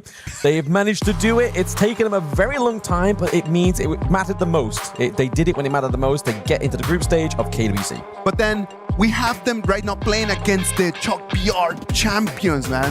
What are some similarities that they have in terms of game style? Yeah, and I feel like Blacklist has kind of taken it to another level. There were definitely some questions, but then they were able to be aggressive, and then they fit to their play style, and it's kind of riding on Chammy1's play. There was a little bit of an interview, and they were saying, hey, Chammy1, you're making all of these plays. Why are you not rubbing it in? Why are you not celebrating and just like trash talking the other ones? And he was just like, actually, it's because we're all kind of family. Yeah. At the end of the day, I'm very sad for all my teammates. I want to make sure that we win, but unfortunately, that's not always the case where we can all just like be that #1 guy. Exactly that. Like obviously at the end of the day, we see obviously only the conflict that happens onto the gorge, but on that, everybody is literally so tight knit. They basically talk to each other, they scrim with each other, they spend a lot of time with each other. So I feel like those relationships and those bonds that these players share, it's hard to sever that and separate that when you're on the gorge. Yeah, we're all brothers at the end of the day, right? It's all about the Honor of Kings, excuse me, and it's all about just like family, right? And I think that even with the team itself, like they play like a family, but also as opponents, we're also looking at them as just, hey, we're just playing a game here. All right, so they have had like very similar experiences, right? Like they are from the global stage. They need to try to fight every single week. Like, what has been the reasons that they made it over here? What can we really look at MIBR Loss or to Blacklist and say like, okay, we need to really spotlight this about their game style? I think it's just basically down to obviously, well, we haven't really seen much of Los Grandes so far within KWC, right? But I mean, the way that they got here is they beat Influence Rage by 4-1 in the fall, right? So that's a very stark score to have within a BO7. So you literally give your opponent one game, that's it. That's a scary metric for Blacklist to be looking at. Yeah, and I know that Vento right over there was a player that really just stood up in that final and had such an amazing performance. Yeah, and actually, if we're going back to just like the roots of this team, they were previously known as Loops as of last year. They formed up as LOS just going into this one. But this is a squad that's been sticking together. They've had quite some time. You talked about Vento there, Isaac, there. But Vento has been the longest standing in terms of this team. And why he's gotten so many MVPs. 3 times Chalk BR champion, joined as a professional in 2023. 1 KIC and 1 KWC, but he has never been able to move out of the group stage. Is this year going to be different, Blam? I mean, this is the thing that I've noticed in KWC, right? Like, once they get to the international stage, it's really weird, the dynamic from Chalk BR. The first seed always does worse than the second seed, which is a really, like, weird myth, but I really hope for the side of, obviously, Los Grandes, they're able to break this and even meet or potentially beat Influence Rage into the playoffs. I'm wondering if it's more because it's the Danny effect. I mean, he's usually that second place team. I think that even in this one where LOS has gotten the better of him, I think that this is also a situation where they're like, hey, maybe the international stage is a little bit nerve-wracking. The nerves are definitely there. But then Blacklist International, they started really weak at the beginning in the play-ins, right? Like, I would say that their first performance was actually really slow. But then after that, they started picking up.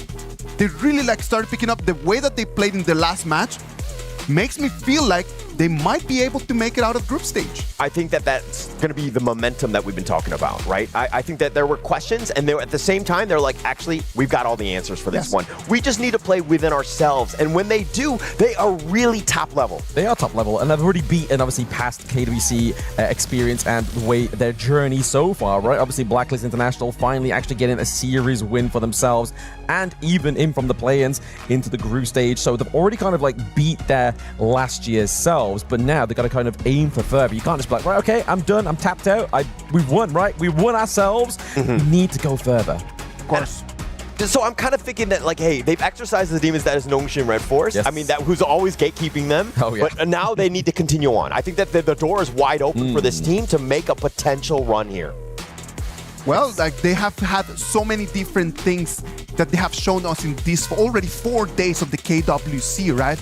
Like when we think about the heroes that they can actually play in here against MIBR.Lost, do you think that they have an advantage since they've already shown to us some of those hero picks in the group stage? I mean, I think that both teams are at a bit of an advantage, right? Obviously, Los Hernandez is able to actually be seen and know what Blacklist is like, whereas Blacklist have had their moments within Paris so far, a little bit more to adapt to local kind of time, anything like that, you know, get back onto the sleep schedule, and they've been playing as well. So they're warmed up, they're fired up, and they're going to be bringing everything they've learned in their relative group in playing stage to this moment. Yeah, and I think they've kind of ironed out some of those kinks, some of those issues that they've had, and they've had some losses that were a little bit in terms of their own mistakes here. But this is also a time when you can kind of see, like, hey, maybe the reps really helped us as opposed to kind of just standing and watching and being a little rusty in this game one. Yeah, and I mean, to be honest, I feel like it's probably a good thing for Blacklist not to keep swapping out the subs, right? You want to make sure you're building that synergy and only really playing the sub when you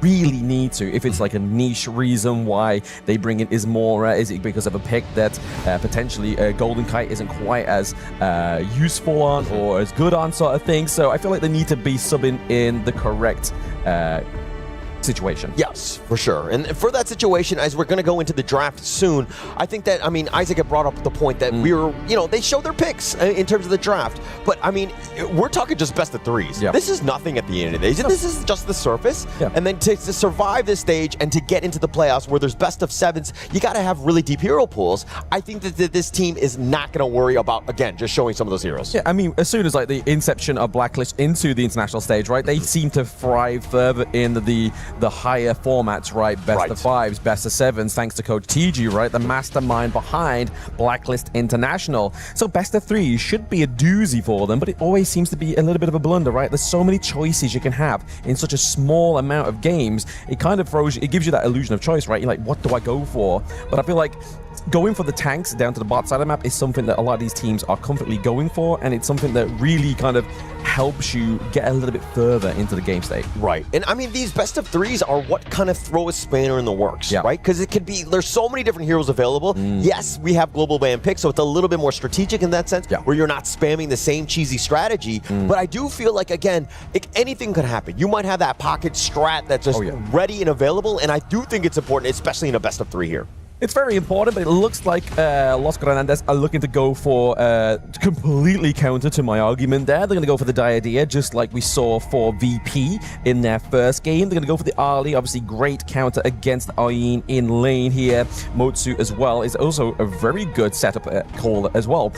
For the side of Blacklist International, you know that Chaz is going to be kind of like, right, guys, we need to kind of like lead the charge here. The cannon blasts need to be connecting, and it's actually a good pre-pick before the Orgrin even came out. Yeah, the AG.AL for me is just a counter to the Arlie. Like, you know where that Parasol is going to be, so if they want to light step away, you can just kind of stack up that Honey Sweet Breeze. Plus, you have the moats, right? You already talked about the Cannon Blast. Very smart in terms of just being able to isolate. There's not too much in terms of coverage. Plus, when the Diadea is on top, it's like it's 2-for-1. I'll take that sailing day of the week. Yeah, I mean, there was a point in time where obviously we really kind of like only liked seeing Chaz on those tank supports, right? But then there was, I think it was KIC 2025 where we started to see some really like outplays here on the Motsu. So I feel like this is Blacklist going to be like, okay, we kind of messed around a little bit in the playing stage. We're looking to actually go for the lethal blow, right? They don't want to be riding, again, the lower bracket, because if you're in the lower bracket so many times, the effect it would have on your mental here is like, okay, we're always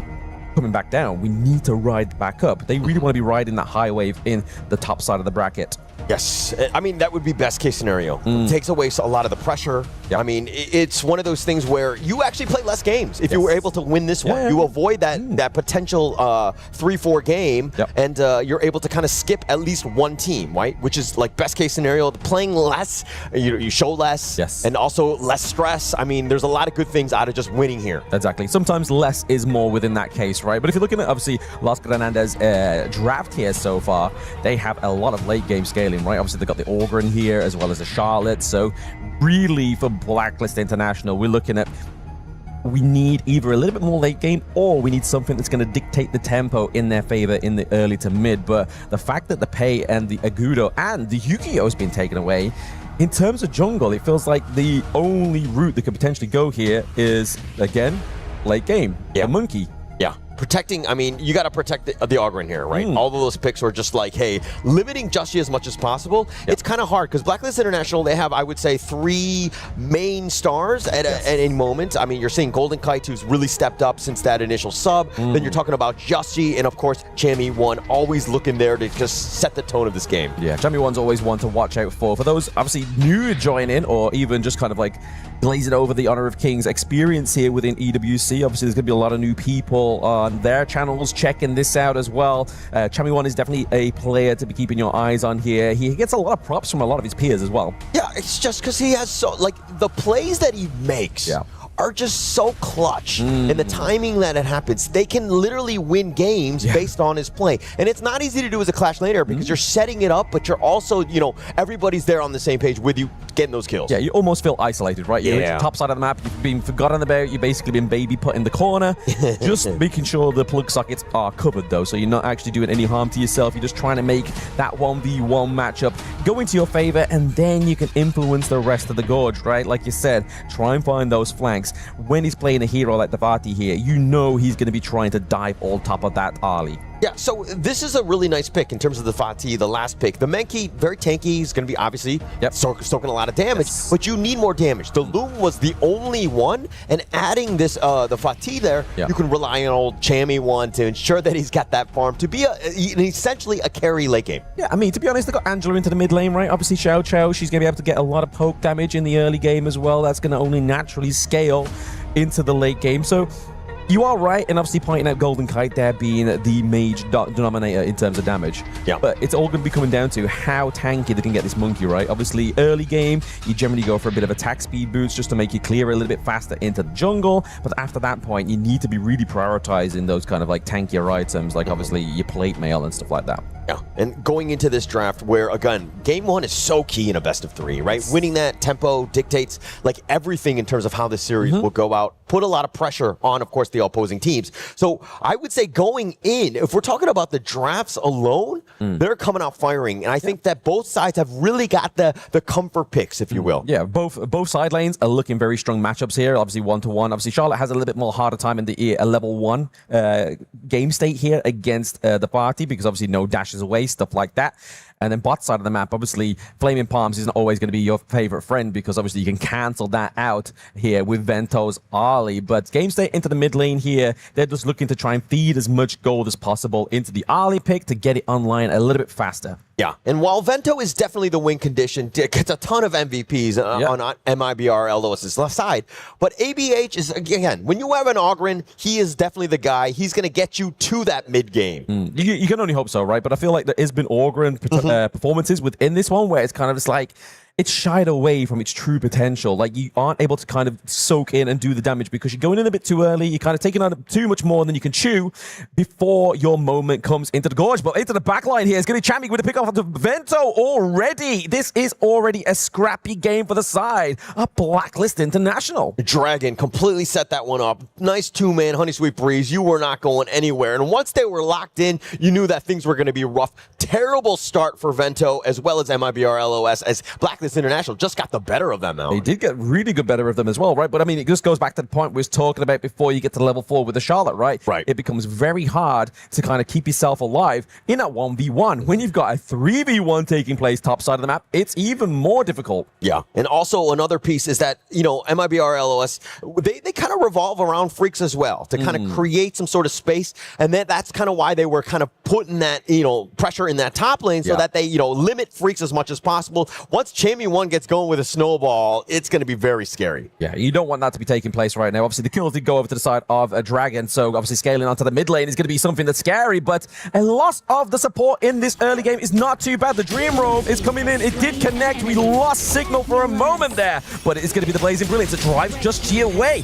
Gets the takedown is ABH. Yeah, and both of these squads are like, hey, I'm here to brawl. I want to scrap as much as possible. There are kills going left and right, and the return attempt by Champion 1 and Justin from the top lane back into that river. They salvaged a little bit on this one, but I mean, getting 2 for 2, I think that both guys are going to be somewhat happy. I mean, considering only what? Chaz had died it early. Yeah, only got the takedown onto Chaz, but then obviously we did obviously see Just G get shut down as well, which is really going to put a little bit of a blunder into the tempo of Blacklist. But if you look at the gold graph, that blunder is literally not even equalized, right? Like, they're still ahead in the gold. Yeah, and this is why Blacklist International with those games. I mean, on the stage, they're very familiar playing on there multiple times in the play-ins, and to now have to continue on, you're seeing just the amount of comfort that they have as they, again, extract a lot of the XP and farm in their own jungle right now. Yes, I feel like, obviously, Los Granandes has to go back to their own jungle at this point in the game. Obviously, they find out that for themselves in the hardest way possible, but these early game scraps are not going into their favor. They are down by 1 kill. They are able to get these slow pickups, but unfortunately, Blacklist International are just having that extra little bit of a peak. Yeah, and this 1.3k net worth lead, I mean, going into the 4-man Tyrant, that's like a slight edge where you're just going to do a little bit more damage. So MIBR LOS, maybe they get some sort of steal as they're looking to kind of fortify at least the area around. Ooh, I mean, good heart link there away for Manuel Fraser, right? Like, he almost overextended and paid with his life. That would have been, again, a huge blunder for them because they would have lost the Destiny encounter as this Tyrant now gets spawned upon the Gorge here as well. We are seeing Monkey being locked into place. Just G takes too much damage for my liking here, but he's able to get that shield back up. He's back in that passive just in order to make sure he's in fit fighting shape for the Tyrant. Yeah, Golden Kite shows up and they had a numbers advantage, 4-3, and MIBR LOS were just like, oh, wait, we can't do this. Nobody invited him to the party. Again, once again, we're just seeing that overcommitment from Manuel Fraser, right? But I feel like he's doing what a lot of teams have been doing with the KWC. He's just trying to buy time for them to see a follow-up happen. But so far, there's a bit of a disconnect you're seeing for the side of Los Granandes. But there is a little bit of connection happening right now into the bot side. The takedown onto Golden Kite is definitely not one to the side of Blacklist International that they want to be taking here. But ABH maybe falling a little bit too much burst damage from Chami on the party. Yeah, and it started from like minute 2 when Vento and Golden Kite were trading blows. Vento was kind of coming up slightly ahead in terms of the XP, and then once he was stuck in MIBR LOS, they actually flanked to the bottom. He had nowhere to go, couldn't get on his Dragon, and Golden Kite going down there, a bit of a disaster for him. Yeah, very good macro play there. And they're just going to go back to their jungle, procure all the very important buffs, get their points away as well. Because what we saw from like previous series today so far is there's a difference between teams that like to just kind of like, they wait for the invitation to go into the enemy jungle, and then there's other teams that just take complete domination. They go for the early points, they go for the spike tail, they go for the fire beak without your permission, and that's where we start to see early games pretty much a loss already. But we are seeing 4 men on the top side of the map. Freaks, ABH as well. Just Chi on the wrong end of this one, but he's just looking to try and hold on to the back line here, trying to make sure Angela's not having free reign. There it is. Manuel Fraser falls down. They're going to trade Dragon as well, but it's a think inside the box that lands them in an uncomfortable position here for Los Granandes. Yeah, I mean, Joshi actually had the Dream Roam. He went right past them, and you were thinking he was in a bad spot, but the rest of the reinforcements were on the way, and they were like, we cannot take this Manky down in time, so that we had to just deal with whatever we could. So, I mean, they kind of salvaged that on that top line. Yeah, I felt that was like Peter Pan picked up apples, you know? That was very hard there, but Vento even getting takedown is definitely not what they want to be doing here. We do see, obviously, irreparable damage damage being done into the mid lane there for the side of Los Hernandez, which is obviously a great place for them to be here after they're losing so many scraps, after this they're still behind with that gold lead. Yeah, so Vento actually getting the kill on the Golden Kite in the bottom lane. That's a little bit of confidence, and it was a little overconfidence as they were pushing into that mid lane. He was trying to make a play, but the tower just shoots you, man. You got to be careful about that aggro. Yeah, they do hurt. They do hurt indeed. Just Chi here, just playing around the Azure Golem as well, taking too much damage. It gets the execution there. It's going to be ABH with the pickoff. Can they get a little bit more? I feel like without their commander-in-chief here, Just Chi, they're just going to go back to the game state into those lanes. Yeah, you need to play a little bit more safer in that sense. But let's talk a little bit about one here. On this Angela pick, the Blazing Brilliance, absolutely amazing in terms of taking down that Mankey. Yeah, he's tanky, but I'm just going to burn you to a crisp, and that's what they did. Just Chi had no outs on that one. Yeah, I mean, I've been loving this Angela pick all day, right? Obviously, we had Highlight. Now we have one piloting this mid lane that generally doesn't get actually a time of day within the draft, but because, like I was saying, when Kim was on broadcast, there's so much tank meta in place. We need anti-tank potential. I feel like she is definitely one of the best heroes to be doing that.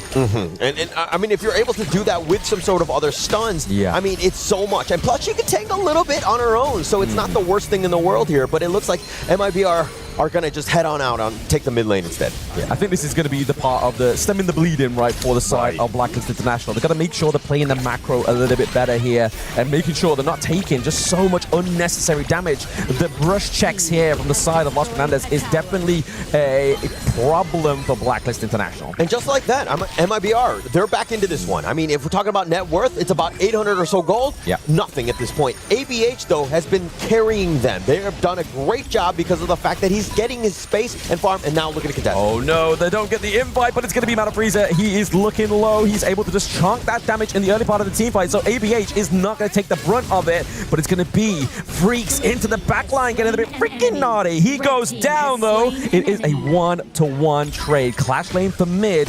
That is going to be all that's said. He's going to be freaking dead. That's what's going to happen. And he went way too far. ABH was like, hey, we got to get out. I'm a little too low. I cannot continue to fight. But Freaks did not get that memo, and he went in 1 versus 4, and he got burned up. Yeah, no, he definitely took on a little bit more than he could chew within that team fight, right? Yeah. He was trying to go in, just trying to get the pressure onto Golden Kite, maybe even try and force it into the vastness, right? Obviously, Vasir here is still holding on to it, but it's at the props of Chami1. Chami1, he dives into the backline, he does the burst damage. He's kind of like the savior here for Golden Kite in these team fights. For sure. And I mean, if we're now talking about what things have happened, I mean, with that one single kill, things have again shifted back in favor of Blacklist, and now they're being aggressive. They don't have a smite. Angela here, that's the easiest steal, clean there from the side of Los Hernandez, and now is that going to be a mental boom here for the side of Blacklist International? We have 2 in the mid, 2 top side. They're just trying to make something out of a bad situation. They lose the Tyrant, but can they just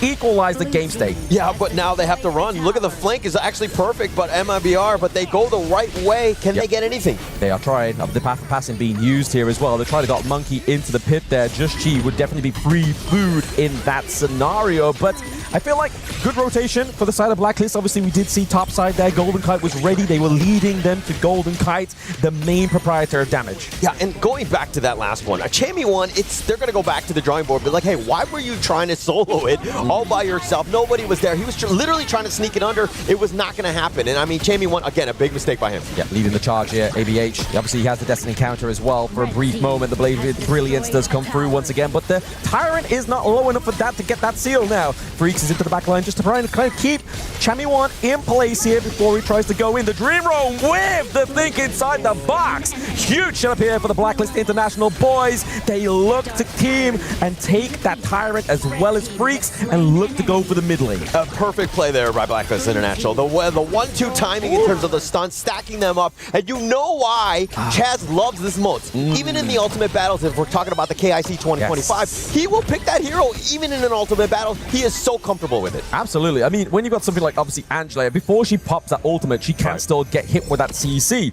But it's the artillery potential here of that pick, right? You saw one sat in that bush behind the T1. Yes, it fell, but it almost claimed like the lives of 2 of Blacklist International. So they've got to be careful here. Yeah, definitely need to be careful here. But Blacklist, I think that they're feeling good.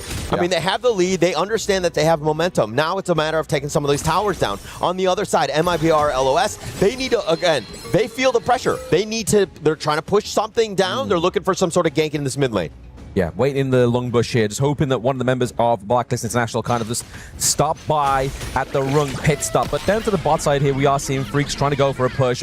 Golden Kite as well was heading down this way. So I feel like this is where the main target's going to be, right? You're looking towards Xiao Xiao, you're looking towards Golden Kite. They are quite a bit vulnerable within this positioning. Yeah, and the bottom T2 taken down. I mean, the top lane was pushing, so they knew, Blacklist that is, that MIBR, LOS would be somewhere else. They were in the bottom, and now they make their way to the mid lane to kind of deal with the rotation from Blacklist International here. Yeah, the T2 top takedown was probably just a direct call and answer to the takedown down to the bot side, right? But now you see Chammy once again. He's freezing the minion wave here.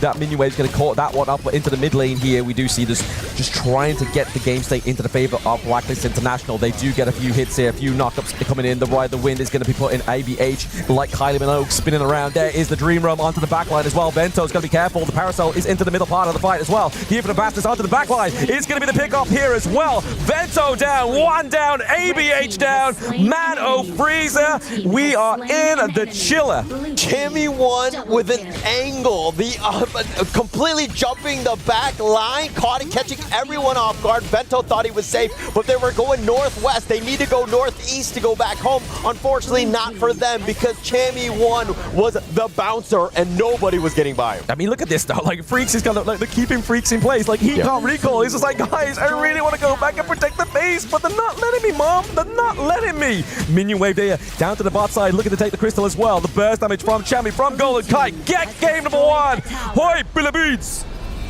Very good game there by Blacklist. And the ability to close that out, understanding that, hey, Freaks was the only guy that could have potentially saved that game, but not allowing him to recall. They were just like, no, we're going to hold you here. We're just going to, slow talk you, make sure you just stick around. Maybe you offer some tea a little bit, but he was not going back home to save the base in this one. Definitely not. He was just locked down in the enemy jungle, right? Like, that's an unfortunate situation. You literally seen game one flash before your eyes. I think that it was such a very level game. It was never just one-sided. Blacklist International, they end up taking the victory, but it was not because just MIBR just played badly. It was just like in that one fight, Chammy1 was just superior in the 1 against 4. Chammy1 will always find that angle. That's just why as a Clash laner, he's so good. When you're playing against him, you always have to be, keep your head on a swivel, if you will, and make sure that you don't get flanked, because that's what can happen. You could just lose a team fight and the game that instantly. Yeah, I feel like all players just need to be an owl at the point when they're playing against Chammy1, right? Just like 360 peripheral view, man. Like, it's hard to actually achieve. But we're going to look at, obviously, the post-game analytics. Like Isaac was saying, right? It wasn't like a night and day difference, right? Like, this was very close. It was all about the correct pickups into the team fight. You say close, I disagree. I just think Chammy1 doesn't make it close, right? With this 4-0-6, the guy was a beast. He's from the Clash lane. He's carrying. He's like literally doing everything that you want, even from like a farm laner. He's just like really next level here. Yeah, I feel like the gold graph also kind of backs to my point, okay? Backs my point. It's a little bit more even. You see here, it's a bumpy ride, right? Like, you are seeing here, within these game states between 4 to 8 minutes, it's just up and down, but then it's just up to that peak right at the top there, just before the 13-minute mark. Very important for Blacklist when they got that huge team fight. But Just Chi here on this Monkey, not a hero that gets picked quite often within the best of 3, but the tankiness of this hero, the potential is crazy. Yeah, and it's because their stuns were so good. Jazz as well as Just Chi, the way that they were able to time things next level, you know what I mean? So it stuns it so that Chammy1 and Dragon Gold, everybody just clean house. But checking out this highlight, this is what things started early. It didn't look amazing for them. I mean, but the Honey Sweet Breeze, that was what set things up. And then Blacklist International had a lead, did not relinquish it throughout.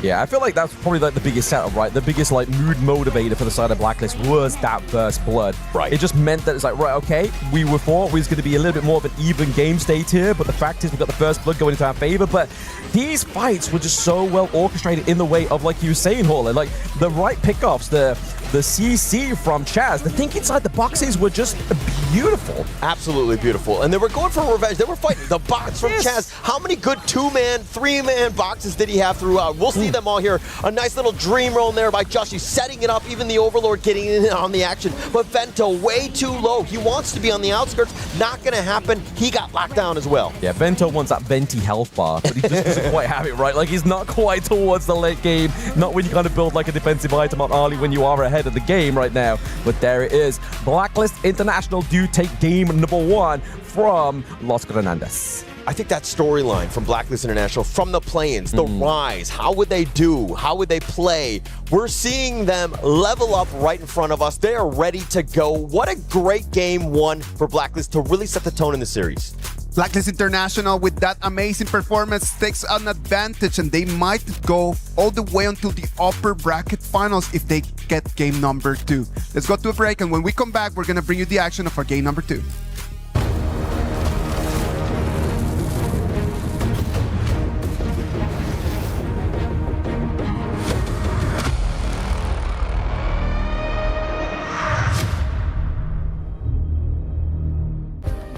Play is in our DNA. Whenever we let it out, it becomes our superpower. Now imagine an entire city being built to supercharge it. Kadir City, powered by play. We were there. For every click, every clutch, every respawn. We were there for the years of grind, and we're here. Now, the proud founding partner of EWC, powering the biggest event in gaming, shoulder to shoulder with the world's best, making history. Greatness deserves a stage. Lenovo Legion, reach your impossible.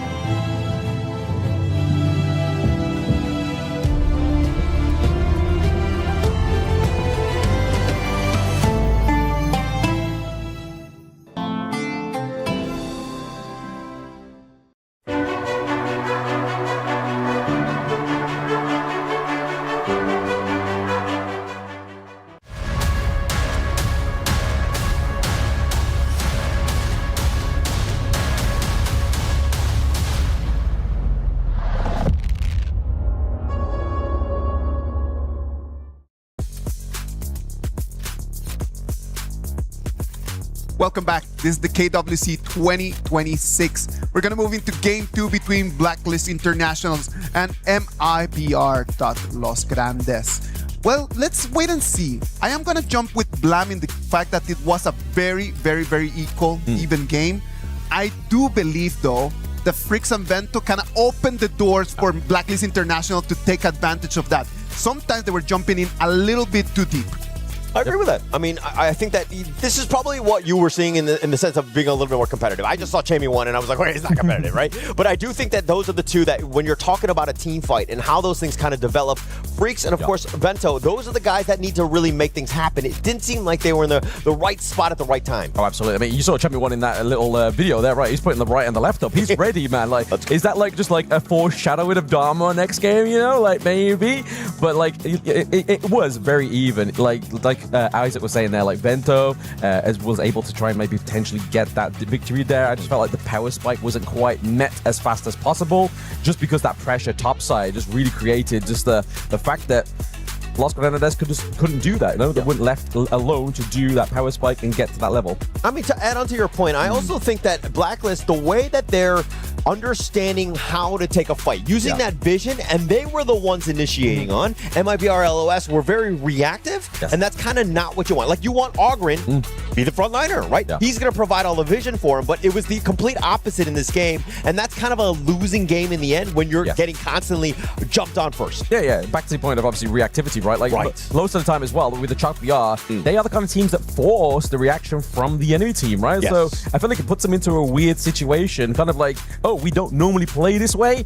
how do we overcome this? And it was just kind of just all down to the team fights and hoping that the scraps and the pickups were just going to come at the right time. Yeah, and I mean, hopefully for this one, MIBR LOS, we make a game of this one in the sense that they're able to kind of bounce back, find ways to, again, I mean, I'm not thinking that it was too much of a draft issue. It was more about execution. Like that movement place really didn't work for me. No, absolutely. I agree on that one there. But at the same time, obviously, we're looking at these two teams, right? Obviously, Mana Fraser, they didn't really use a support tank either within that one, right? Like they were just literally using the utility. Same for Blacklist. Like they still have potential. If this game goes all the distance, they still have the Lian Po, the Lapu Lapu, the Zhang Fei. Like they still have every tank on the board here. And from what we've been seeing as a bit of an arc into that support 1v1 is who can land the best ultimate, Lapu Lapu or the Zhang Fei. So I feel like this time around, the boys are going to go for a little bit more of a backbone down to the bot side of the map rather than looking the backbone towards just Chi and Chami1.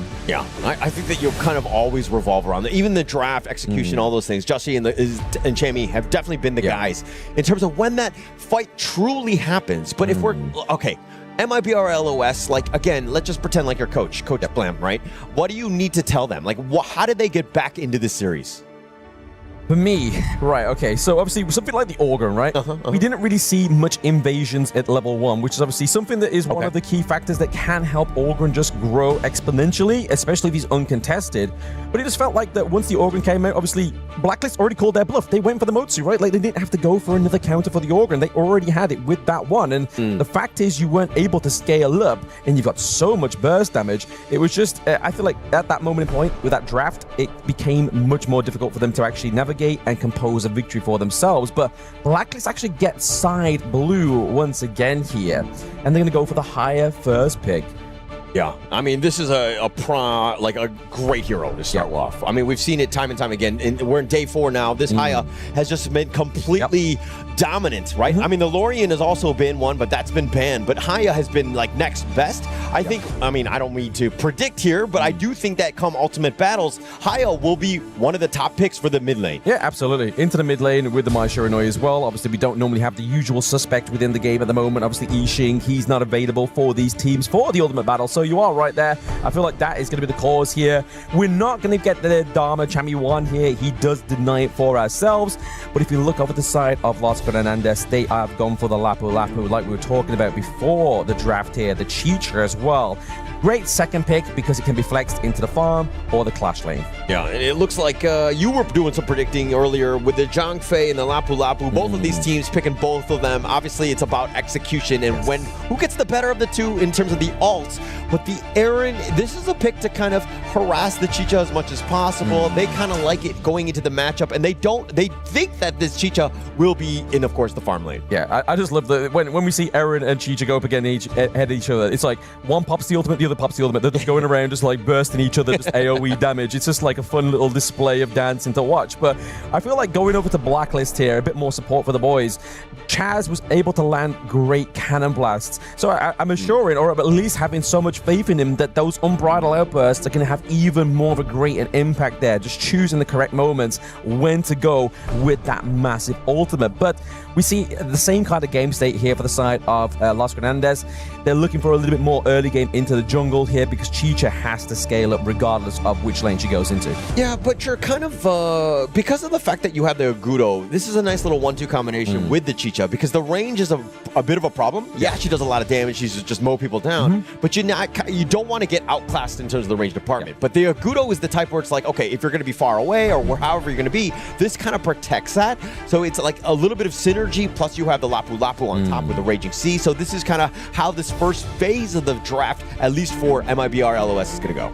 Yeah, we see bans onto the side of Blacklist International because obviously they don't have their mid lane for the Los Fernandez and they don't want to kind of be outranged or outpoked onto the higher here. But it looks like the Chuck BR team are going to go for Florentino. Freaks wants to go for a little bit more finesse, right? We saw him on the Charlotte already. He attempted it.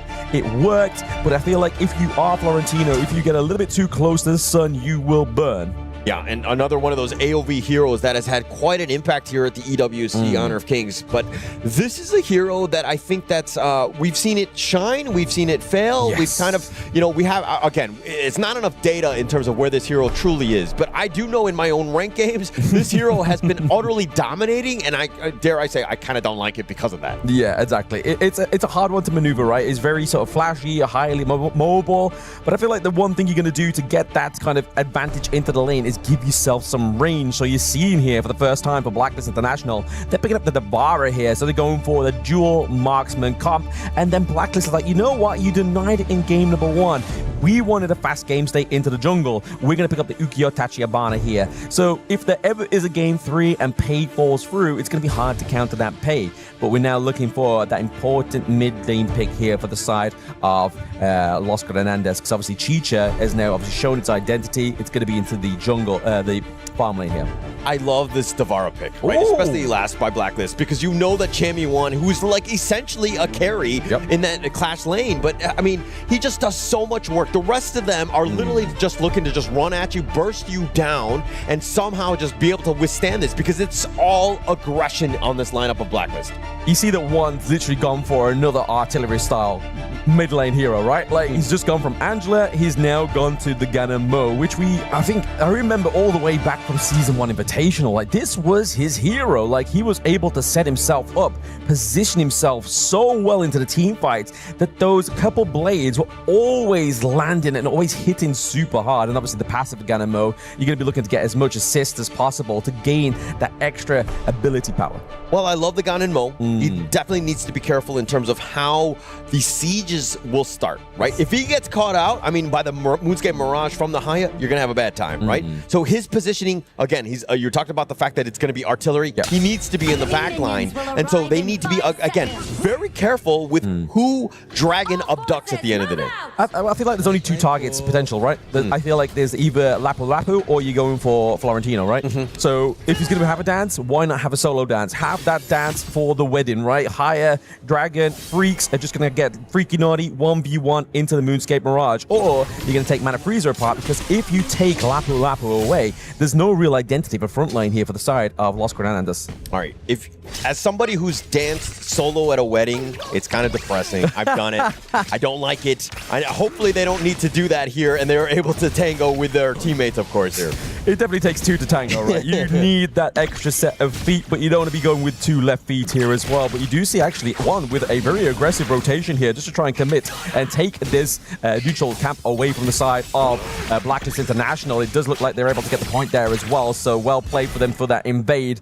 Definitely an improvement on the game state, early game state that they were displaying in the first game. Yeah, it was the little wins. That's kind of what snowballed a Blacklist, right? They were able to extract, I mean, unless you're being aggressive, taking things away, Blacklist will probably be able to outpace you. So you got to change it up. They've done so. This is going to be a pretty decent start for MIBR. Yeah, you can already see that ABH is already kind of like out-leveling Just Chi here as well, which is obviously not a position you want to be in when you are the Ukiyo Tachibana. You're meant to have a bit more of a flexibility into the jungle in terms of obviously rotations. You're able to backflip, parkour over the walls, and you have immense burst damage as well.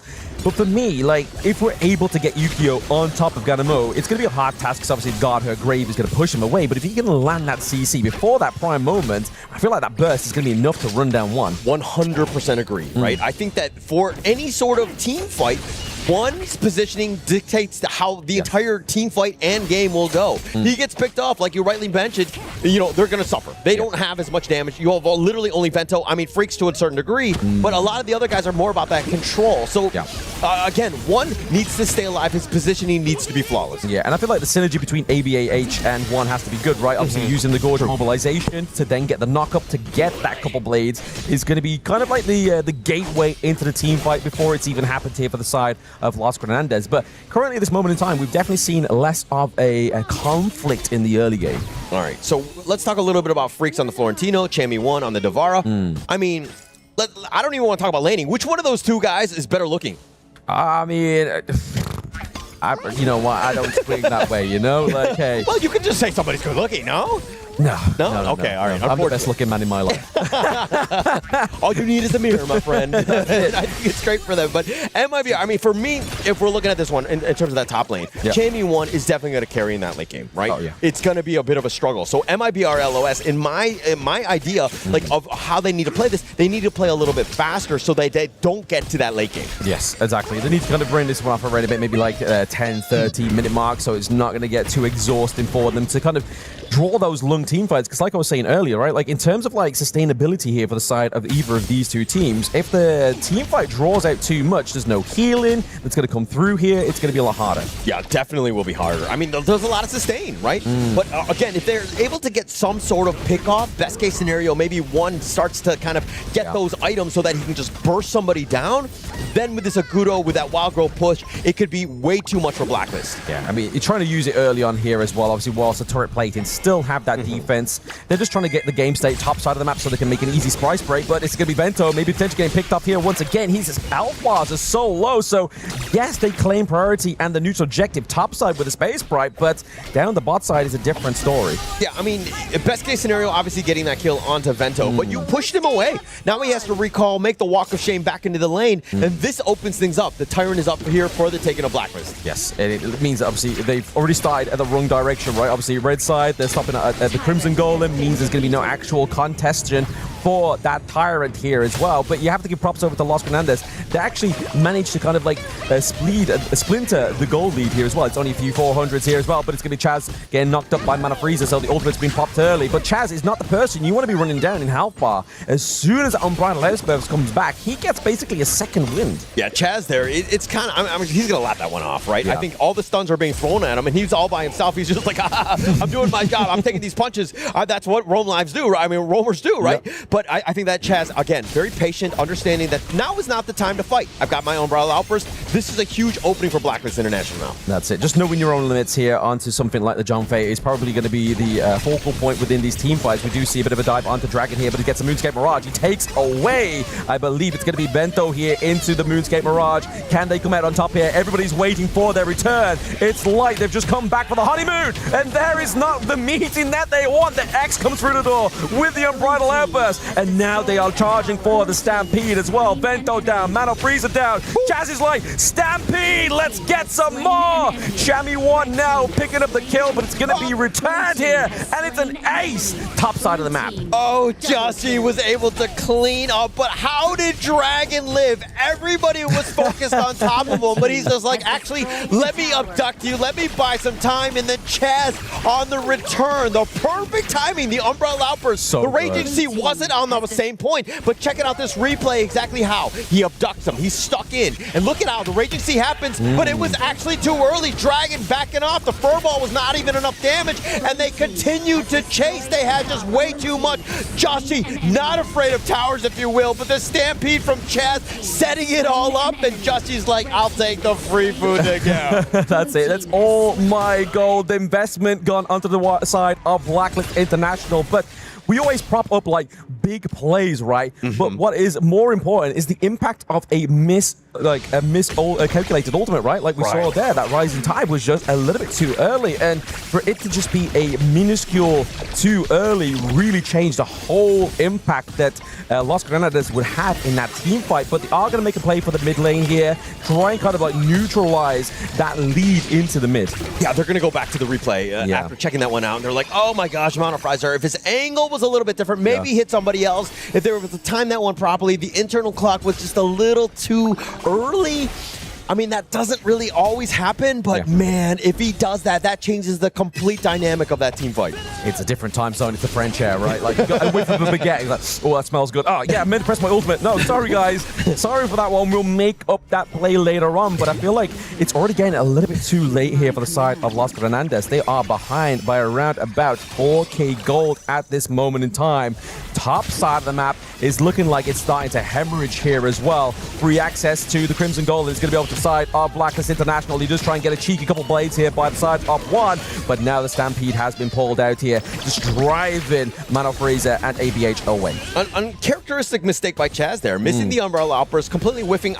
He dodged it, right? It was the play by MIBR LOS more than anything else. But I mean, now this is a spot where you're kind of seeing MIBR LOS with a potential. Like no Umbrella Outburst, that's absolutely huge. But they're coming out a little low on the HP bars. They probably don't want to. Oh, there it is. Champion 1 with the big engage with the ultimate there. The damage is coming through onto Bento. Bento is able to escape there thanks to one. The artillery is a support artillery, not aggressive. Not aggressive at all, because Blacklist International have that net worth lead, right? The damage that they're doing is actually very formidable. The MIBR LOS squad are kind of squishy. This is a bit of a problem, and it's very worrying because, again, they need to fight. They need to find a way to get back into this. They do. I mean, I feel like they've kind of lost any kind of like sense of game sense in this one, right? Agreed. Obviously, that big blunder top side of the map maybe would have been enough to just kind of be like, right, guys, we just need to reset. Like, unfortunate, we have to just accept our fate here. We can make him try and go for a turnaround, but where could that turnaround really come from? I mean, it's going to be even tougher. I mean, this Tyrant here being picked up, Dragon abducting people left and right. I mean, Mano Fraser, he just wants his teammates. He wants to just go back home. How dare he? How dare he, like a UFO, take somebody in the middle of the night, right? Obviously, I was having a good dream there. I was having a good dream. Mano Fraser is now having a nightmare. It is nightmare fuel for the side of Las Granadas. They don't have their tank. They don't have their main engage. They're really hoping that ABH is able to get that Gorge mobilization for a setup. But it's going to be a very hard setup for them indeed. I mean, Dragon, he's 0-0-3 in terms of the KDA, but the amount of the kills that he's able to contribute to the team based off of that Mirage has just been immaculate this one. Oh, absolutely. I mean, we've seen some questionable higher performances so far within KWC, right? But this one's definitely making me feel like, okay, I have faith in this pick once again. And the thing is, like, he doesn't really have that much itemization. He has the Twilight, obviously, for the Magic Pen, but also the Venomous Staff for the anti-heal. There's no real kind of, like, big items like the Savant's Wrap, right? Yeah, you were talking about bad Hayas. I am one where I kidnapped the wrong person. I was like, oh no, I'm stuck with a terrible killer and I have no chance on this one. But MIBR, LOS, again, they kind of need to navigate around this all. They need to work around it. And there's two big ones, especially with Chaz there as well. I feel like it'd be an interesting mechanic if you could just abduct your teammates, you know? Like, he's just by accident, like, yo, sup? He's got some free time in this Mirage here.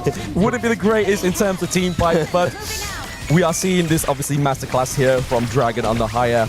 Blacklist International once again just dominating the acquisition of these neutral objectives. They get the Tyrant. When we see Los Granades, they're trying to formulate around here, maybe try and go for a bit of a saving grace, right? If they go for the Overlord, they're able to get some pressure into either of these side lanes. If you were able to abduct a teammate, that's like just going to the man cave. You know, let's just game in there. You know what I mean? Let's just hang out. Let's have some drinks. But I think for this one, it's a little bit different in the sense that they got the white band. They're kind of ready. But again, getting the right moment. They haven't found the right one in quite some time. MIBR LOS playing a little bit more cagey. They are playing very cagey, kind of like split, kind of trying to just headless chickens at this point, just trying to hurdle around and try and do it best to keep that T3 alive top side of the map. They're able to do that new objective for themselves. Personal goal has been achieved, but the damage here is coming through for the side of Blacklist International. They do get the takedown. They don't need the minion wave. The siege is real from Blacklist. The way that, I mean, you have a Cannonball on the other end, and you're thinking those blades are going to hurt, but Blacklist have just been able to just work around that. And again, taking these T3s from afar and, you know, just damaging them down whenever they want. Yes, the poke there. Just trying to push them away on the side of Blacklist International from the Chicha, from one, just being artilleries within their own respect. I feel like that's the only thing that's really creating them space at this point is the fact they have a little bit of a long-range poke that's going to do damage onto the squishier sides of Blacklist International. But when you look, there's an XP advantage in most lanes. There's a gold lead that's kind of like going on towards around about 7k. It's very hard at 11 minutes to get that back. The lead is absolutely real. Yes. They're pushing in all three lanes. And the MIBR LOS not going in. No, they're not going in there. Chaz is just trying to take enough damage before he procs that ultimate there, but ABH is looking a bit too low to be in the front line as well. We do see the charge come through from Mana Freezer. Again, they're just making sure they're creating space for themselves. Yeah, and they were sieging all 3 lanes. Yes. They were like, hey, look at my left hand, but the right hand was the actual one doing damage. They took out both of the outside T3s. The mid lane is still there with that T3, but again, MIBR, you don't want to just be hunkering down on it. I'm telling you, that's why Chami put the left and the right up. There was like, okay, you may see my left hand, but boom, it comes in with the right there. That's going to be the lethal blow, but lethal blows have been done to T3s rather than the team themselves. I feel like maybe another ace is on board here for the side of Blacklist International, just so they can get that. Oh my goodness. Why are we using the ultimate this early within the team fight? I get that it's a zone potential here for them. Maybe try and force them to come around in a different angle, but now they don't have that counter engage. Yeah, it seems like the nerves are really there. That was, I mean, he saw Chaz just walking around and he barely missed it. He was by himself. Why would you commit the Raging Sea here? I feel like Mono Fries are here a little not playing to his usual level. It's very trigger happy, right? It's like maybe someone's had 1 too many cups of coffee, you know? Like, I got jizz. It's not the coffee, it's the baguettes. Let me be very honest. As somebody who's been having them daily, they definitely have been slowing me down. Yeah, you can look at it as slow potential or maybe just a little bit too rushed to press that ultimate there. Either one works, right? But what doesn't work is the effect in the game. Right now, Blacklist International all have 3 lanes kind of charging towards the base here as well. Vanguards, as well as a Shadow Vanguard just behind them. We do have Chaz still with the ultimate. He's now back up to full health bars as well. He could really do some damage here. Top side of the map, Freaks is trying to keep them away. Bot side here as well. Good measure of health here for the side of Los Fernandez. They do want to keep into this one. It's going to be into the back line. Chami there. He just burst away. Pushes Mana Freezer to the back line. There goes your front line into the back. Not where they should be in that position in there. Blacklist International, they get 2 takedowns for 1 there. Golden Kite just falls down. The Crystal of Game number 2 goes over to Blacklist as they ride the upper bracket into Group A. I don't want to hurt a dude that's already on the ground. Mono Fries, even in that last fight, misses the Raging Sea yet again. They were just completely dodging it. Blacklist International were just too elusive, too next level to really kind of, to concede any sort of small win to MIBR LOS in this one. No, I feel like it's a really clean series here for Blacklist International. I mean, like we said, first game, there always seems a little bit more of an oomph from both teams, right? They want to come at this one with a 50-50 stance. But then when you lose a game and it's so close, it's hard to reset even for the best of players. Yeah, definitely. And just really well played by Blacklist International. They're just kind of finding that groove. I think the play-ins had done more for them because they've created this momentum. They had a couple mistakes early in the play-ins, but if you're thinking about it, it's non-consequential at this point because they're finding that groove. Blacklist International is going to move into the upper bracket. Congratulations to them. The BKL 3rd place. They come in here as a 3rd place, and right now they're in the upper bracket. They are going to be facing AG.AL in the next game in the afternoon. So about that, I think that they can be happy, and they're like, but not too happy. Right? Yeah, I know. That could be a tough one for them. In front of them, MIBR lost. We will still be seeing them, but they're going to have to play against Team Vitality for a ticket just to kind of like stay going in the tournament. In this game, exactly what happened that MIBR lost did not look as strong as the game number 1. I feel like it was all just down to those little minor problems and errors within those team fights, right? Like you were really hoping for Lapu to get that massive ultimate onto 3 people. He hits a brush. What are you getting? What are you going for? Like some kind of little minion or something? Like it's not really quite having the follow through. I mean, Mono Fries has definitely made some mistakes. Yes. But let's at the end of the day, this is still a team game. We're reporting everyone and not just Mono Fries at the end of the day. But I think that it was kind of like that initiation of when you're going in, Mono Fries was like a little impatient at times, kind of using that Raging Sea a little willy-nilly. I feel like you need to let your Agudo, God and Moat kind of tenderize people, set things up so that everybody groups up, and then you go in.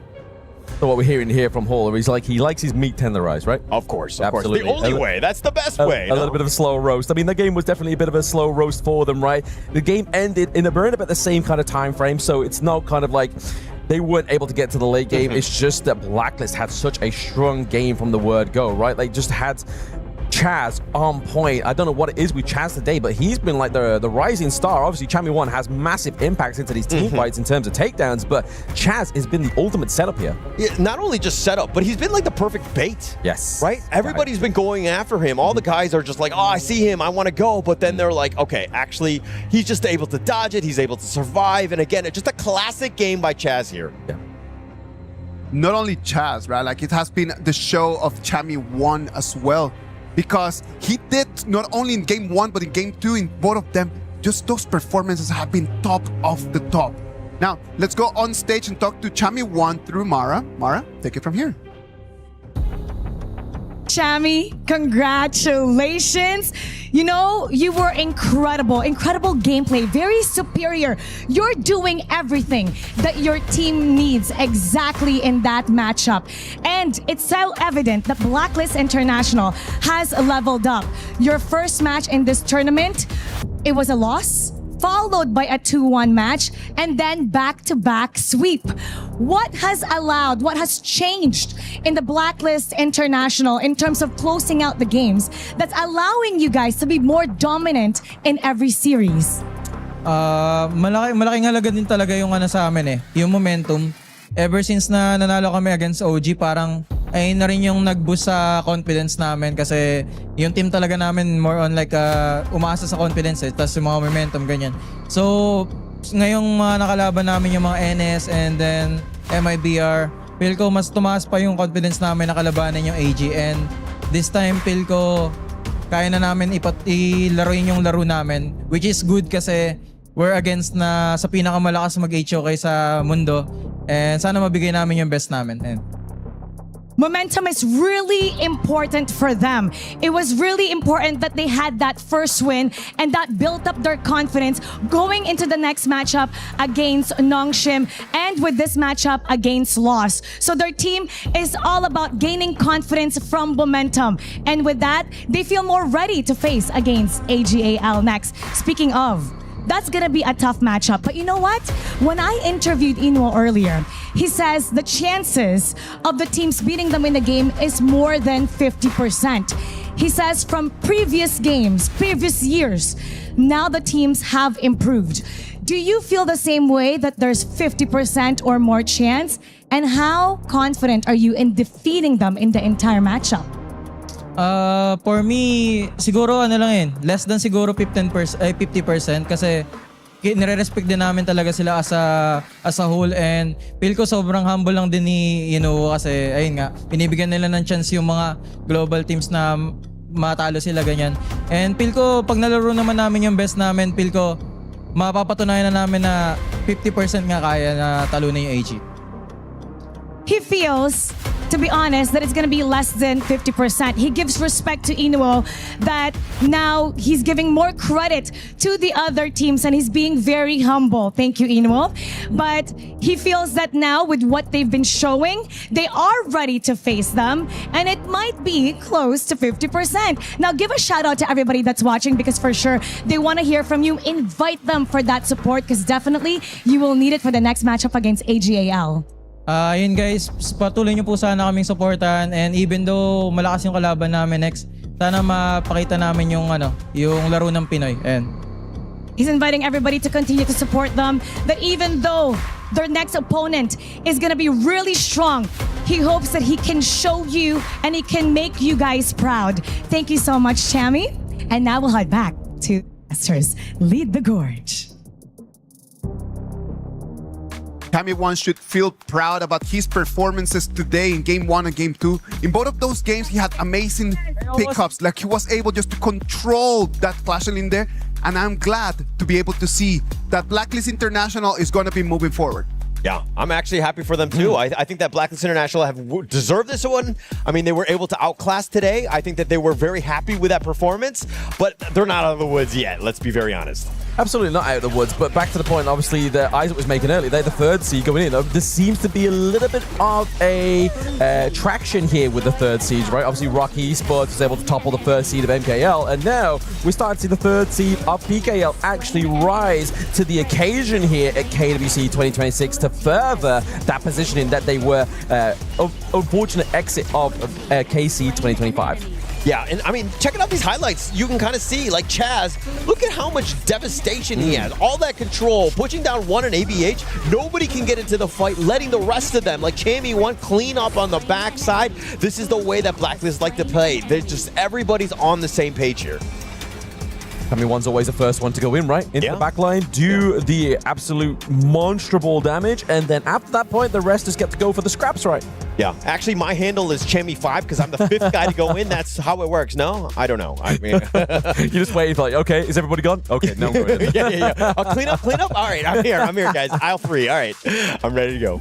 That's lovely. That is lovely indeed. All right, we're gonna move to our next match. It's going to be our first upper bracket final of the day. Let's go for a break, and we'll bring you the action of that match.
Welcome back. This is the KWC 2026. We're live from Paris, France. And this is going to be our first upper bracket final of today. We're going to have Kwai Show Gaming on one side and Virtus Pro on the other. Kin, this is going to be a matchup that for a lot of them, they have been put in this situation. We have Highlang on one side, Night. They know what it is to face against this kind of titans. Is this game going to be any different to the previous ones? I feel like this Titan is still too big to slay for the side of Virtus Pro, but I want to see them try. And Nora, I think it's pretty clear we are very excited about this game. And this time, I think we have a stronger challenger coming up. So what do you think Kwai Show Gaming is going to do in this one? Well, I mean, like the first debut that they made here in 2026 KWC was very impressive because they actually created a new record. Yes. About the fastest gaming pace, I guess, right? Closed out within like 6 minutes or something like that. So I would say it's going to be a tough game for VP to do so. But VP also created another record, which called the Penta. Hey. First ever Penta here this year. It is going to be an amazing performance in there. I want us to spotlight the mid laners right over there. On one side, we're going to have Highland. On the other side, we're going to have Liu Lang. Liu Lang, wow, I'm more familiar with Liu Lang. Yes, go ahead. Like he is the FMVP of KPL Spring 2026, and actually he played the longest right now so far in the lineup within KSG. And actually the team kind of just rebuilt with him from 2024 because that was the year that they broke the record getting into the final the first time, but they didn't make it as a champion. But this year, Spring, they did it. Highlang on the other side, Ken. Not as decorated, I'm so sorry, but Highlang was responsible for their first place finish in KML as well. They are a very strong team, so VP definitely has a lot of flavors in store. What I'm curious about is we have seen the power of Liu Lang. I'm really concerned for VP on this. Liu Lang apparently doesn't know about Lorian until a couple days ago. Learned it in such great fashion, showed us what Lorian is in the hands of KSG. So you talk about the Lorian, right? So let's just dive into that. Like, what are the hero picks right over there in the mid lane for this exact matchup? I will highlight three. First, it's going to be Haya, definitely, Lorian, and Mai. Okay. Actually, the other side of the team, when they play against KSG, they didn't allow this Mai as an open choice. So this time, I'm wondering because Highline is also a great Mai player. So it's going to be the vibing point in this case. Highline has always had those heroes in there, but today, the picks that he has had are been a little bit more conservative. Is it that Highline is changing, or is the whole Virtus Pro just changing as well? I think they're evolving, and Highline is playing more utility role, right? Last time he had the Mai, he had the mid lane Yuhuans as well. A lot of value towards the team fights and individual skills. More importantly, the Shangguan plays he had in last year, those were the flashy and fantastic ones. But this time, after having gone up against BRU Buriram, I think he can also take a page out of Nunu's book here. The Xiao Xiao was a great answer against Aloria. Nunu showed us that. And I think if you put it in the hands of Hailang, he should be able to at least put up a challenge for Liu Lang, make it exciting for him. I was really looking forward to hear about this. What is the key against the Lorion? Right? Like you're explaining that here, but what makes it to be the key to it? Okay, so the positioning advantage of the Lauren is a very important skill set. So the Lauren is able to change his position with his skills, also able to get the launch of his ultimate and CC immunity as well. This is where the timing of Xiao Xiao's second skill is so important, and Hailang knows this technique. So he needs to do it before the CC immunity comes to play for the side of the Lorion. And if he gets a knockup, hopefully the rest of VP is there to finish the job as well. So Nora, in terms of that, like in terms of a roamer, a Moatsu coming in just to try to make that combo, would that be a good option? Yeah, nice one. I mean, definitely it's going to be a nice one. Long poking damage. And also, like we've seen AG played with a Garuda in the mid. That also makes sense. So it depends. But instead of like a Mozi pick, we can also go to some assassins for the jungle, because in this patch, we can't just isolate the mid lane, right? We should pair this mid laner with the jungler together. Not even mention to Juho also did a great job, and also Jabo create the first ever pentakill this year. So it's going to be very fierce about the draft on those milliners and the junglers. Yes, and one of the answers as a assassin jungler to the mid lane, Lorion specifically, is the Jing. And that's exactly the hero that Jiabao used to get the pentakill as well. The Jing coming into play, super dive. That's one of the answers you can have against a Lorion in the mid. But the second part is also long range. Garuda, like you mentioned, was one of the great answers they have. Just poke them down before the actual fight even happens. Yeah. But I feel like Haya gonna be the most vying point in that case. And also for the top laners, we are looking at Silence, the top laner on the side of KSG.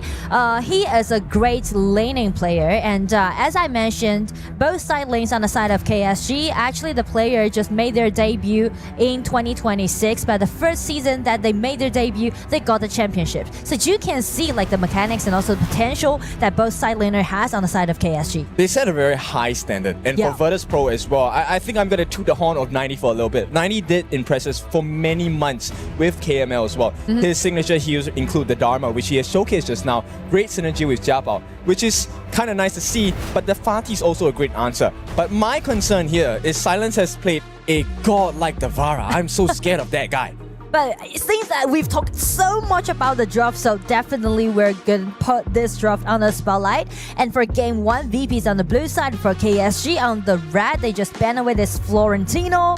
And VP, Liang with this Haya. Not going to be an open choice for Liu Lang. I'm curious to see if they're going to ban out the pay as well. This has been the signature ban coming in for the first phases of our ban phase, but it's going to be the Diadia, which means we open up potential pay for the side of Virtus Pro, or they could go for the All-In. Exactly. I mean, go for All-In, that's going to be a safe play. And if they go for that play, which means they need to play in a quite fierce way, which is really interesting because Jiabao and Zhuhao, they know each other, like a little bit familiar, because they are actually at kind of like a same season, because Jiabao also attended in the Challenger Cup last year. Yes, and with that, they will just go completely in a different direction. The Guan Yu is going to be the first pick coming in for the side of Virtus Pro. This is another one of 90 special. In fact, I would think that a lot of the class laners, this hero needs to be in your arsenal, because from the play-ins up until this point, most of the wins have come from a catch on Guan Yu's ultimate. True. So true. I mean, like, we know that 90 is a great Guan Yu player, but the thing is that if you show it at the first pick, which will let your opponents to pick some nice counterattack to this Guan Yu, and I'm looking for an in for the jungler. Okay, that's a huge expectation. Will the Yin come through for the side of KSG? Now, Virtus Pro have already countered the pick in the farm lane by picking a channel with a Zhangfei as well. There's a healthy bit of shielding, healthy bit of HP to deal with. So immediately the counter comes out, the Lapu Lapu. What do you think about this pick so far? Classic. I mean, like, very classic, right? Lapu against Zhangfei again. But to me, the priority is kind of different because, as we said, KSG, they try to secure their side laners, right? Both side laners can do a great job in the late game, but as we said, they are relying a lot on their late game. But as for VP, they are trying to play more aggressively, right? It's very well-rounded, a lot of initiation that you can see on the side of VP. Yes, nobody wants to make the first mistake, right? They're leaving the mid laners open. And this is where, look, the Lauren is still open for the picking. No higher, so there is one counter gone. The Garuda is still available as well if they want to play that game. Noir is also available. And that's going to be some of the considerations that both teams will be taking a look at. But this Hano ban is really important because I think they don't want to have the game drag. They want to end this as fast as possible on the side of VP. And this Hano ban just gives me the sense of feeling that they are looking for another Agudo play as a jungler for AG.AL. Because for this channel, or maybe possibly with another Agudo, Hano can just easily land in all his skills to take down those HP before the team fight. Those poking damage, they can't stand with it. So I'm looking for a potential Agudo play on the side of VP. It also helps him heal, but more importantly, the Hano repairs towers, right? With the fake rewind, as Agudo, he can do a good job of taking it, but all of that effort will go to waste if the Hano is ready with his ultimate. So that's one of the big considerations here. But with the Nerza coming out of the bans for the side of VP, the response from KSG is you might be looking at a assassin jungler, and they will take out a Jing. No more pentakill with a Jing for the side of AG.AL here. But still, Yin is an open choice, just like we said, right? Once you picked out this Guan Yu, Yin can always do decent job when he's taking away this Guan Yu throughout the battlefield. So it's gonna be in Zhihao's comfort zone. They just go for it. I love the idea of the Ying, right? Ying offers you a couple of things. One thing is the access into the backline. With the ultimate, you can actually dash, cancel the second usage of that ultimate, stay in that position, and get your last hits onto T-Go. So T-Go this game is going to be under a lot of pressure. At the same time, Ying is a hero. She has everything. She's tanky, she has damage, she's mobile. So they need to shut down the early game for the side of Virtus Pro. And I mean, speak of early game, definitely Yukio is gonna be the answer. Who can do better than Yukio in the early game? Not even mentioned to pair up with this Xiao Chao pick. So a lot of potential play can be seen on the side of VP before 6 minutes, especially they need to highlight the 4 minutes mark. They are gonna be so dominating in around that 4 minutes mark. And we do get the highlight we were talking about, right? Yeah. Isaac pointed this out for us. The mid lane, we do get the Lorion and Xiao Chao matchup. So classic. this is going to be a game of timing. Now, the big thing here is I feel like this Lorion pick on the side of KSG is so smart because if you have the Lorion as the target for the Xiao Xiao, you know who that saves? It saves you on the Aoyan pick. He's no longer a threat, right? The knockup will be reserved for the Lorion. Yeah, definitely. And Owen can do a great job in the late game, so does the Shallow. So I feel like KSG this time, they're trying to slow down a bit. We mentioned about the record that they made, right? Yes. Within like around 7 minutes, they just closed out the game, right? Yeah, 6:49. 6:49, so precise. So in that case, this time, because we know we are at the upper bracket, one match to go, then you can seal the deal, you can got a chance into the playoff, and you can even have one more day saved for preparing the best of 7 in the playoff. So this time, both teams actually trying to slow down a little bit, but as for VP, they're trying to attack. They're trying to overwhelm by their power in the early game, but still risks there, right? The time's ticking. Yeah, I think it's a good strategy for the side of KSG. You want to keep pace. This is your last series of the day, right? Yeah. You want to end it on a high note. You want it to be on a stable note. Now, talking about stable though, that bar doesn't look too stable. KSG fans are in the house. They have voted. So let's see where the VP fans are at. If you're in the game, watching through the game app itself, remember to vote and try to get your team some moral support there. Support is very important for all of those players. They can feel you and they will give you feedback by their optimistic play. Yep, so we'll start off with the initial wave clear on the side. It looks like KSG will prio the ball camp for the side of Ji-Hao and allow that rotation for the side of Liu Lang to shed an EXP and see what the next move will be. I feel like KSG is just gonna farming up and just play in a peaceful and safe way during the laning. But as for VP, we should put Yukio, put Jiabao on the spotlight because he needs to accelerate his pace, and also because of Xiao Chao's rotation, allowing them to make a lot of things happen at the side lanes. Yeah, but Hailang has other ideas, right? He's kind of trying to speed up the farm for Tigo. I think they're putting a lot of promise on Tigo. Tigo did play well in the previous series against BRU, but is it really the best choice to give Tigo a better lead rather than Jiabao? I mean, since they're picking out this channel can do a great counter attack towards Aoyin in the early phase, so I feel like they're trying to secure that priority at the bottom. Yeah, because it's completely two different styles of play, right? Yeah. On the side of VP, Hailang wants to get T-Gold ahead, but for the rest of KSG, this is all about Ji-Hao. Let's get this Ying up to date. And that's the reason why they're sending Ji-Hao to the mid several times and trying to share the gold, gaining from the waves, which can let Ji-Hao possibly have a gold lead around 4 minutes or to 6 minutes. Okay, it's a very small thing, but take a look at what the VP players are doing. For our new players of HOK, the members don't last hit the creeps down here. They actually save it so that Xiaobao is actually able to use the Primal Portal, TP down, and get that EXP. But here's the kicker, it's a little bit difficult because they're slower on the side of VP. Yes. But as long as they just guarantee their winning lanes on both side lanes, I think they will do good. And also they're presetting for the 4 minutes mark, so everything just went as both teams wish so far. Yeah, we'll take a look at how this is going to work out, right? Right now, I think the very clear game plan from the side of Virtus Pro is, look, this Yi on Aoyin is a little bit too comfortable. We need him to burn his infinite vastness before the 4 minute mark. We want him to use his flash as well. That's true. They just need to play safe and save their skills for the 4 minutes mark. We need to get prepared because when the first fight actually happens, it's going to be an explosive one because they want everyone to throw everything. We're already at the 3 minute mark down here. I feel like with the ulti already, they are trying to make something happen on the top side of the match. You can see like people are moving in groups and trying to gaining for those little monsters and for the teleportation actually. Base fight is going to be very important as well.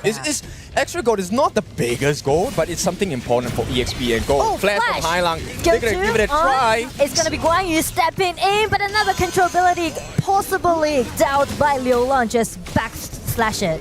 Yeah, Silence was kind of lucky there. I mean, this is a Charlotte able to use the anti-CC immunity from his skills as well to get out of danger. But you against T-Gold, this 1v1, I don't think there's going to be an ending for this unless T-Gold really wants to overcommit. He doesn't have his ultimate anyway at this point. They're just doing their lanings at the bottom, but since you kills here, they're cutting the wave because 10 seconds to go with the 4 minutes mark. It's good, right? You want him to be under pressure, but here comes the cat from LF. Lopo is just doing some testing. They're doing those tradings. They're trying to bait out Zhangfei's ulti actually on the side of KSG, and they're testing the round. It's gonna be a 4 versus 4 at the bottom. The Aoyin's ulti already be cancelled, and it's gonna be KSG first getting their hand onto this Tyrant, but VP won't allow that happen, but Ji-Hao just secure the Tyrant for themselves without any cost. The restraint on both teams is so good, right? They don't overcommit, but maybe they do with this one. What a knockup! It's gonna be a knockup, and it's gonna be a force out T-Gold flash. That's a good one. That's 120 seconds without flash. So T-Gold, he has to play extremely safe, while both the farm laners have not necessarily fallen. This is where the slightest of differences will change the game. And KSG having this first Tyrant buff, they get a slightly faster wave clear. They could also possibly win the team fight if VP makes a mistake here. And also because of the growth for both composition is kind of different, so I would say the Tyrant in favor of KSG is kind of just led them to win the upper hand in the early game, because it's totally acceptable for them to just, give up all those resources and just farm up. It's going to be a knock-up, and it's going to be burst out damage coming out from Jiabao. Nice try, but the burst out damage is not sufficient. But another dashing in just forced out the flash, and it's going to be Lapu flash in. It's going to be first blood. Goes all the way to Ji-Hao. Here comes this Guan Yu just trying to get in, but everyone just play around with this roll reel. This one hurts. It's just one kill, but it's on to Jiabao. He is the jungler. He's supposed to set the pace for the team. And so far, that is not a success story. Ji-Hao actually gets that kill. And this is a double whammy. You lose your jungler, but Ji-Hao gets even stronger. Right now, take a look at the pressure they're putting down. At the bottom side, 90 is going to try. Pressure is going to be outie from this Ao-Yin. Ao-Yin just retreat a little bit because they already got enough at the bottom. But you can start to feel the pressure is growing, right? It's getting a little uncomfortable for the side of Virtus Pro. And 90, yes, Guan Yu is one of his specialties. But let's take a look at this replay here. This attempted jump onto Ji-Hao was actually what caused the downfall of Xiaobao here, because he baited himself into the middle of 4 different members on the side of KSG. And this was with all of the ultimates and flashes still available on the side of Kuaishou Gaming. I mean, like that double flash was quite beautiful on the side of KSG, and right now VP is still trying to, get more vision of the river control because they know that it's still capable enough to initiate. Yep. And this is a tough situation for VP because right now they can't maximize the resources. Yes, they get the T1, but at the bot lane, you've already given 1 wave of minions for free. This is missing EXP. They are missing away for T-Gold. Not even mentioned they're actually concentrating, pushing on the top side of the map, but they just neglect that Yu is doing his own good time. It's going to be jump his ulti being forced out. It's going to be some skill trade. KSG is doing it quite peaceful way, but it's going to be an ambush on the side of VP, but it's going to be a counter attack coming out from KSG. Not even gonna take 1 step back. They're trying to make the tower dive available. It's going to be Liu Lang flash a nice gank on the top side of the map. They didn't get Jiabao, but the damage has been done. Take a look at the T1 at the top. This is free for taking. KSG have the game almost fully in their control. And step by step, this T1 will be the last one standing in the middle. So VP, they need to find a solution. But at this point, I don't see any. I mean, like, maybe the only thing that they can do is trying to let Guan Yu to do the splat push, because as we can see, when they confront KSG, the damage dealt is not that sufficient, and they're just pushing with those minions and easily take the tier 1 tower down. Alright guys, I want you to pay attention to how KSG is using their skills, right? A lot of us, when we play the game, we're new. We are looking for the kills. Okay, that ultimate means we need to win a fight. But KSG is using it as a deterrent, pushing them back. And this allows them the backdoor defense to be removed, get the T1, and suddenly the map gets so much darker for VP. And also, like, small details I want to break into is that you can see VP try several times at the bottom side, right? Try to get you killed. But with this Ao-Yin's ulti, you just play defensively but safely. Yeah, but and that's the thing, they can't even force out the flash. They just make him take to the skies, he flies away. Meanwhile, KSG is already doing something else on the map. They have to commit 5 different members on the side of VP to go up here. VP tried to make some trade happen, but the only person in front of them is this Lapu Lapu, strong enough, just standing there. They're waiting for In, they're waiting for this Zhi-Hao coming at the back. It's gonna be Guan Yu suffered a lot, but with this ulti just trying to push back Zhi-Hao, but Zhi-Hao with the immunity that he had, he can easily just daft him around. Yeah, but he can't even do anything at this point. Zhi-Hao is so tanky, he's level 13. He is about a level ahead of 90, and that's a problem at this point. They are so far behind, and I'm not just talking about the EXP. The gold is about 2,000. Doesn't seem like the biggest, but look at the results. They can't fight against Zhi-Hao. I mean, like, definitely the goal difference is not that significant, but the thing is that the layers that they put, how they're gonna use all their skills, right, in a quite, how am I gonna put this? Like, in a decent way. You need to make sure that every skills would be put in a proper way and accurately, precisely landing on the target that you want.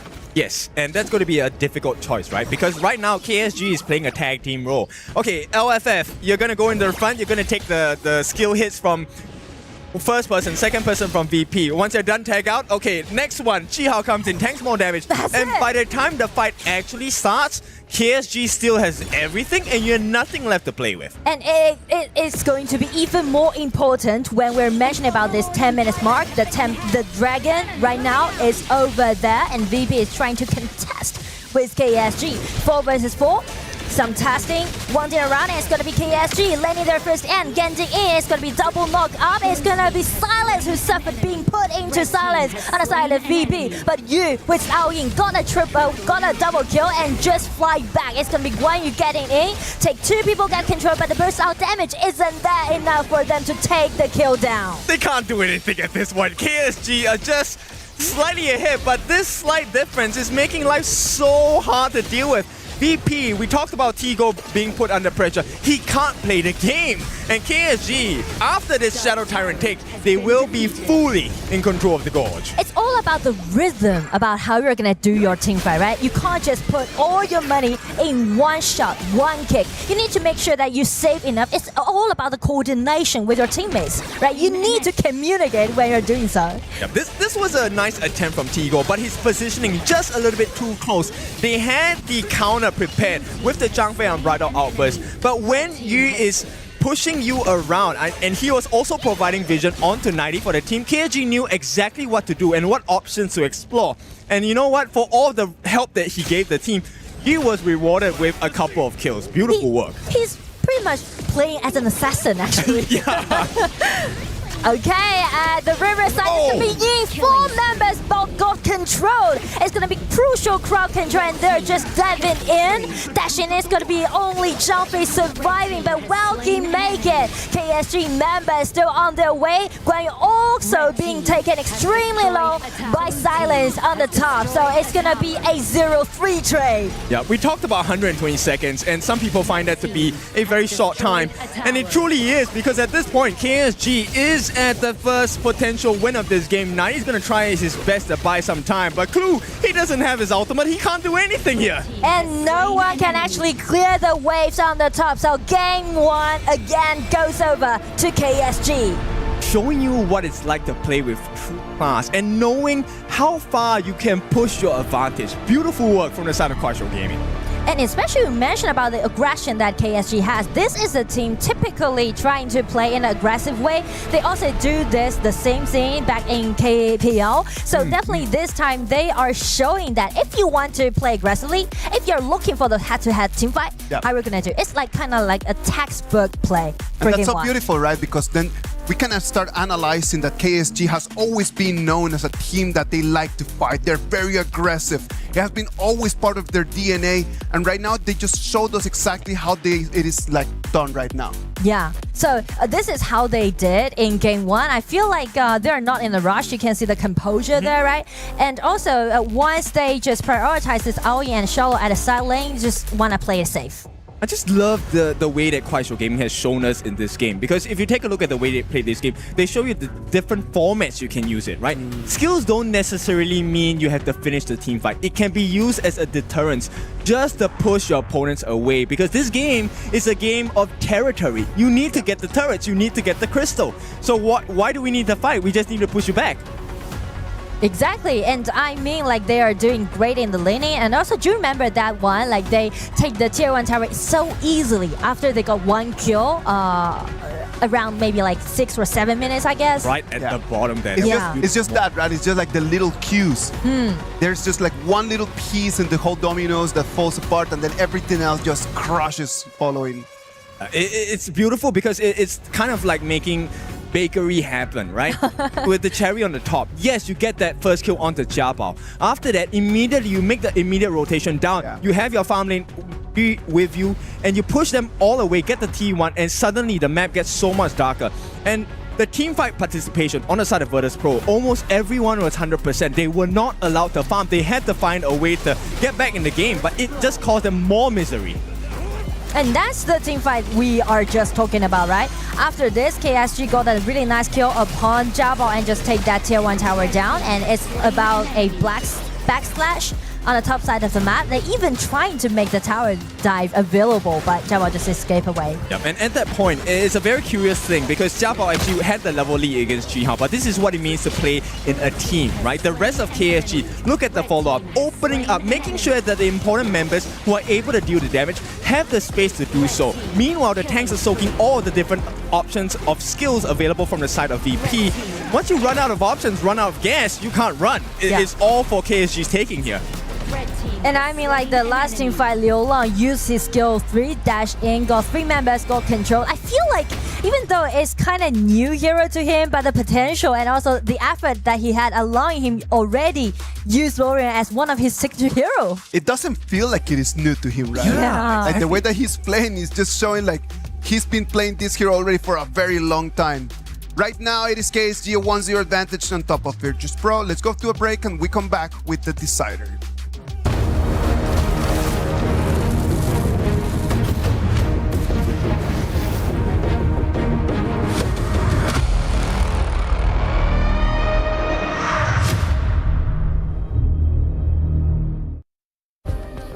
play is in our DNA. Whenever we let it out, it becomes our superpower. Now imagine an entire city being built to supercharge it. Kadir City, powered by play.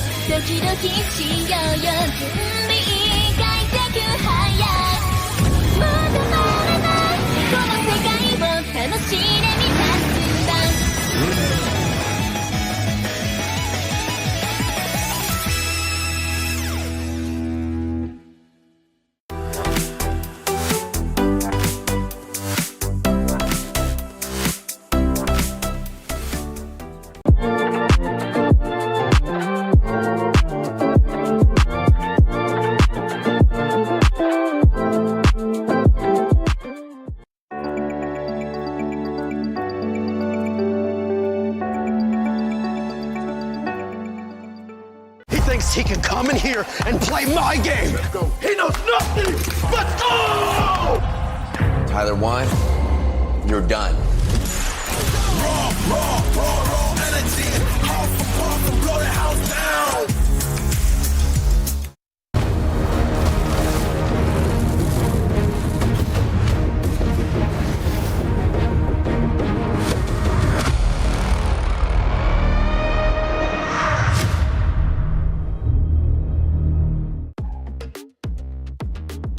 Welcome back. KSG right now 1-0 advantage on top of Virtus Pro.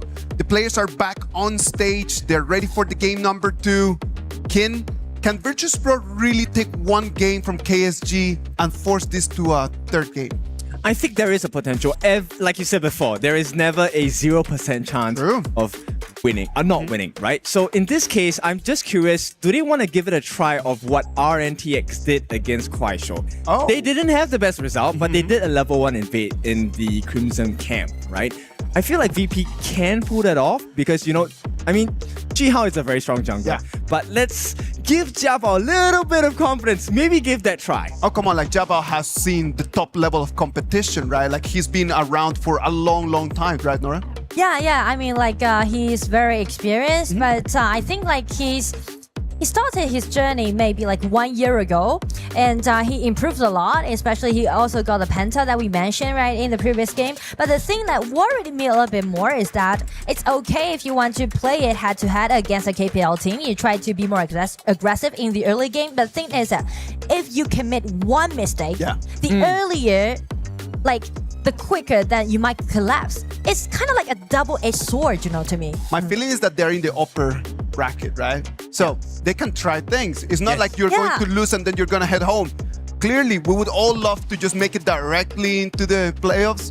But if you can't, well, why not? Just give it a try. You still have one more life. I fully agree. If you want to do so, then it's gonna be a pay pick, I guess, right? You mentioned about like early invasions, and that definitely is gonna be a pay. If it's not banned, of course. I mean, so far, what we've seen is all the different teams, they know about the potential of an early game skirmish, early game invasion. Pei is definitely one of those heroes that we're considering, and they have definitely banned that out. And I think KSG is paying a lot of respects to Jabao as well. They have taken out the Jing previous game. I believe in this second game, where it's series point, they will do it again. Well, if Jin is not available and Pei, I don't know if they want to ban away it or not, then only little hero allowing him to do so, like early invasion in this patch. So what if they just trying to gain that Haya in the mid or Mai in the mid and try to gain some priority in the mid lane? I think that's a good idea. Haya definitely is one of the heroes that every team will prio, right? Because Haya's wave play is so fast. At the same time, I'm wondering if they will actually entertain the thought of a utility role. So instead of big tanks, let's go for the Diadeas. Let's go for the okay, maybe not Yaria, but Dolia, right? Dolia Yangjin combination, stuff like that. But that is one thing that's up for discussion. And right off the bat, Lorion as well as the Ogren are going to be taken out from the side of KSG. And also the idea you just mentioned, right? So KSG on the blue side, they took away this Ogren. That is a really interesting pick. I feel like maybe they're looking for some slowborn tank or like Zhang Fei in that way, or they just took this play. Okay, the pay is going to be the prior pick here. KSG. Did Virtus Pro make a mistake by not banning the pay? I mean, you're giving it to Ji-Hao, and Ji-Hao is a guy with a lot of accolades, so this is going to be scary. Now, why is Ogren banned? Because one of the weaknesses of a pay pick is if he can't out-damage you have too much health and sustain, pay loses his value over time. So you want to have him shining within the first 6-7 minutes, even towards the mid game, and hopefully end the game by that. That's the picture perfect scenario of picking a pay. And as an answer to the power pike that KSG has in the early game is gonna be Jing with Lapu Lapu with Mai. That is so powerful. Okay, they're pulling out all the stops here. These are the signature picks, at least number one for our jungler on the side of Virtus Pro Xiaobao. And then we also have Hailang coming in with his signature Mai. These performances from the professional leagues up into international stages, they have been verified. They are proof. So, but is it strong enough to go up against KSG? Yeah, definitely. So I'm looking for a lot of skirmishes in the early game, and also maybe a level 1 invasion on the side of VP. Who knows? But the only thing that I can assure you guys is that they will definitely play in a more proactive way. I mean, there's so many things that could go either way, right? Right off the bat, Liu Lang on this Xiao Xiao. Much better wave clear than the Mai. Yeah. But in the early parts of the game, Mai is like a fighting machine. She can help you fight in the skirmishes, right? So I want to see what kind of decision. Does KSG agree to VP's invitation where they say, look, I want to invade level 1 probably. Do you want to allow me the buff, or are we going to fight over it, right? Yeah, I feel like it's gonna be hard to do so, especially if they just trying to take another Byron on the top, because Byron is still available for both teams, which is really, I mean, like OP hero, I guess, in this patch. So as VP is on the red side, if KSG didn't just ban away this Byron, they might just go for that Byron pick. Yeah, I think Byron fits in both of these compositions here, right? On the side of KSG, you already have one tank you can't not pay attention to, which is the Zhang Fei. And with the Byron adding on, there's going to be 2 big targets you need to take care of, and probably get past the wall of these 2 members before you even can access the backline of Yu, or maybe even try to get Liu Lang and Ji-Hao. But on the other side, you have a Lapu Lapu whose passive already gives you extra magical and physical defense. So Byron definitely makes a lot of sense here. T-Gold, this is his specialty. When he was playing in the professional league, I don't think he has shown the best quality yet with his early. I want to see if he can make it work here. I mean, best confidence, that's what you need, right? Yeah. Best confidence for this fresh pentakill Jin for Xiaobao and Mai for Hailang, and also Arlie that you mentioned for T-Gold. So they are seeking for like self-performance in this game too. Yes, and you know what? I'm super curious. We consider a Davara here for Silent. Davara is possible, I guess, because they might trying to highlight their laning phase, or maybe like a safe Byron pick. I mean, both are available. It just depends on them.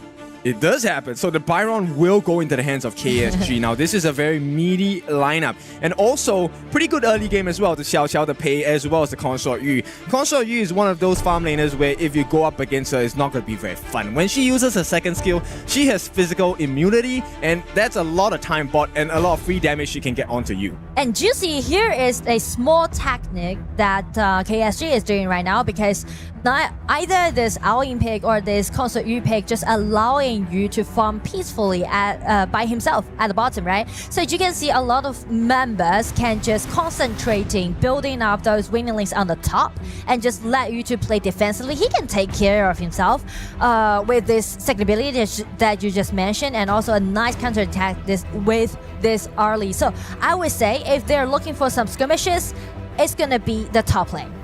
Yeah, I definitely agree with that, right? If the farm lane is going to be such a difficult lane to gank, or you're going to have to use so many resources to potentially get the life of you, save yourself the trouble. Let's go contest the clash lane instead. And Silence, you need to shut him down because he has been performing well all day. I don't think that's going to stop in this game. Exactly, and I still remember his performance back in KPL with this Byron, especially this hero with Pure Sky, and also upgrade to level 12. It's kind of like a mid hero, but also doing well during the laning. Yep, and right off the bat, KSG, game number 1, they wanted to take it nice and slow, stable gameplay. This time, they want to rush the timer a little bit, right? So straight off the bat, Jihao is already in his own jungle, clearing off his camps, and the pressure is still in the farm lane for the moment. But once we get to the clash lane, I'm curious how this will play out. And just check the HP bar on the clash lane, right?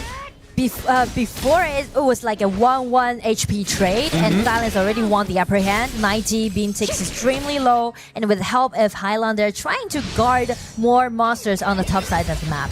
Yep, and still, it's not looking too good for the side of Virtus Pro. They do get that mid lane wave in priority for Jiabao. Make sure that he gets a little bit of an EXP boost. But he goes against Yu. This matchup, oh, nice sidestep. If he is able to win that 1v1 skill matchup, this is not going to look good for T-Gold. Especially, you mentioned about the power pack, about this early pick, right? You need to unleash the potential of early, but how you're going to do that if you're just being restricted at the bottom? Yeah, so many skills to be able to stop her or give you an advantage. They will try. It's going to be a skirmish just happening right now, right here in the mid lane. It's going to be Jiabao taking the first hand and taking the first blood. Exactly what you want to see. So they get that first blood from Liu Lang. This goes in the hands of Jiabao as well. So a decent start for the side of VP. Now, can they find more? It's gonna be a flash, try to avoid the second ability, but Glue coming in again. Yu just helping himself get away from it. But you see, this game, this is the first blood that we've seen a non-KPL team played so far in KWC, right? Okay, so are we gonna give them the 10k now or no?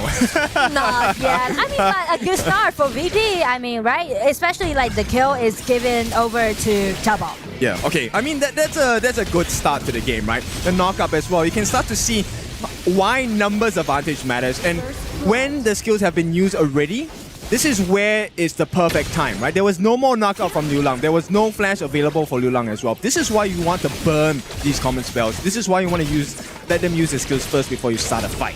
That's true.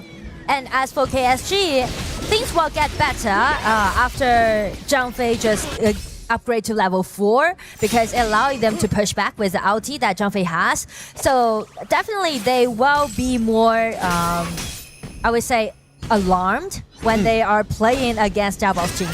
Yeah, I think at this point, it really comes down to the synergy of the team, right? Can you follow up the stun so that the potential of escape is gone? Right now, it's going to be a 2v1 on the side of Silence, but he's fine. It's a Byron. And this is just a distraction play so that he gets to stay in lane so that VP can rotate first. And since they're rotating to the red buff side, they're trying to bait out Zhang Fei's ulti, but still holding it.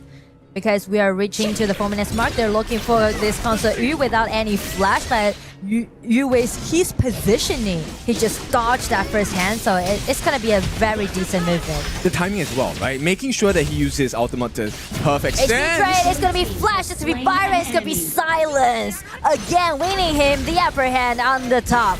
Yep, and you were talking about this. Yu is holding himself very well. 1v3. Very well, actually. He doesn't care. I mean, like 3 versus 1, still a flash, decent movement, just dodge the flash in, played by this Hylon, and with the help with Xiao Chao just getting in, get a nice kill upon this Hylon, it's gonna be a 1-1 trade, even though that you just fell up, but still, like KSG just holding it. Yeah, it doesn't really matter to them, right? They've gotten a trade, a T1 at the top for free in exchange. Okay, not really free, they had to get their life of you as well. Yes, here comes Pei again. It's gonna be a 2-1 again, same place, same spot, and it's gonna be Pei just dashing in and claim him a really clean kill. Yep, Jiabao is gonna try on Silence. Let's get that. It's gonna be the skill 2, but Halo so confident about his skill 1. Okay, there is some fight back from the side of VP at this point, and they're keeping the gold differential close. This movement here, Hailang felt confident to be able to take the 1v1, but the help came in just on time. Liu Lang, together with his roam as well, LFF, manages to save some time and protect the T1. So, that was great. Now, T-Gold, he sees an opportunity, gets that T1 at the top as well for free. TP from Hailang coming down. They need to trade this T1 at the bottom. I feel like countless skirmishes are actually happening right now in the battlefield. Everyone is looking for initiative, but just check the goal difference. It's actually quite even for this time. And even a equalized kills. 3 versus 3. Yep, here we go. Oh, dash, let's try. 2 people get control, but it's gonna be pushed back. Ulti from Zhang Fei, letting them to take that early down. Very overzealous effort on the side of Tigo. He was hoping that the ultimate from Clue on the Lapu Lapu was able to stop the rest of the support from KSG. Unfortunately, due to the first skill push from LFF, it went completely out of line. And this is where KSG got the punish onto Tigo. And also with the ulti, if the ulti of Zhang Fei is available, it just open a door for them to push back. Yep, and this is where the return is going to be big. They won't be looking for any kills at this point. They wanted to push them back, get the T1 in the mid. Because right now, it is going to be another fight. It's gonna be some trader trying to get their hands on this Zhang Fei without any ulti. It's gonna be a nice try, but it's gonna be Jabo just getting in, get more kills. It's gonna be a 2-3 trade, and he's still going out, taking that pay down. You just trying to make some consolation effort happen, but Silence with this double kill helped them to buy more time and stand with VP. Everything just went so chaotic, and we haven't even reaching the 7 minutes. Yep, it is so difficult. They now have a slight advantage. It's so hard to play this game. T-Gold has fallen the once in this game. Yu as well, but Yu has 2 kills to make up for that slight misplay at the start of the game. This was a nice attempt here. Understanding that LFF does not have the Unbridled Outburst, this is a perfect time to go in. But here's one mistake they made. They did not know that Yu was on the sidelines waiting with the ult bolts, with the volleying shots as well, and the physical immunity with the right the protecting wins. Everything was still available for KSG to turn that fight around. And because of their attempt to take that Zhang Fei down, which led them to be in quite a narrow spot, that is not in favor of them if they try to do the team fight. Well, I think they were trying to play the numbers advantage, right? We have the numbers advantage. Maybe we can get them to use skills miss and be in a bad position. But at that point, the moment Clue doesn't have his ultimate, I don't think you should fight anymore. And it's quite head-to-head, as you can see, very close. Such a close game. And just check the goal difference. It's gonna be Jabo this time with goal lead. Yep, the total goal lead is in favor of KSG, but in the jungle department, Jiabao still has a 1k goal lead against Jihao, and this is so impressive, right? Even though the gold speaks as a KSG advantage, they're still holding their own with the gold deficit from Jiabao in the jungle department. I mean, they're doing things simultaneously on the side of VP, pushing the lane at the bottom, and some ambush can be seen from Highland. You can see like VP, they're playing really proactive. I like this gameplay, right? Right now it's about how... Oh, hang on. It's gonna be Jing dashing in, but the tier 1 tower is still holding that, so it's not gonna be a big deal for KSG to hold him back. How do they do this? Did you see the knockout from Liu Lang? In the middle of Jiabao's dash in the mirror domain, he actually caught the Jing and knocked him up. This makes life so difficult. By right, if we're just talking about numbers, Jiabao is 4-1 and 2. He should be dominating in this point, but KSG are holding him at bay. Yeah, they're trying to bait out Jing's ulti, and as you can see, Jiabao is playing really aggressively, so once he saw any opponents which he encountered, he just instantly break out his ulti. But I feel like that could be something that will punish Virtus Pro though. If he goes a little too aggressive and the team is not there to back him up, they might find themselves in a 4v5 situation, and with 60 seconds left on the clock before the Shadow variants, I don't think this is the kind of mistake you want to make if you're on VP. I totally agree with you, especially all goal difference right now is putting on Jiabao's team. Okay. Pei just being caught by 2 people, but his backup is out there, but Lapu Lapu's ulti has been wasted. It's gonna be Florentino a little bit lost, and Yu just got a nice chance to be Byron flash in and knock up 2 people, and everything just went suddenly in favor of KSG. This is so impressive because KSG actually kept their composure. I would have freaked out when I saw the split push coming from Tigo at the top side, the Clash lane. Instead, KSG kept their composure, waited for the perfect moment, got rid of 90, got a nice knockup from the side of Silence as well with the flash, and suddenly the map is in favor of KSG again. Oh, it's gonna be Xiao Qiao skill 2. Knock out 2 people. It's gonna be Zhang Fei coming up against him. but VP take one step back. It's gonna be 10 minutes mark jumping without his ulti. Is it going to be a choice for VP? Try to contest his G, but he was guarded by the silence. Knock up, nice one. And it's gonna be good, got in, but it just instantly killed by KSG. Yep, they forgot. Yes, Jiabao has the advantage, but it's just you, Jiabao, not the rest of the team. Ambush, it's gonna be 1-1 solo, but with the Splendid and also the flash, Lola just escaped from that scary ambush. What a play. I mean, take a look at this. How many calculations are KSG players making at the same time? They seem to have an answer for everything. I mean, like, they're ready for every possibility that they might encounter in the mid-game, but here comes Jiabao. He's kind of like a surprise, but keeping the composure. KSG is not in panic. Just play around with this Yu. He's already got a killing spree. So many lessons in this one. Normally, when that happens, when the Jin comes in. Okay, let's talk about this moment first. Silence, very well done.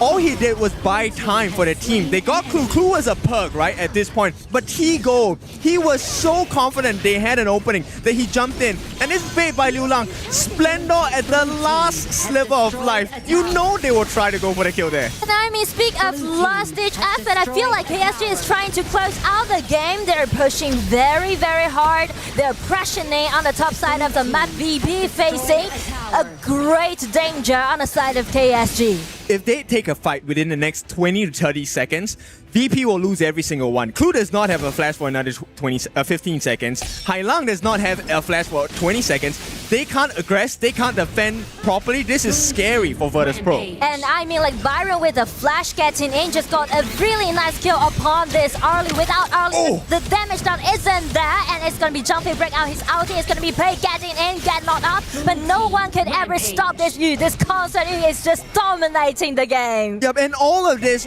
for the pressure that he tanked for the team. In the laning phase, he was in 1v3 situations. Right now, it's the same, but Yu says, bring 3 at a time, I can take them all. I mean, like, he's so, like, he's not like a hater, you know, because like you're putting in such a suffering laning phase. It's gonna be a solo on the side of KSG, and everything just went so optimistic to KSG right now. Yep, and it's, look, Hailang out for 30 seconds. This means 30 seconds, 4v5 situation. Jiabao has lost his lead already. I mean, sure, he has 1,000 in terms of gold, but team play-wise, he has nothing to offer anymore. He can't even 1v1 Yu.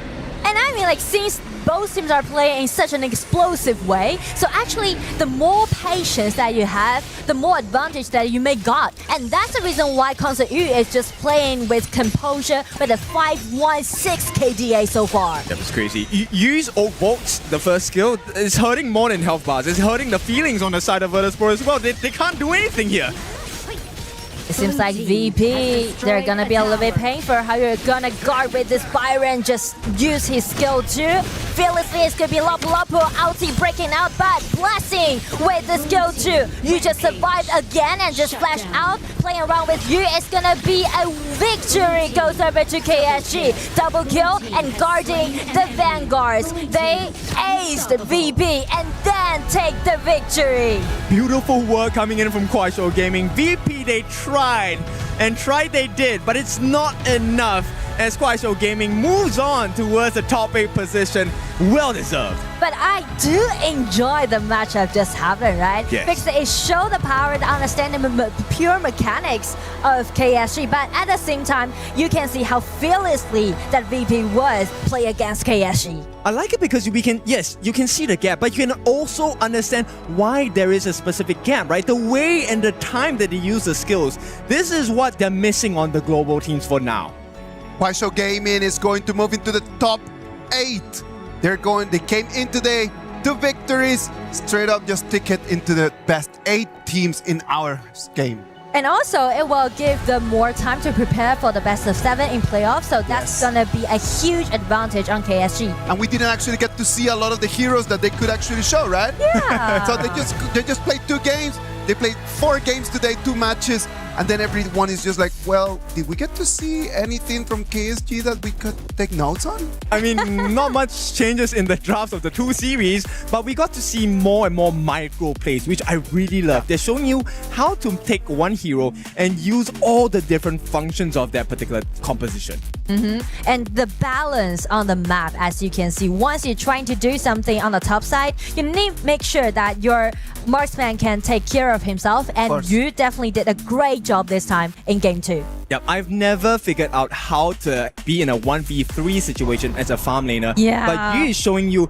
Console Yu is definitely one of the heroes you can try on this particular composition itself. Now this game, it was all, to me, about Liu Lang at the start, right? He was able to keep Jiabao at bay. He had the goal lead for the entire game against Zhihao, but still, they couldn't break the defenses. I mean, like, just check the gold lead, right? From the maybe like 3 minutes. And because of the rotation that it made, it just accelerated their pace. And I do like the way how they fight. I mean, like, I just like keep doing PvP for this match. I like everyone just fight till the end, I feel like. I feel like if we find just the things that are similar, like the similarities between game 1 and game 2, Virtus Pro is able to stall a little bit KSG in the first minutes, right? In the first game, it was until about like the 5th, 6th minute. And here's all the way until the 9th. If they were to push all the way until the 10th minute, could they have contested a Tyrant? I believe so. I think if they managed to actually get Yu to use his second skill early, Jiabao would have gotten the kill. And with the numbers advantage, they definitely could have done that. But you know, as we watch the replay of this, the last fight, I want to highlight, before we even go there, because it's so fast, one thing Clue really did try was to land his ultimate for the team. But in that angle that he used his ultimate, it actually allowed LFF to push the rest of VP all the way to the other side. It was a freebie, a buffet laid out for you. Pick your target. I feel like that was a really beautiful crowd control, right, for the last team fight, and we may just see it.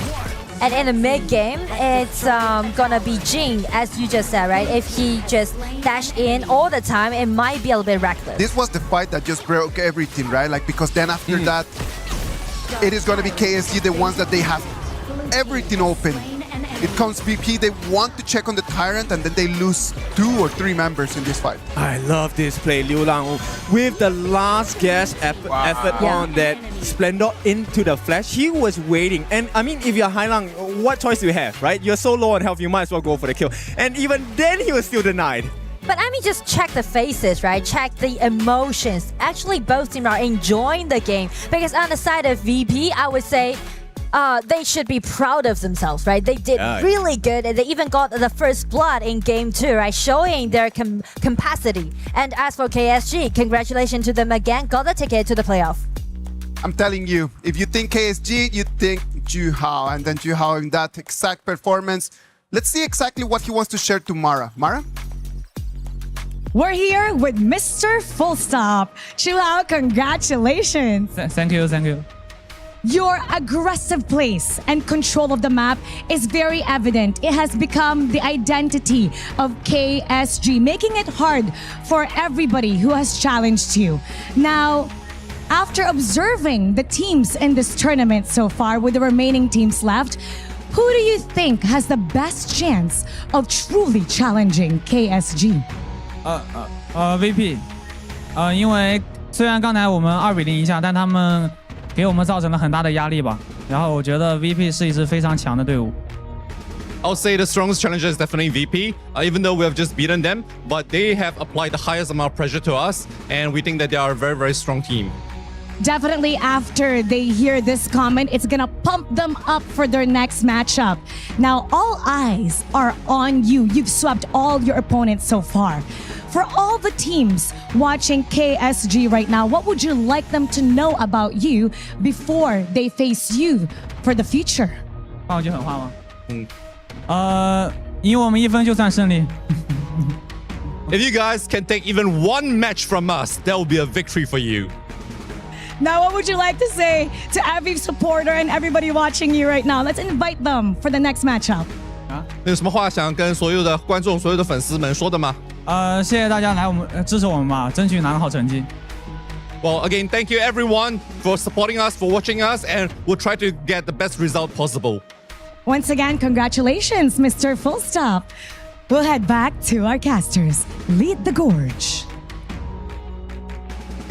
Thank you very much, Zhihao. As he just mentioned, if we are able to take one game from them, that's already going to be a victory And I completely agree with him. That is going to be the first step that all of the teams in this tournament are going to have to try to take that first game from KSG. What about if we go to a break, and when we come back, it's going to be our last match of today.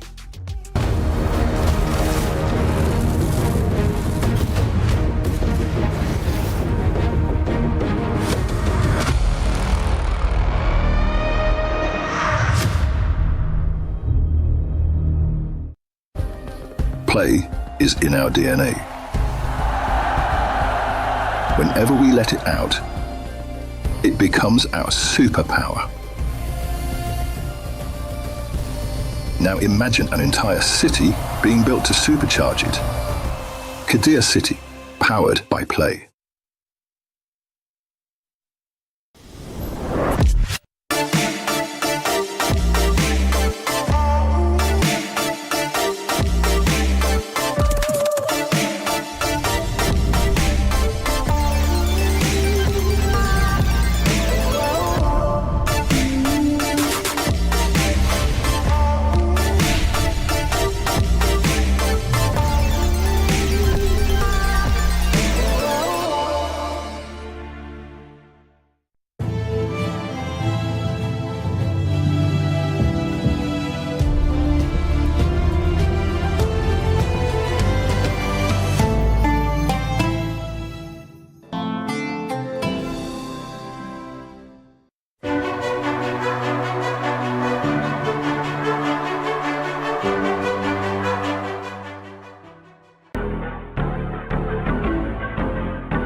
Welcome back to the KWC 2026. We're going to jump into our match number 6 of today. It's going to have AG.AL, the title defenders, against Blacklist International.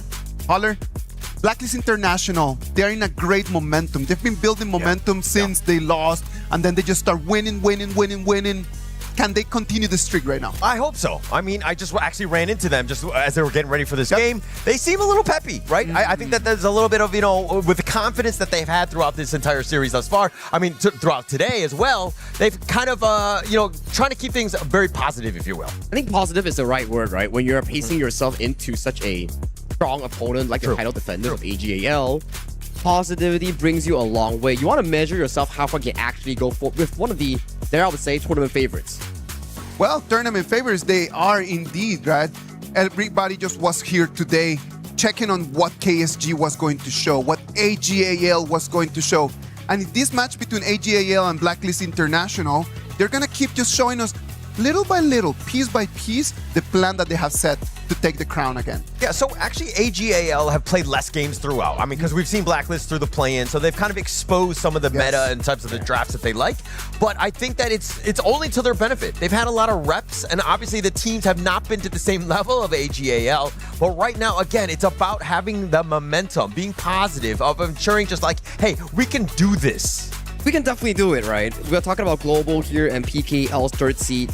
They defy all odds coming in towards the play-ins here, and they qualify into this specific group stage against AG.AL. And if you were to measure it, yes, odds are still in favor of AG.AL, but who doesn't like a Cinderella story from these sort of competitions? Everybody does love a Cinderella story. Everybody's rooting over there for the dark horse.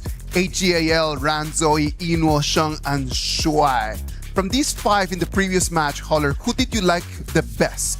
I mean, for me, all roads lead through Inuo, right? Yeah. His ability to make plays, he's always so consistent as a farm laner. One of my favorite players to watch. I mean, he's had so much history as well in Honor of Kings. He is definitely the guy to watch. And it goes back to the conversation as well during their first initial series.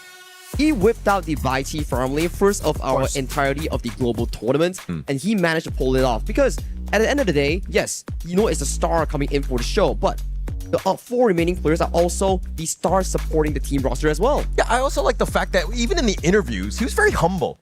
he's just like, oh, what are the chances of the other teams? He's just like, actually, it's about 50-50, right? I think the global teams have actually leveled up, and I think he respects that as well. So even moving forward, to see exactly like, you know, a man of his stature to be like, hey, actually, we're kind of close in this and very humble, I think that speaks volumes of him. I do believe that that is one of the pillars to what AG.AL success has been in the last years. Just understanding that you just need to get better and better at the little things, right? Like as long as you are working on those little things and you can keep that gap, that advantage is always going to exist. And these sort of advantages, right, when you look into Blacklist International's draft itself, we have seen a lot of these plays that's being carried on by Chaz and also Chammy1. You give them the enabler list, like the Dharma, like the Zhangfei or the Mozi, for example, right? Yes. They will set things up for you. We've seen that in the series that they played just now, but coming in for this specific matchup between Blacklist International and AG.AL, my eyes are on that clash lane. Ron and Chammy1. Well, Chammy1 played really well in the previous game, right? Like we had a lot of highlights coming in from the side, just running into the back lane. I don't think AG.AL is going to give him that same setup for him to really be able to shine. So it's going to depend a lot on the first 1 or 2 minutes and what he can do against Ran. Yeah, I think that he just had such a highlight reel in terms of the games that he's played already that, again, AG.AL are like, we're not going to allow that. We're going to take away his space, not let Chammy1 catch us off guard on the flanks. We're going to be very careful. And I think that it's more about respect at this stage. Respect in the game and respect before the game in the form of the draft. I think drafting is really important. If either of these clash lanes can get a comfortable matchup, or at the very least, find a way in lane swapping and making the hell out of their lives miserable, then maybe, just maybe, you can crack open that 1v1 matchup. Yeah, and also turning that 1v1 matchup into a bit of an advantage, right? I think that Blacklist, they've had a lot of success because they've been aggressive. They've been taking the fights, initiating when they want, and other teams have not really been able to respond in kind. I think that if you start just trying to build an advantage over there for Chammy1, it means that the rotations need to start pushing into the clash lane. Is Golden Kite gonna be able just to take the 1v1 in there and then survive though? You gotta, I mean, I have full respect in, you know, Golden Kite. I think that his ability to play in the farm lane is gonna be very, you know, it's about consistency. Of course. I think that for this one, it's gonna be important that he just sticks to the lane, gets his farm, and just doesn't get, you know, frazzled by the fact that he's going up against Inoa. And I think that when we understand about competitive gaming, it's about trade-offs. You cannot win in every single lane. You cannot win with every single player or any single hero. So you need to understand, if I'm going to push into one side, I'm going to be losing some other. Sagi, where do you think that Blacklist needs to start pushing to?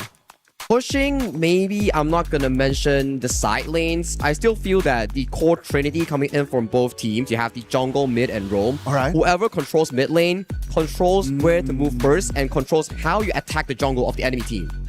So you're going to put like all of your money in just saying, whoever that cleans the way faster and starts rotating without getting caught is going to have the key to success. Perfecto. I think that's the #1 way of playing Honor of Kings. Whoever controls that mid lane, you get so much control of what you want to do next. You can either step back, defend, step back and cause pressure by removing yourself the vision from the map, and then it puts pressure on the side lane. It's like, oh, I have this winning matchup, but I don't see where the enemy mid and roam are on the map. Yeah, but now it looks like the draft one is getting underway. Players are kind of getting ready for this one. I mean, if we're looking from the side of TG at this point, I think that, you know, going in, like, what sort of drafts are you going to look to pick as Blacklist, knowing that you've kind of shown your hand already? I think, in a way that we can think about this, global teams, they don't have the perfect mastery in terms of map movement or macro. So, what do you want to do? You can mimic what VP did just now. Yes, they still lost to KSG in a 0-2 fashion, but Game 2 was very tight, neck and neck to the 10th minute mark. Right. You want to throw them off the momentum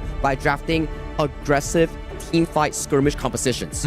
Yeah, agree with that. And I think that even going back to that last series, I mean, most of the global teams have been kind of doing pretty well in the first 5 minutes. Normally, like, in previous EWCs, sometimes it hasn't been as fortunate for them and they've been kind of blown out, but I think that we've been way more competitive and being able to kind of take the fight. Once that macro play, as you were talking about, those kick in, then it kind of changes the dynamic of the game. Because in the end of the day, right, if you can outfight your opponent and cause disruption in their map movement, their macro, then it really puts off the usual setting that they are used to. It's like, okay, I want to do A, and then when A comes, it's B. But if the team fight erupts during the process from A to B, it sort of disrupts the momentum. You're like, oh, wait, this is not my usual. I'm kind of uncomfortable with this. Yeah, and I think that Blacklist has done a good job of making sure that they're playing their game, right? The A to B that you're talking about has been disrupted for the opposing squad, but can they disrupt AG.AL here? That's the exciting part that I'm looking forward to right now. But before we jump in towards that here, let's start off with the pick and bans coming in for our upper bracket finals of Group A. Straight off the bat, we see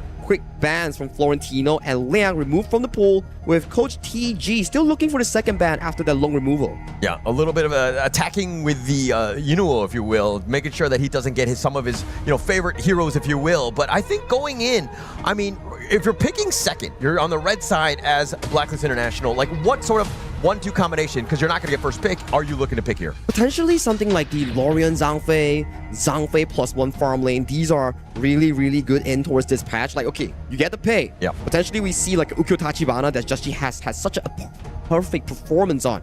These are counter picks that we can look forward to. It depends on whether Coach TG wants to reveal it third, or do they have like a specific composition that they want to pick in the first two? Yeah, actually, they don't need to rush it because they've already picked the jungler. The Yukio will definitely be available, and Haya is definitely a higher priority, as well as the Zhangfei, the #1 pick at the KWC thus far. So a great 1-2 punch here. I like it, right? We talk about how you can disrupt the flow of the KPL teams like AG.AL. Yep. So what better way than doing it than to force them into fighting you? Haya, perfect, right? Ultimate, flash.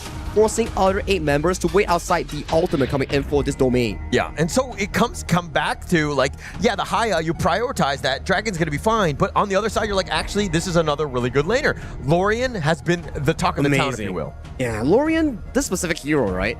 His ability to push is kind of mediocre. Yeah. But his ability to poke you and find big trade-offs or pickoffs has been amazing. That's why I think Lorian has had one of the highest pick rates thus far in our tournament. It's definitely picked up quite a bit. I think we need to check the stats at where it was. It wasn't like the top 10 going in, I mean, from the play-ins on, but I think that it's definitely had the rise. It's been in almost every series today because of the amount of power that it brings. Yeah, and then we have to jump in towards the second phase, right? You have the mid, roam, jungle. The 3v3 that we mentioned, locked in for both teams here. And thus far, I think the fighting power in the early game is pretty 50-50, especially you have the Ukyo countering the pay, but in terms of trade-offs in that 2v2, it's really skill dependent coming in for both mid roams. Yeah, for sure. I mean, but what isn't skill dependent in this matchup, right? Both of these guys, both of these squads, like, I mean, the level of play that we're gonna see, I'm expecting very high.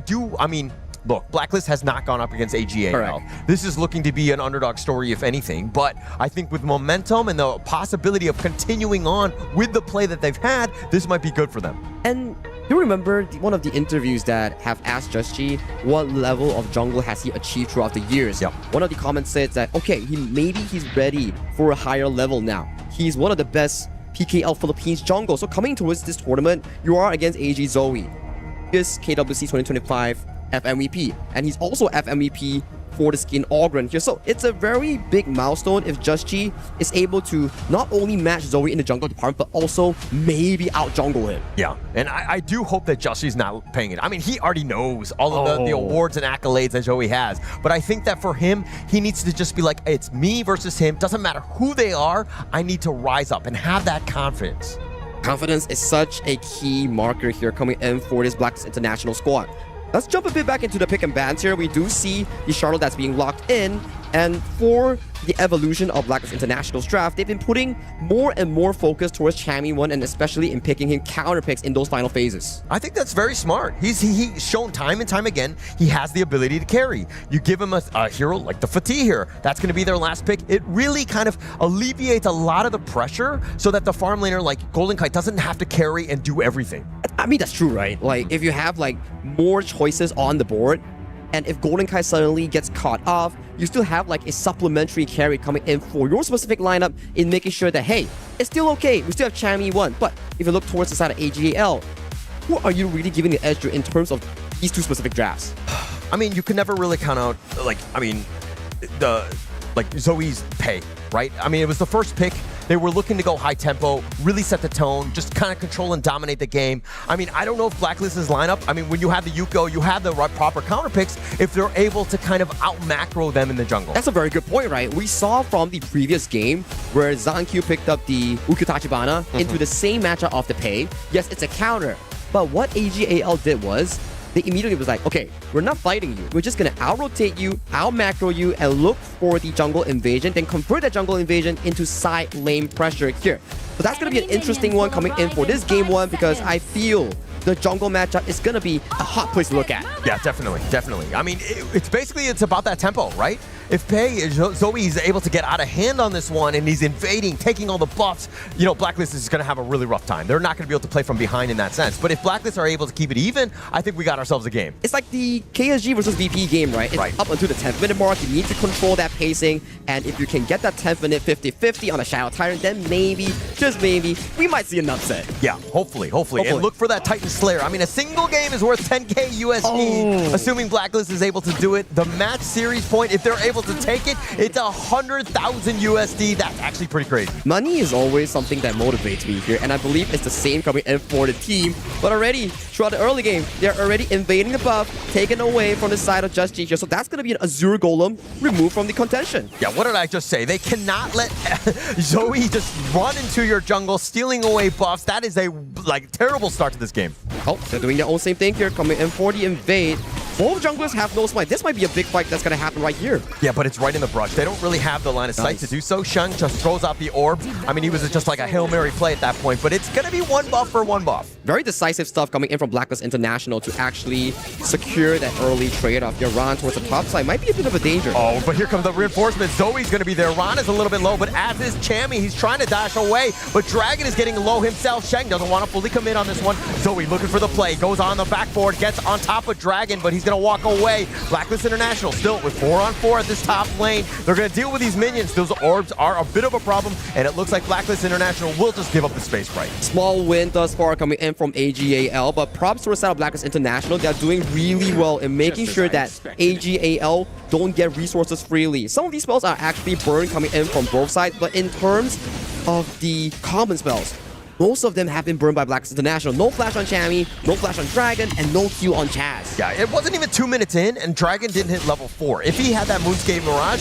that would have definitely forced at least some sort of kill on either of the ends. Oh, 4-man towards the bot side. Oh, Golden Kite. It looks like the orb with that little control. They have the charge in as well. He tries to flash. He's just going to barely get out, but the shields are unreal, keeping him alive. AG with a good attempt, but no kill. Lady Luck! Oh! Wildwin gets the snipe in, and Golden Kite down for the count.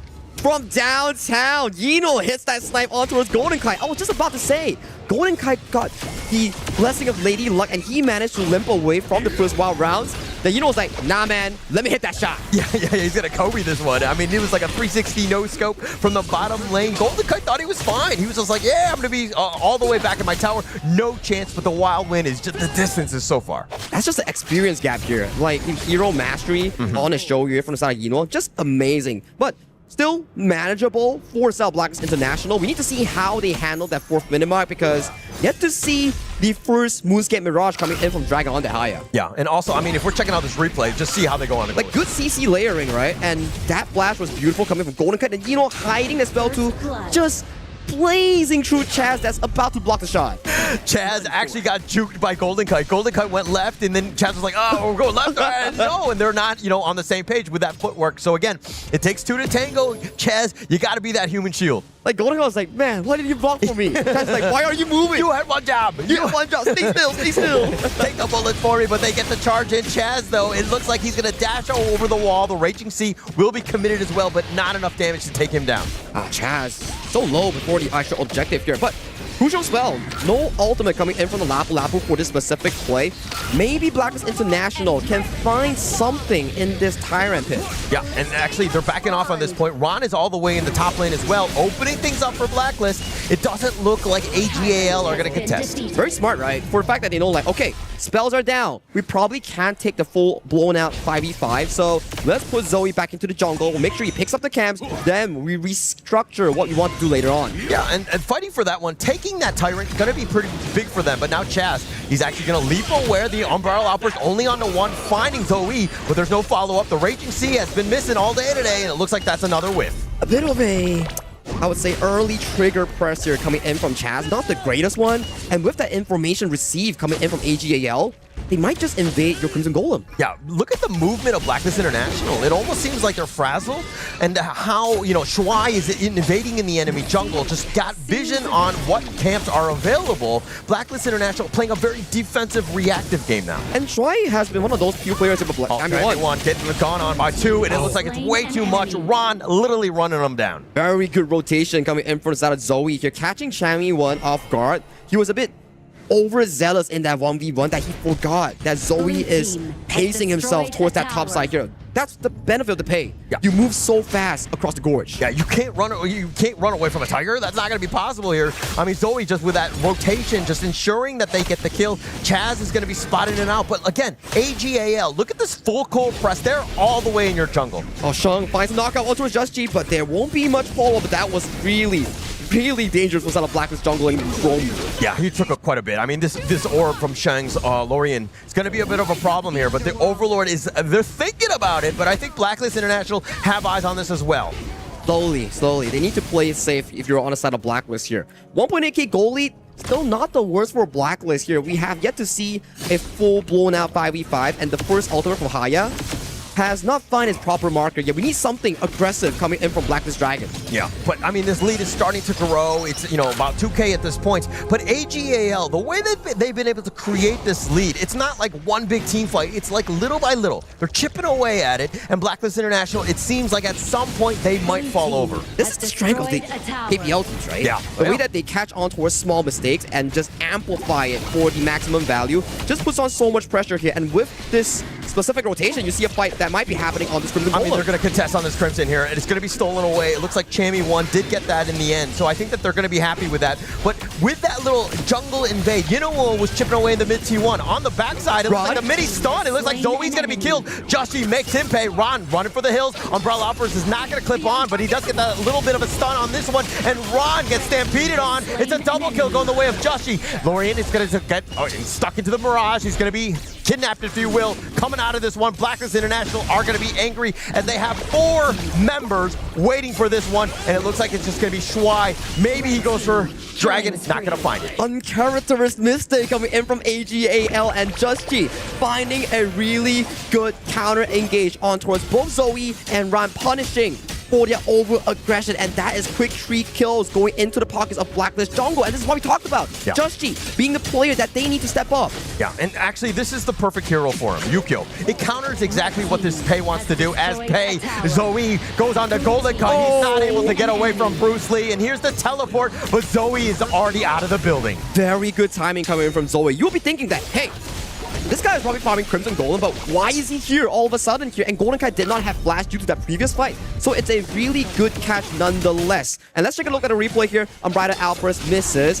but after that play on towards Golden Kai that he has baited out, Ron has already expended the flash. Try coming into disengage, but it's already too little too late. As of this point, it's Blacklist International punishing AG for being overzealous in these team fights. Way too aggressive at that point. I mean, they were trying to, again, just invade as much as possible. We're talking about the map control, but again, it's still too early where Blacklist can still fight. They're only down about 1k. They're in this game. This is what I want. 50-50 going into a 10th-minute fight and see whether Blacklist International can challenge AG.AL and those team fight structures in those flanks. So if they actually can, maybe they can topple that dominance that AG.AL showed in their previous series. Yeah, and I don't want to get the cart ahead of the horse, but the objectives are falling on the side of Blacklist. That's the biggest piece. They're not looking to fight. You were talking about the style that they bring all the way from the KPL. It's slow, patience, and what you're seeing right now, it's all about these structures. Control is still over to the side of AG.AL. At the very least, we do see Blacklist International. They are on more of a defending end by mid lane. Yeah, the Tyrant. The rate you see, that will actually connect. Chaz, though, he gets knocked up, and it looks like Dragon throws the Mirage out, goes for the right target, and it looks like he's going to be locking him in. Chaz is a little bit low as well, but off to the side, who comes out of the Mirage, you know is going to be down for the count, but Dragon, he will be killed. Ron is doing a little bit of revenge, finding Justy. He's trying to dash away, but Chaz is too low. Justy gets picked off as well. The flash away from Chami1, and it looks like Golden Cut and Chami1 will go back to the fountain. Everybody is going for Yino, but no one is looking at Ron. Ron just goes in, picks up every single kill with those flash gradations here. And this is a crucial timer. Without these strong ultimates here, Zhang Feng, no rage bar, you can potentially contest for the 10th minute mark. Yeah, you can at this point. I mean, just too many members down at this point. But the way that they're, AG.AL were to kind of just take the Tyrant and they go into this fight. So the way to start off this fight is CC galore coming from both teams. Dragon found a good opening in abducting Yino into the Moon Evernight Aspirations ultimate. But take a look at Ron. He stacks on Chammy 1, gets the passive stacks, then slowly paced in towards the backline, gets a kill onto his Dragon, then uses Justy as a launchpad into the backline for that passive stack and just cleans house. Beautifully played by the AG.AL Clash Wayne. That is such a choke point. That's such a difficult place to fight there. And the way that, you know, AG.AL were like, okay, yeah, you got abducted. Let's get on out. They mitigated all of the damage, waited for it to come out. Yino did not survive, but they made Dragon pay. And with everybody grouped up, it looks like Blacklist was so bloodthirsty for Yino. And yes, they did get him, but they did pay with many alive. I'm worried for Blacklist International. Usually after the shadow objectives is where these KPL teams such as AG.AL and KSG start revving the gas and then just start choking out their opponents here. Because when you have the Shadow Tyrant, you're not only just getting additional movement speed, you have additional stats that makes your team fight so deadly here. So if Blacklist International takes a fight, they might just be poked down like this. I mean, that was just with one orb bouncing around, pinballing around. 3 members have to go back to the fountain. They've been completely zoned away, and why this Lorien is such a great pick. So much poke damage here. Yino using the Wild Winds, Lorien using the orbs just to like put on poke damage here. And if you're Blacklist International, that fountain is your buddy right now. You gotta keep paying visits back, but every time you pay a visit, you might be putting some holes in your defense like this. Yeah, it's still perfectly timed with those minion waves though, but Blacklist International trying to make some action happen on Zoe, not gonna happen. The mid T3 has already been taken down. AG.AL across all of the different lanes, like putting pressure wherever you want. They've got the knock up on a Chammy 1 who will limp back to the fountain, but the top T3 already down. And job is done coming in from AG.AL. There's no more point in finding Blacklist International in their base. Their next job, collect the buffs, retrieve the farm, get this Overlord, and set your sights for that game-winning push. Yeah, perfectly timed, right, by AG.AL. This is classic, right, where you've taken the top T3, you've taken the mid 1 as well, and now you just back off, loot and pillage, everything on the way on out, and then the scraps will be there for Blacklist International, but man, they are starting to fall really behind. How does Blacklist International come back from this right now? You got to get some sort of jump. Defending here, Chammy 1, if he's able to make some sort of play, he gets knocked up though, and with that orb just way too much, he gets picked off. Ron says, where you going? As he takes him out, Golden Kite with the flash. Ron continuing and just to be this menace with this Charlotte. 2 down for the side of Blacklist International here. Their sights are set for the crystal. There's only 2 players available in the base right now. Justy is rushing for that recall. Can he make it in time? Yeah, but I think that they're going to go slow and steady, even push out all the lanes, cutting the creeps if you will. There's really no chance. Chance was just trying to deal with the minion wave. He will fall on this one. The orb with the nice little knockup. They find Golden Kite. They send Justy back to the fountain, but more importantly, they're going to take game 1 and send a message. What a dominating game once again coming in from the KPL representatives here. I'm still wondering, how does global teams react towards this? Because first 10 minutes is looking fine, but post 10 minutes, that's the dangerous part and the unknown part that the global teams had yet to figure out. I actually, you know what? I saw Blacklist International playing really well in that opening of the game. They have a very good high just pulsing Inuo in, and then they take the kill, but then everybody wants to protect the high after that. Correct. Yeah. And I think that in some moments you just need to understand it's gonna have to be a one-to-one trade. And like, it's all right. Don't save me. 100%. Just everyone push back. It's totally fine. They try to save the high, they cannot save her. Then Ran takes a double kill, and then everything starts going around. Yeah, and I think that was kind of like to their detriment, right? Yeah. They were like grouped up. They were expecting it to be like right here we need to go. But I think that they were like, save everybody. We're family. Nobody dies. Nobody gets sacrificed. And that was actually the downfall of Blacklist. Sometimes you just need to understand that you just need to let them go. Yeah. I'm so sorry. Like sometimes in there, like you just need to put your mask, your oxygen mask first. I think this is also a specialty coming in from top tier teams, right? From across the globe or whichever region. There's always a sign where, okay, if this guy's getting targeted down, it means that the others are free to do their own carry duties. And from the performance from KSG, AG.AL, if you target down a specific player like Yino, like you from KSG, the other lanes will stand up and they will carry their part. Everybody just stepped up on this one. I mean, like, how many kills did they have? They like 4 throughout, scattered throughout. Shang didn't die a single time. But this gold graph, I mean, it seemed it's kind of smallish, and it definitely did grow in the end, but it was just full map control. Blacklist International really didn't have too many opportunities to get back in. Exactly the case. I think there were signs of moments where Blacklist International, they found specific plays in punishing AG.AL's over-aggression, but the composure coming in for the 9th minute in catching off some of the key members like Dragon, Changmin, and converting into a Shadow Tyrant uncontested. That's still something that the global teams, Blacklist, MKL, PKL, IKL, needs to find an equal footing. We want to fight at 10 minutes without any casualties prior. That would be best case scenario, assuming that they're able to do that. I mean, AG.AL, we're not giving them any sort of space. It started off with his Yinuo first blood, and from then on, you could tell that the dynamic of this game was really shifted.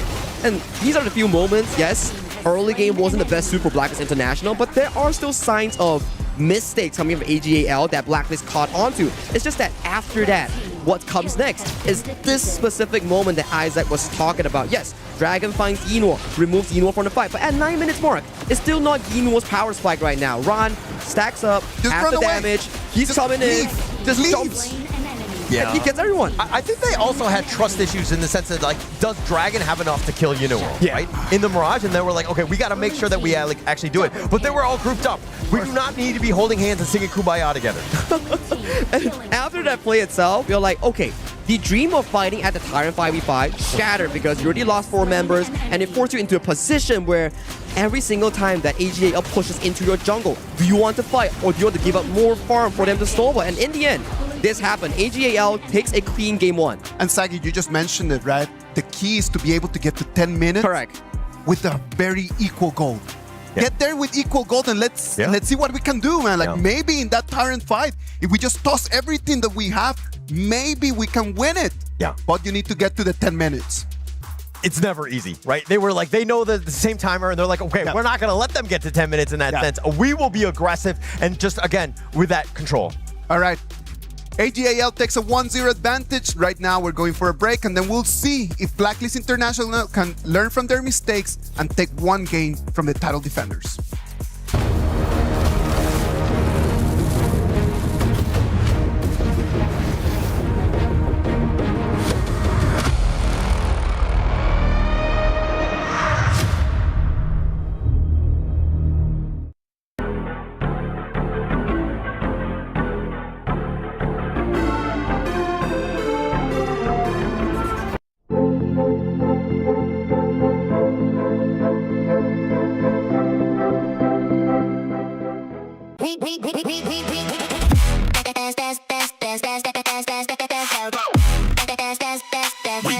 Esports World Cup.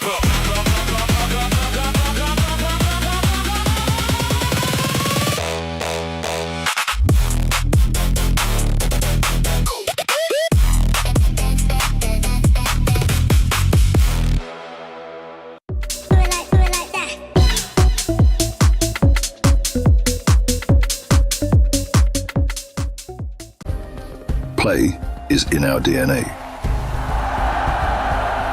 Whenever we let it out, it becomes our superpower. Now imagine an entire city being built to supercharge it. Kadir City, powered by play.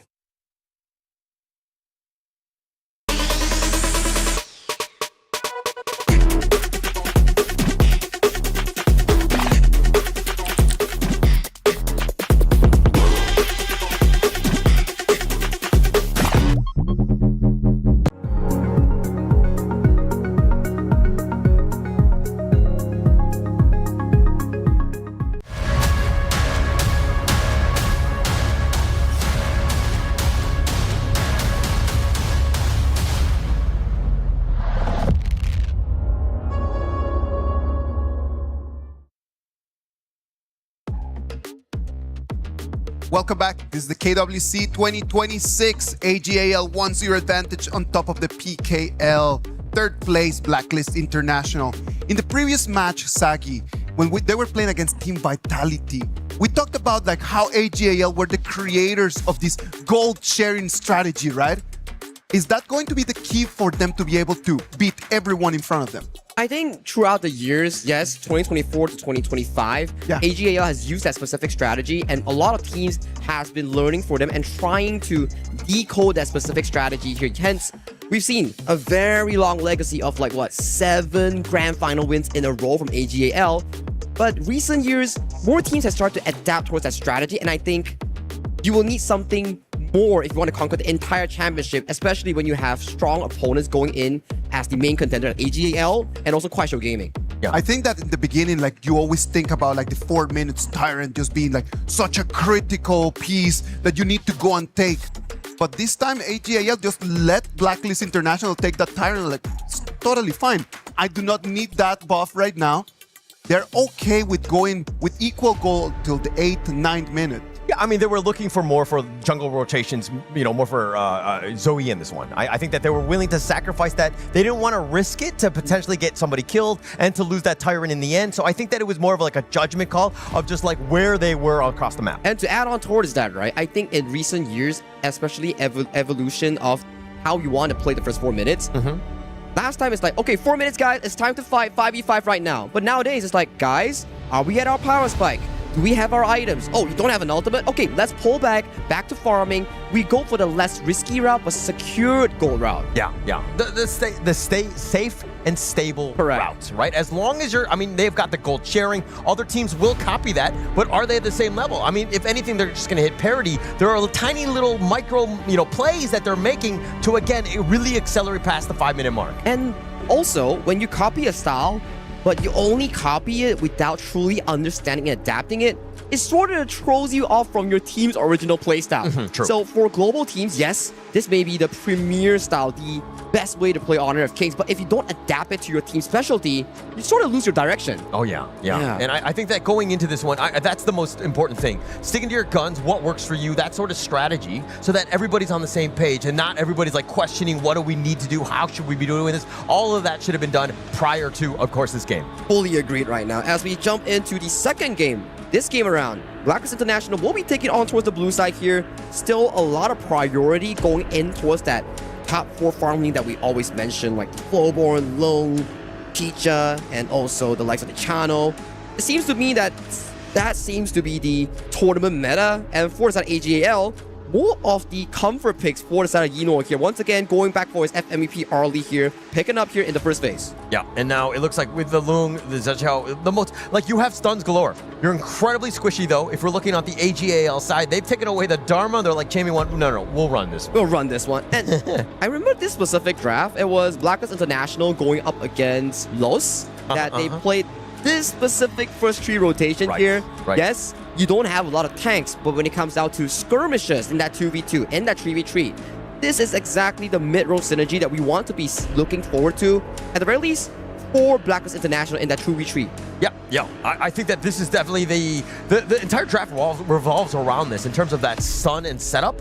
You're going to have Golden Kite just with the Lung ensuring that, again, he's able to blow the guys up, but Lung versus Arlie, this is going to be a classic one.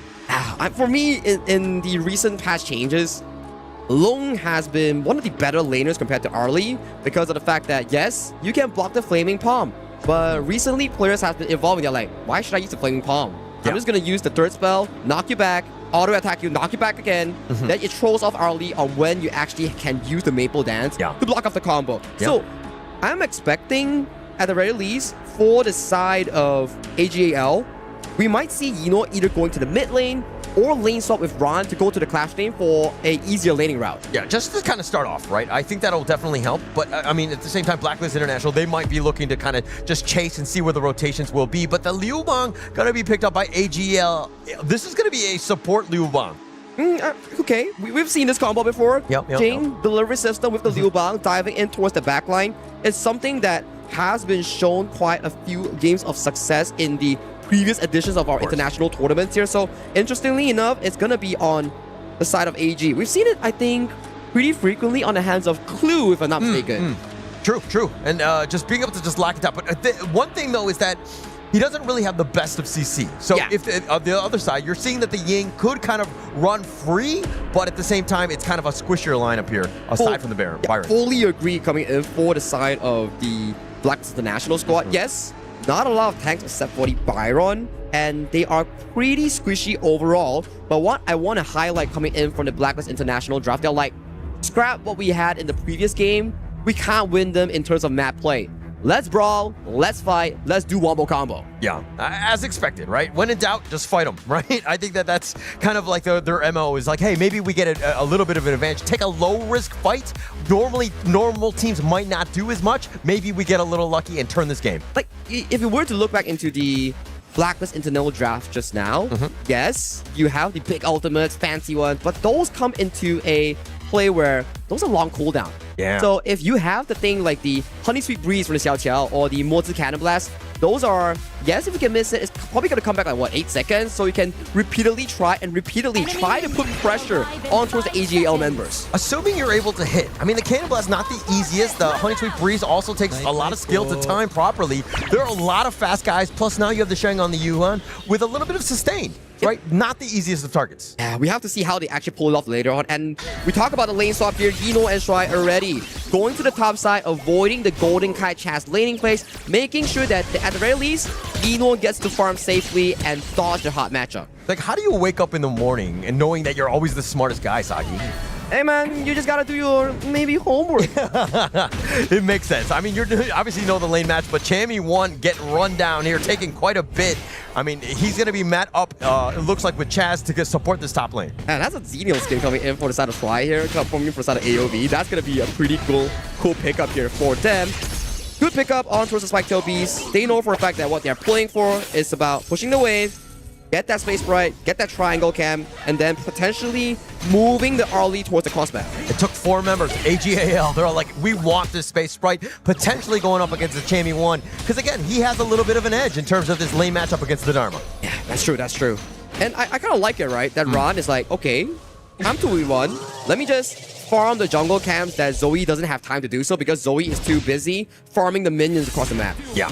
And leave Zoe alone, right? I think that he's more than quick enough. He has both of the buffs, so in terms of efficiency, he's able to kind of ensure that he gets it. And gold sharing right in this mid lane here. Just very efficient stuff coming in from AG.AL. Every single goal is always mid, roam, jungle, mid, roam, clash lane. You know, pop the frenzy just to push the members for a set of Blacklist International to back off. He was pretending to fight because he knew that the reinforcements were on the way. He was trying to bait them out a little bit. He was kind of playing around a bit, going 1 versus 2. It was a little aggressive, and they, Blacklist International got a little suspicious on this one. But the flash away, Shuai though, with that Cannon Blast, they have a nice control with that Honey Sweet Breeze, but he's low, but not going to be taken down. Not enough damage coming in for set of Blacklist International. It was a good attempt because Shuai has already expended the flash prior to this play, so a bit of a unfortunate turns of events coming in from Blacklist. Yeah, and also this Yuno is going to be a problem for Chammy 1. I mean, we talked about this lane swap already, but now Chammy 1, he just wanted to be left alone with Ron, not able to do so. In the bottom lane, though, I would assume that Golden Kite would be kind of exerting pressure onto the Ron here. Well, Ron is just having a field day, right? He's like, okay, let me just shove the wave, move to jungle camps, and Golden Kite, he can't potentially solo kill me because Long works on skill rotation basis, and with the Dharma, you get to farm pretty safely with your spell to healing. Yeah, and Golden Kite was left alone, so he's already level 4 at this point, so in case they do jump him and they're not able to stack the stuns, he will be able to get on his dragon. But it looks like the Pheasant right now was stolen away, so again, the rotations, yeah, they're not getting kills, but they're getting value. Okay, my question to you. Blacklist, yes. Poke, prod, find opportunities, then maybe we can win the team fight. What about AG.AL? I think you just play your game. You just put forward pressure on, make them rotate to you, take everything. Like, it looks like Chammy 1 can't even get into the lane. They've quickly taken that out with the gold sharing, and now they're going to move around. Very efficient gameplay, right? Very efficient. Yeah, very just fast, making sure everything. that we get gold. It's like, no. I don't want anything with Chammy 1. I just want to farm here, find Honey Sweet Breeze. Yeah, Honey Sweet Breeze only onto 1. They don't want to dive into that because especially Shuai as well as Zoe were just waiting for like, hey, you want to go on him? Let's go. I'm interested to see what's the planning coming in from both teams prior to the 4th minute mark. Yet to have any explosive trades coming in from both teams. It's just farm and go, farm and go. Look for farm, look for gold sharing, and then we look to find the next place that has gold. Yeah, I mean, that's what they're trying to counter-rotate on this one. If you're looking at the other side, AG, stick it together, right? And this is very efficient, opening it up, of course, for this 4-minute tyrant here as they quickly look to burn it around. Jussie does spot it out. Does he go for the steal? No, he's not able to get there in time. Sheng gets that one. It's too quick coming in from AG.AL. By the time it's 3:58, they're already full squad stacked up, and you can't really contest a objective secure against a double smite Jing that is still available in this patch. Yeah, and actually that's the thing also where you're like, hey, if you're a second late, you are way too late. And now with that pushback, Chammy1 has to flash. And now a little bit of action in the other side, but Chammy1 still did fall in the end. Oh, well, it was 1-for-1 trade, right? And towards the top side for Chammy1. In bottom side, nice ultimate coming in from Shry, but Yuno getting dive on. Oh, Golden Kite wants to go for the Flaming Palm, and it looks like Yuno dodging around. He gets on his Dragon, but Yuno will fall. Shry is still there under the tower. Golden Kite is low himself, but it doesn't look like Shry has enough to do anything. Good trade thus far. Blacklist International, they know what they're coming for, but in terms of the farm, Chammy is losing a lot due to that death that he suffered towards that mid lane just now. Yeah, definitely struggling, right? He's not going to be his traditional Chammy1 style where he's able to control the game. He's already a level behind Ron. He's been zoned away, loses the top T1 as well. He's on a much more stressful role. Usually in the draft, it's about giving Chammy1 the counter pick and a good lane matchup, but this time around, Ron comes in as the teacher and seizes Chammy in that laning phase so that they change up their minds. Like, okay, Chammy, we need you to take up more pressure, be the tank for the team, and open up map for us and allow the mid and roam to play comfortably. Yeah, but it's also that he's on the fire rate. It's more of an execution as they find him. Chammy1 tries to go for Yuno, but it looks like Rod is going to be there with that Storm Strike, and now with the control on Zoe, the box is going to be used. Chaz is in the heart of everything, but he's going to fall. Zoe doing some work as they find Chammy1 as well. It was looking good in the first initial engage here, but Chaz, he misplayed the combo. He wanted to ult and then flash forward, but he flashed forward and he caught no one. He didn't register the ultimate in that combo changer, and that went so wrong for the side of Blacklist International, leading to a quick and easy 2 kills for the side of AG. Yeah, as a Moats player myself, I've done that myself, where you flash and you box yourself in and you're like, oh my gosh, I wish this was my own prison cell and I could just hide away and sulk, because that was very depressing. Painful loss, losing back-to-back 2 buffs and potentially even the mid tower right now. Good defense coming from the side of Blacklist International, but at the very least, AG, they came what they're coming for. 6 minutes, 3,000 gold lead. Yeah, 3,000 gold. It's not the worst thing in the world, but I mean, it's only 6 minutes and 30 seconds. If anything, they have a decent amount of wave clear. They need to find some sort of pickoff. They've been unlucky thus far. Oh, Zoe pops a mirror domain. Wants to go for the potential steal here. Has the double smite. Just he secures it with his own. Yeah, he's going to take that one away. But AG.AL, like, contesting everything. It's so uncomfortable if you're Blacklist International. And I find it really interesting that, it's not interesting, but amazing that every time AG is like, oh, I'm just going to try to steal this, and then, you know, you don't have to come. Go split push, put more damage on the towers here, and then if I steal it, it's good. But if I don't steal it, you get free damage on the turrets. Yeah, and actually that's how they've been spacing it out. Zoe almost with the jump in, forcing out the Dragon of Golden Kite. So that's a huge ult. And now with the pushback, finding Ron on the side. But again, Blacklist International are dealing with the minion waves, but they're not able to find somebody that they can get the kill on. Look at the side lanes. It's just being pressure coming in by both sides. And if AG.AL is confident with 4v4, they could potentially take this on the top side. Yeah, I love it. Shry was actually taking the mid T1 as well, just so that they had enough for Zoe to take that one down. And now AG.AL, all 5 members in the Blacklist International jungle, and they, again, taking everything on their way out. Yes. Grab the minion wave turret. Oh, the truth! He goes right in. Jazz is going to get blown up. Chammy1 has his shields, though, but that's all they can do is watch. Yeah, they take the roamer, and that's just the consolation prize. They came for the main prize, which is the Azure Gold. And after this... Oh, they flash on forward. They actually find Golden Kite in a bad spot. They're trying to take him down, but Chammy1 is going to be killed first. The Mirror Domain doing some serious work as they find Justy as well. The numbers advantage leading to an instant trigger pull coming from AG.AL. They're like, wait. You are 1 member down. You're not supposed to come up. And they're like, let's just go. And they immediately eliminated 2 extra members coming from Blacklist, leading to more jungle being relinquished to Zoe's pocket. Yeah, it was that man advantage that they were like, actually, we're still very strong. AG.AL, let's continue to dive. Let's just dive the T2. We don't care because we have a huge lead. And again, now they're going to take the turn as well.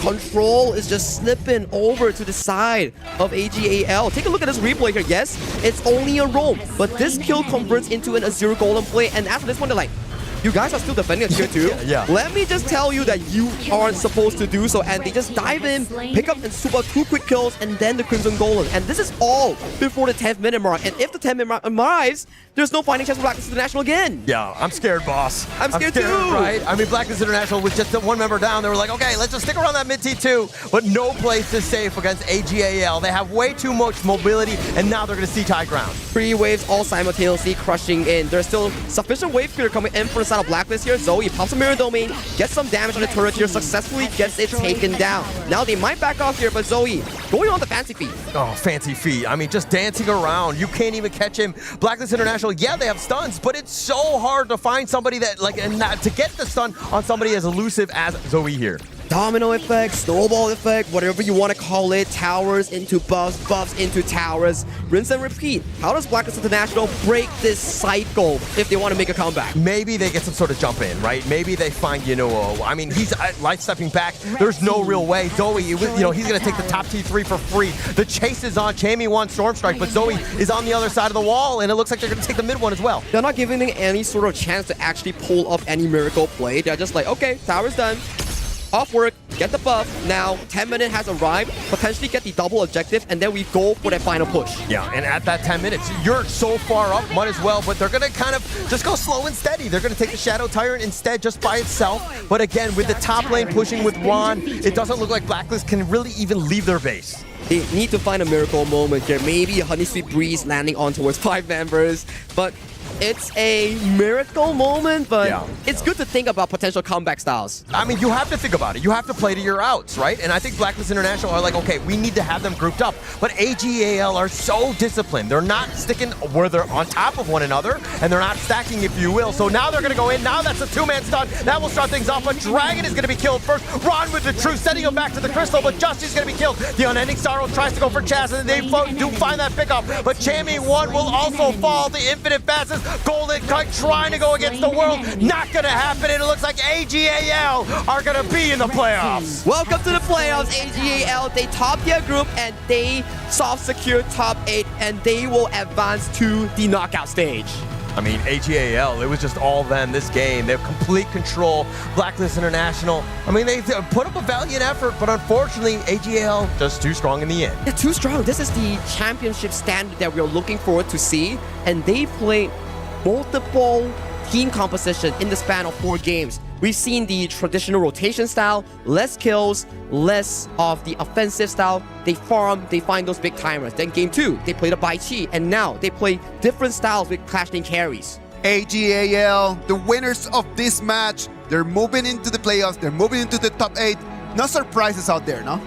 No surprises. I mean, if you've been paying attention to any of the Honor of Kings esports scene, you know that AG.AL, reigning champions from last year and going in, this is a very formidable squad. I think that, how teams will end up taking them down, we have still yet to see.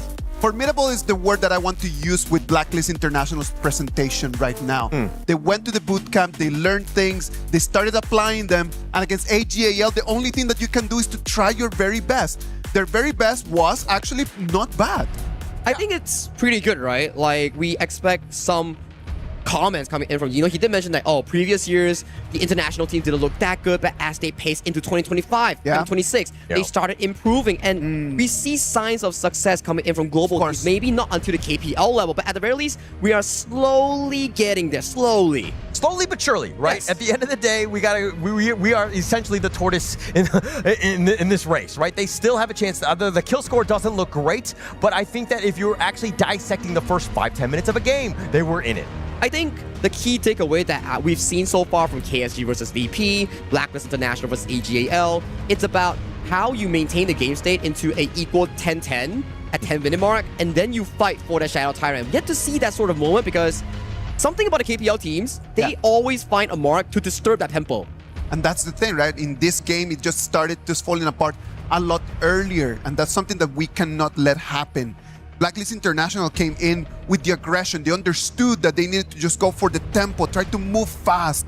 But when you have Zoe on that Jing in front of you, how do you even try to invade? Yeah, and over the past 4 days, we've seen Blacklist International many a times, but it didn't seem like the team that we've been watching them, right? It seemed like that they were completely shaken up. The confidence was definitely not as high as normal. It seemed like, again, Chammy 1 wasn't playing his normal game here too. I agree, but there are still signs of aggression here. They're like, okay, we found you, we punished you. That one. At the very least, they are trading aggressively in the crossmap, but these are the moments that says the micro comes in towards mine here. Chammy finding a beautiful 2-man knockup, but Ron flashes away towards safety, and then Chaz with a crucial misplay. That could have been a game changer if he found the ultimate flash. But I don't know if it was definitely a mistake in the end because he whiffed. But it was like AG.AL knew it was coming and they just dispersed. like they were like, okay, social distancing, let's go, and everybody was on the same page with that. And this was the crazy part. They're like, hey, you're 4 people. I'm coming in. Yeah, and I mean, Blacklist, this is that 110 attempt. We gotta hold, we gotta get in, but Dragon going down early made it very difficult, and you could tell Zoe was just on another level in terms of net worth, and his damage just clean in house. He's just flexing his EPM on that Jing, right? Just dashing back and forth, resetting the spell, utilizing the mirror domain, and in the end, it was an 11,000 gold lead at the 11-minute mark. GG goes over to side of AG.AL as they qualify into the playoffs. AG.AL, amazing performance by them. Mara is right over there with Sean, the mid laner from AG.AL. He's going to share with us a little bit of his thoughts. Shang, congratulations. Another strong performance. Now, for other teams, a win is just enough. It doesn't matter how, as long as they win. But for a title defender like you, a championship team expected to dominate all the other regions, what does a satisfying performance actually look like? The world wants to know what is the standard expectations for AG.AL against everyone else. 那草生对于其他战队来说呢，可能获得一场胜利就是一件很好的事情了。但是对你们来说，因为你们是卫冕冠军，也算是夺冠热门，对你们来说，可能你们的要求会更高一点。那能不能跟我们讲解一下，对于你们战队而言，就是一个合格的一个发挥是什么样的一种标准呢？合格的发挥就是这把可能没有什么失误就拿下比赛了吧，然后会比较顺畅的打完这一把游戏。I'll say the standard that we hold ourselves at is to not make any mistakes in the game. So if we're able to win it without committing any mistakes, any errors, then that would be like the gold standard for us that we can easily clinch the victory. Not making any mistakes. Now, KWC is a familiar territory. You've been here before, you were here last year. What makes this year so special and so different for AG.AL? 那电竞世俱杯 KWC 这也是你第2次来到这个舞台上了，能不能跟我们说一下今年这舞台有什么样的不同，有哪一点特别特殊，让你给你留下特别深刻的印象呢？首先就是地方不一样嘛，因为这次是在法国巴黎，然后没有来过，感受了一下当地的风土人情，就觉得这边的人还是比较热情的。I mean, this year is in Paris, and I've never been here before, so just the location is different, and just being here in Paris, seeing the sights and sounds, and all the people here, I think the people here are especially heartwarming and loving, and I'm definitely enjoying myself here. It's definitely nice to be in one of the most iconic cities in the world. Now, your fans are watching. What would you like to say to everybody? 有什么话给所有现在在场看你们的观众来，就是有什么话跟你们粉丝们说吗？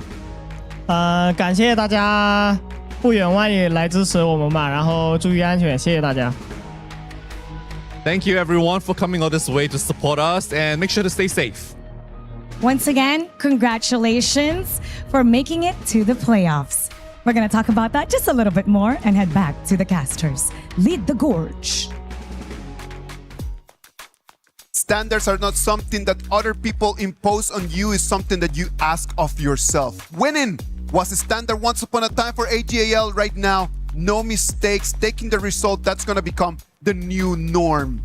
Can the other teams learn from this and ask of themselves exactly the same? I think that they can, be emboldened a bit. I think that, they had their moments, Blacklist International that is, and they can actually fight them, right? It's getting past that first hurdle, the 5 to 10 minutes, how we can transition better. I think teams, though, will look at this and be like, okay, there are definitely opportunities. I mean, if we were to come back to 2025, I know I repeated myself, but 2025 and 2026 just feels different. It feels different. Teams has been catching up. True. And then teams has been going towards boot camps that's set up by HOK Esports, and that just shows how much teams are actually willing to actively grow in the HOK Esports scene. If you love something, you're gonna work hard to be the best at it. Exactly what the other teams are just looking at it right now. They look at AG.AL, they see how good they are, and they're like, you know what? Let's try to apply some of those things, some of those characteristics into our daily job. What about if we look at the bracket so we know exactly how the tournament is moving forward? The group stages right now, the first rounds are all done. All of the upper brackets have finished. And then there, the Group A, AG.AL is going to be the first team advancing to the playoffs. Yeah, what a great day. I mean, for Group A, I mean, we just saw AG.AL steamroll. There were definitely some moments. It was a little bit close, as we talked about here, but congratulations to AG.AL as they move on. But now we go into the elimination matches. Yeah. It's going to be Team Vitality, MIBR, and Loss. And this is always an interesting one to look out for because MIBR Loss and Team Vitality or the IKL Chalk BR teams, they don't have much of beef against each other, but it's just so that every KWC, you see one IKL team and one Chalk BR team fighting for their lives. Yeah, always, right? It's always about that drama. I mean, normally these two teams don't have that, but I feel like we need to engineer it as we go into Group B here. Those matches are going to happen on the next days. Group B, on the other hand, well, Rock Esports yesterday already took their ticket to the playoffs. It's going to be one of the teams that they're going to make it into the top 8. Yeah, and this is the interesting part, right? We all thought that Aurora Gaming was gonna win it clean 2-1 and then advance as the first seed. But now you have ROC Esports as the first seed. Aurora Gaming, if they do win in that decider match in that bottom bracket, they are in Pool 2, and Pool 2, the Pool 1 teams have to select them. Exactly. So one of the teams from Pool 1, one of the top 4 teams is going to have to play against Aurora if Aurora makes it in the second place. Group C, Kuaishou Gaming 2-0 against Revenant X Spark. Then they took a 2-0 against Virtus Pro. And right now, they're already on their way to go and start doing some prep for the top 8. Yeah, and actually, Virtus Pro losing to Kuaishou Gaming, I think that this was, a closer series than what shown here by being 0-2. They had their moments, and I think that Kuaishou Gaming, I mean, I don't know if it's the nerves, it just seemed like it took them a little bit to really get warmed up here. But I'm telling you, like in there, even the Kuaishou Gaming players, they said, you know what? If there is a team that we need to be prepared for, it is Virtus Pro. They were the ones who said like, okay, who's the one that is the closest? It's gonna have to be them. And it shows from the gameplay, right? Game 2, Jiabao on that Jing had some amazing moments here. But coming in towards Group D, we also saw this from yesterday. One of the tournament's longest games, 28 minutes between DK Esports and Team Nemesis, just for DK Esports to clinch that spot into the playoffs. So right now, we have 4 teams in the playoffs here. DK Esports, Kuaishou Gaming, Rock Esports, and finally AG.AL. And for tomorrow, that's going to be even more interesting. Yeah, to find out who's going to survive, who's going to be seed number 2 throughout. But I do think that, I mean, we're talking about Team Nemesis playing in that 28-minute game against DK Esports. Exciting, competitive, and I think that this team is still very strong and has a good chance to make some waves here. All of the Sages Sanctuary have already been gone. So starting tomorrow, you lose, you're going home. Just that simple. It is just going to be that next step of the tournament. Last thoughts before we move forward? No, I'm super excited to see exactly who's going to be moving on. I think a lot of these teams deserve it. And again, it's all back to whoever can play these games. All right. The group stages are moving forward in here. We have to go and start preparing for tomorrow. That is going to have 4 amazing matches. I am Isaac Peña. Thank you very much for being here. We're going to leave you with the Qiddiya top plays of the day.